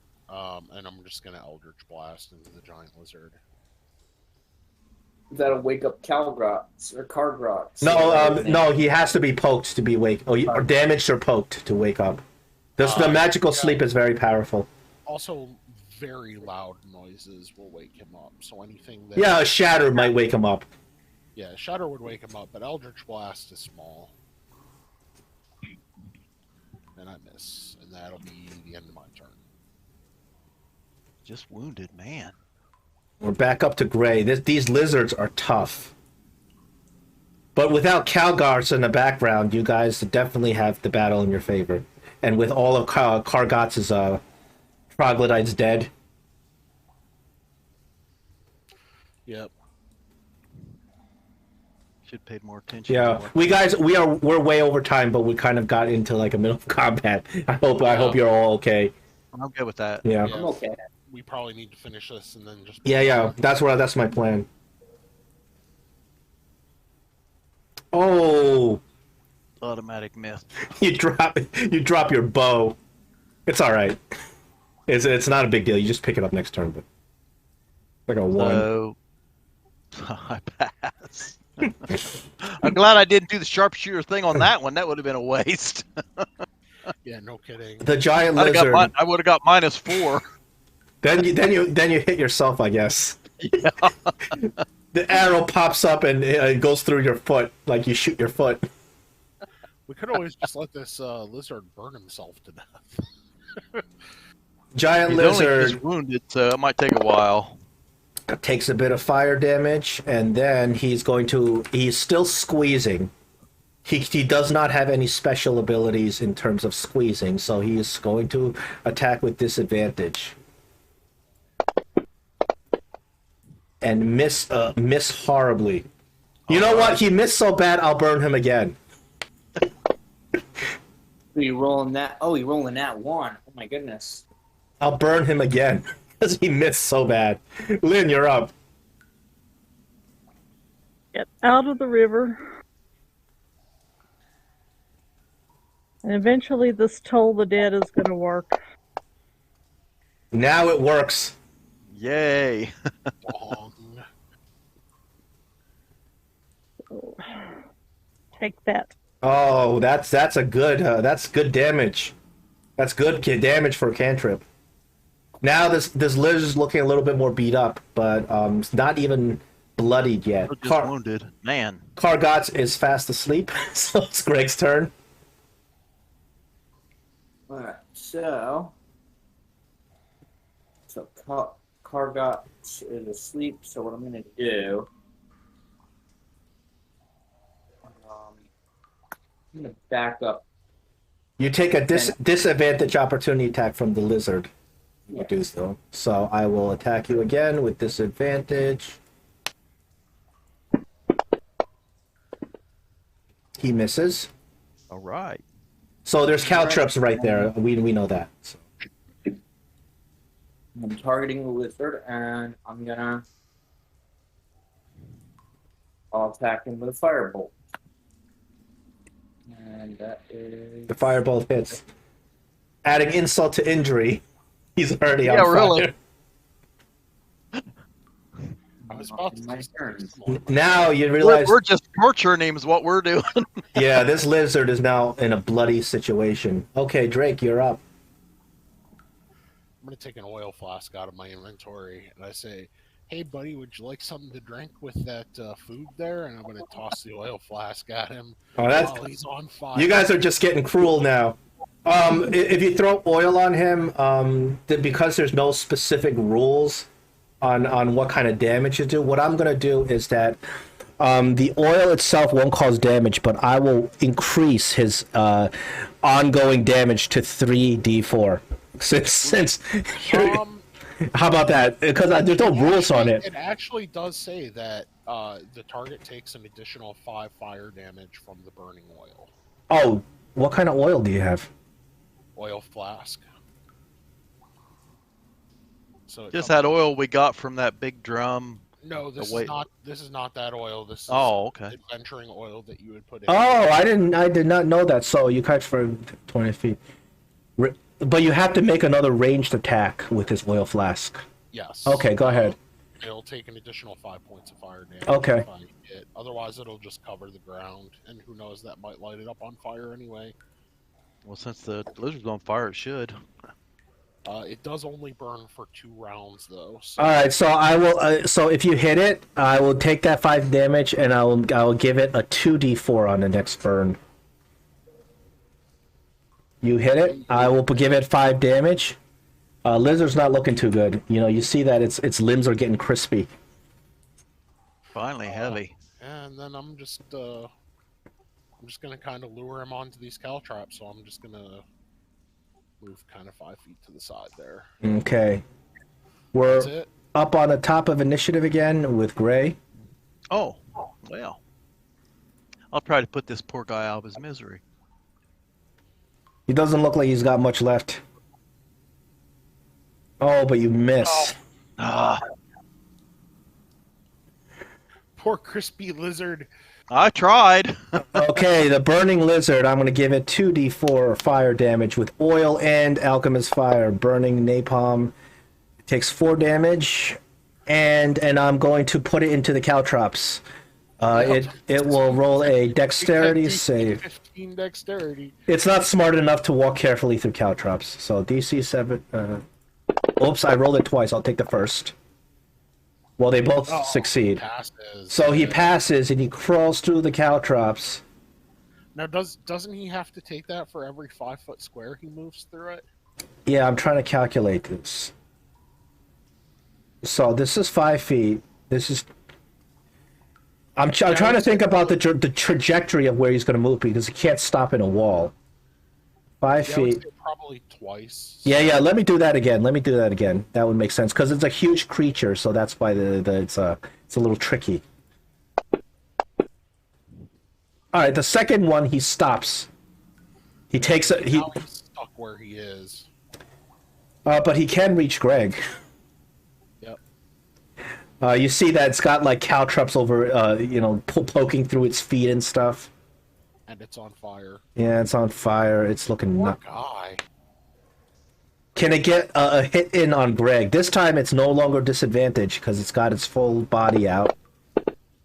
Oh my goodness. It does. Greg, it gets you for its death blow.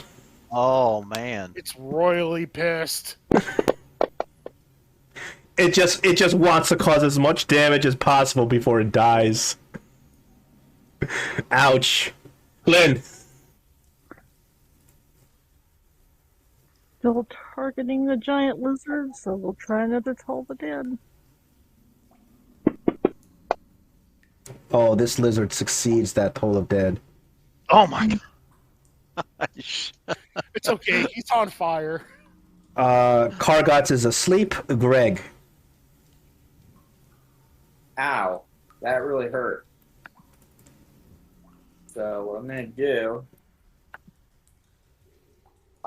after he attacks me, I'm just like, ow, that really hurt. Screw you. And I cast magic missile at it. Whack. First dart does 5 damage. Second dart does 2 damage. And the last dart does. Oh, it's on the verge of death. If you had just done a little bit more, you could have killed it. And I'll step back 10 feet. It's gonna get that opportunity attack, even though it can't move. I'll provoke the opportunity attack. Are you sure it critted you just right before? All right, let's do this. It misses. and I just look at him and just give him a raspberry, and that's my turn. Okay, this lizard has 1 hit point. Oh my goodness. I'm seeing that it's like literally on death's door. I'm actually just gonna ignore it, and I'm gonna misty step right past it. Okay, you can go. You're gonna misty step through it into Kargot's area. Basically, Okay. Kargot's Yeah, go ahead. 5, 10, 15, 20, 25, 30. Kargot's is heavily injured and asleep. And I bend down next to Kargot's and I whisper into his ear, "Sweet Sweet dreams. nothings. Sweet dreams, sweet prince." Oh. And I jab my You don't roll an attack. You auto crit. He's unconscious and I jab my scimitar right into his side. with an auto. Just roll an auto crit damage.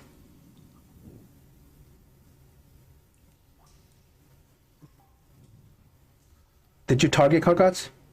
No, I Because Kargot's is dead. Okay, well that's 9 points of damage. Yeah, he's dead. So you just decapitated him in his sleep? Yeah. Anytime you attack a sleeping creature, it's an auto crit. Huh. Auto crit, no attack roll. I just wanted that death blow. Well, you got it. And then there's 40 feet of movement left too, so yeah, I'll just kind of explore around, I guess. All right. Well, as you explore around, you see that this is Kargot's lair. It's a big nest. There's a fireplace. There's some coals growing, a crude hearth. Okay. There's a bunch of dead horses and humanoids in the corner. And then Gray, we're up to you. Are you cruel? Do you want this lizard to burn to death, or do you want to put it out of its misery? Because it's got 1 hit point. It's going to take take fire damage next turn. Well, I'm gonna try to shoot it. All right. You know what? I'll give you an inspiration for showing us a little bit of mercy and putting out of his misery and not letting it burn to death. Okay, I hit it, so it's dead then, right? Well, it's got 1 hit point. Well, I know, but I hit it, so I Yeah. can't do So any less. no matter what you roll, it's gonna die. Yeah, I'll roll it anyway. There we go. Just Okay. got it.